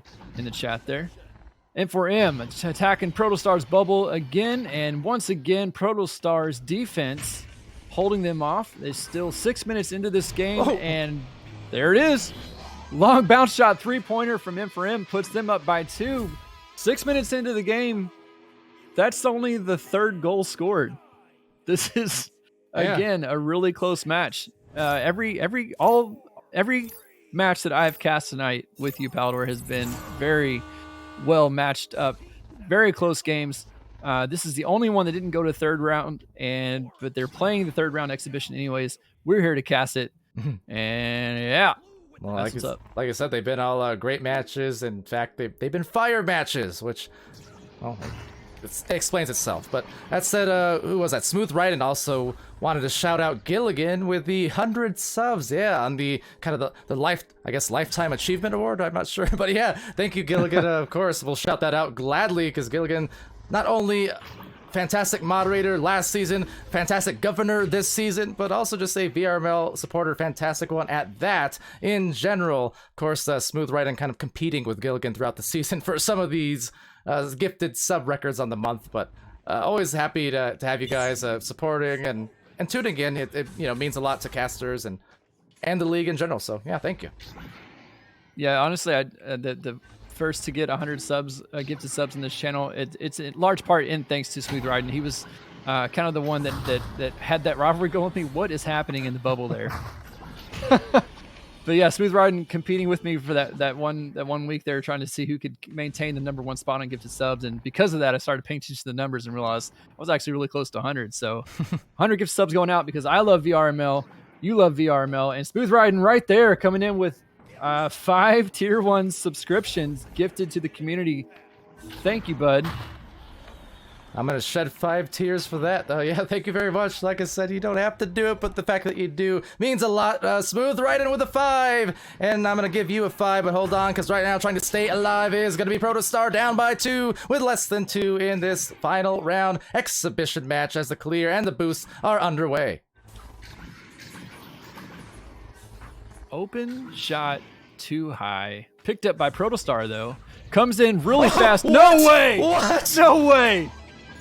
The stack from M4M, I think that was a headbutt. Headbutted out of the Protostar player's hands, off the wall, into the goal for the legit 2-pointer. No, I refuse. That was illegitimate. You are going to jail. I've got a... That is... Gilligan's a gov. Ban him. Ban him. Hey, that 2-pointer right there, that little instance right there is exactly why we're casting this exhibition round. For little crazy things like that. We love to see it. You know what? Fine. I'll settle for firing Skinny. That's fine. That said, nothing skinny about that. That was a very heavy save from Superstab, getting in the way again of that goal off the backboard. The clear will bounce kind of awkwardly, but actually the perfect spot for the slap back over to Schursel, and now they pass over to the tunnel. Oh, but just misreading perhaps, and will be... Oh, nice stuns actually. So perfect from... I think it was Leaf around there, as it will be Irish Stout. And once again, Protostar, right towards the end of the round, putting themselves within distance. They don't have much time, but they do have the momentum and they do have the skill. They just got to get it away from M4M for just a few seconds, as they've got about 20 seconds left in the game to score anything to tie it up or take the win. M4M, 20 seconds of defense here to hold the line, hold the lead. 7-5 this exhibition round. M4M versus Protostar. Oh. It could aggressive be stacks there. Aggressive is right, Gil, but the time is not there. And 7-5, the exhibition over in the third. But that, just like the last 2, just like the last 6 matches we've had, the last all night long, they've been so close. So close. Every match tonight has been insane. Just insane. Yeah, absolutely. It's been fun. Can't complain. I mean, this happens every season. After the first few weeks, all the teams filing in for a new season, things even out, and you just get so many third rounds, you get so many overtimes, reverse sweeps. Again, I know this one was an exhibition, but on the whole, we saw either 4 or 5 out of the 6 matches tonight here in this primetime block in a row. They've gone to round 3s, and they had OTs, they've had so many last-second wins with these big saves and big goals, so it's been great. Won't count the score there on the scoreboard because, again, officially that was just an exhibition. But yeah, that was definitely a fun watch. So you can still get a good look at the full stats, I suppose, on that end. But yeah, that'll do it. Yes, sir. 13 saves for Protostar. 72% of the saves were on Protostar's side. That is crazy. I don't know if I've seen a match with such a lopsided save rate. There's been a lot Protostar of them. defense was just on it. Yeah, they lost the match, but their defense was insane. Their saves were insane.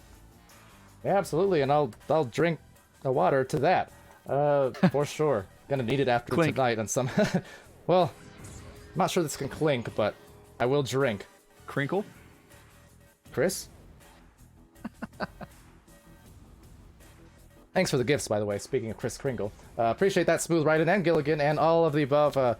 Anyone who's supported, whether again through chat or through subs or just by playing and having us casters in for these exciting games. It's been fun.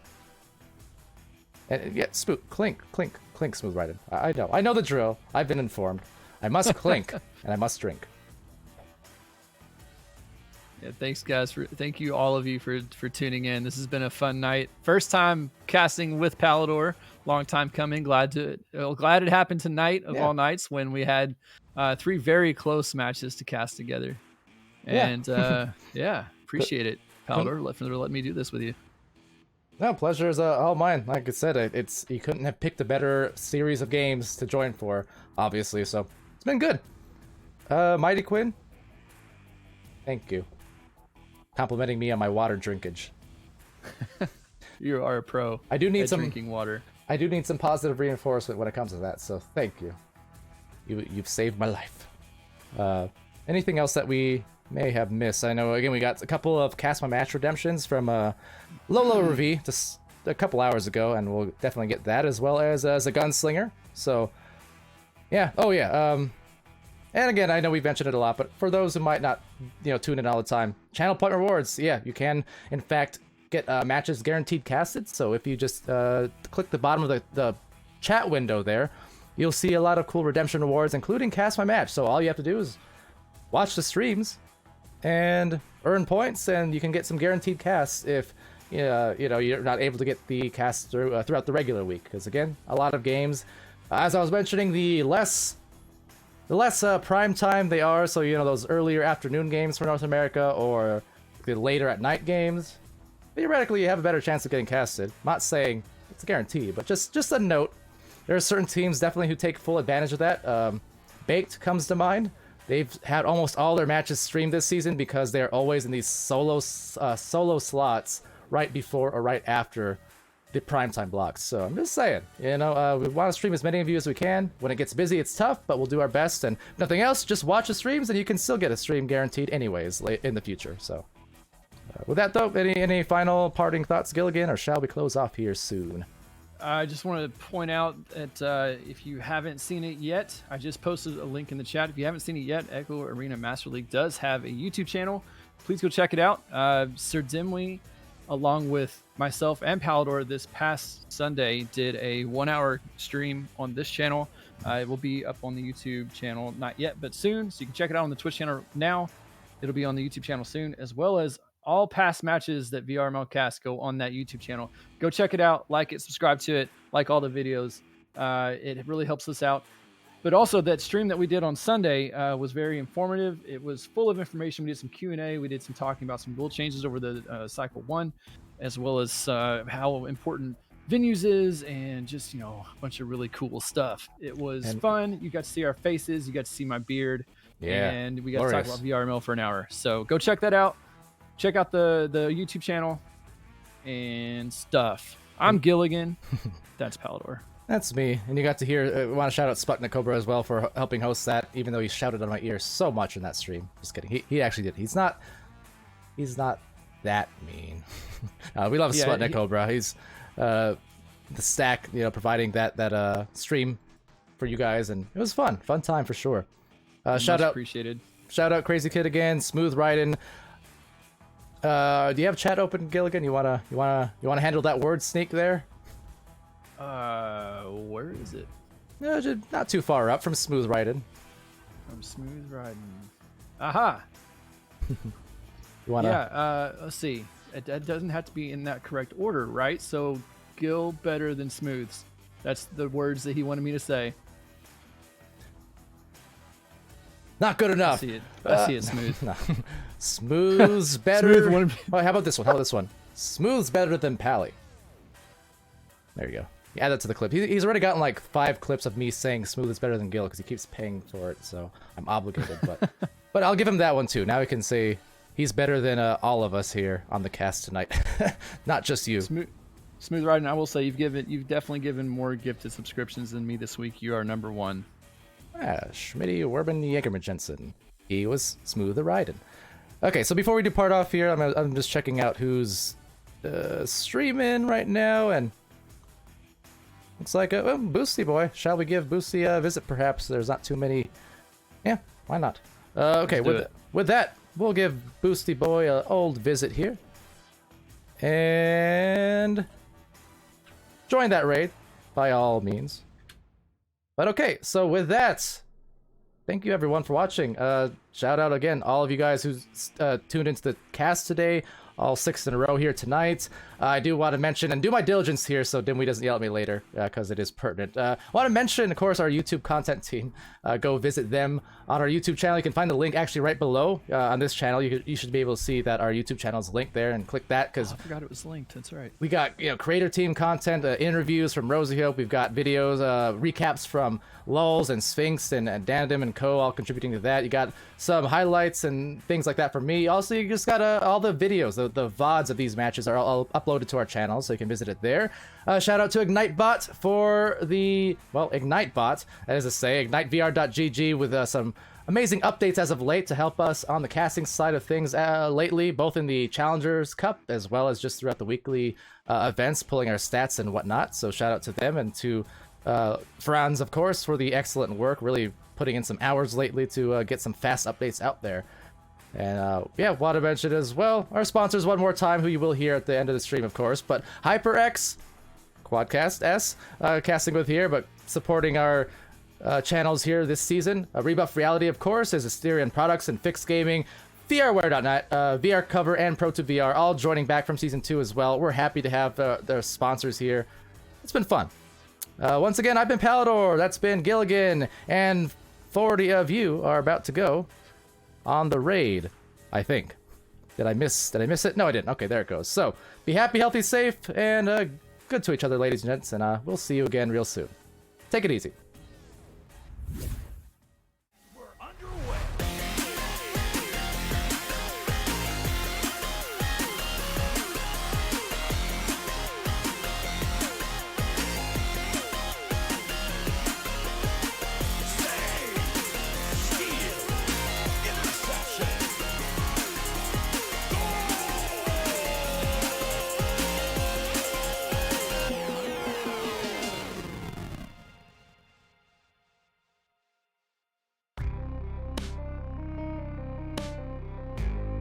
Season 3 of VRML Echo Arena is brought to you by HyperX, Rebuff Reality, Asterion Products, ProTube VR, VR Cover, Fixed Gaming, and VRware.net.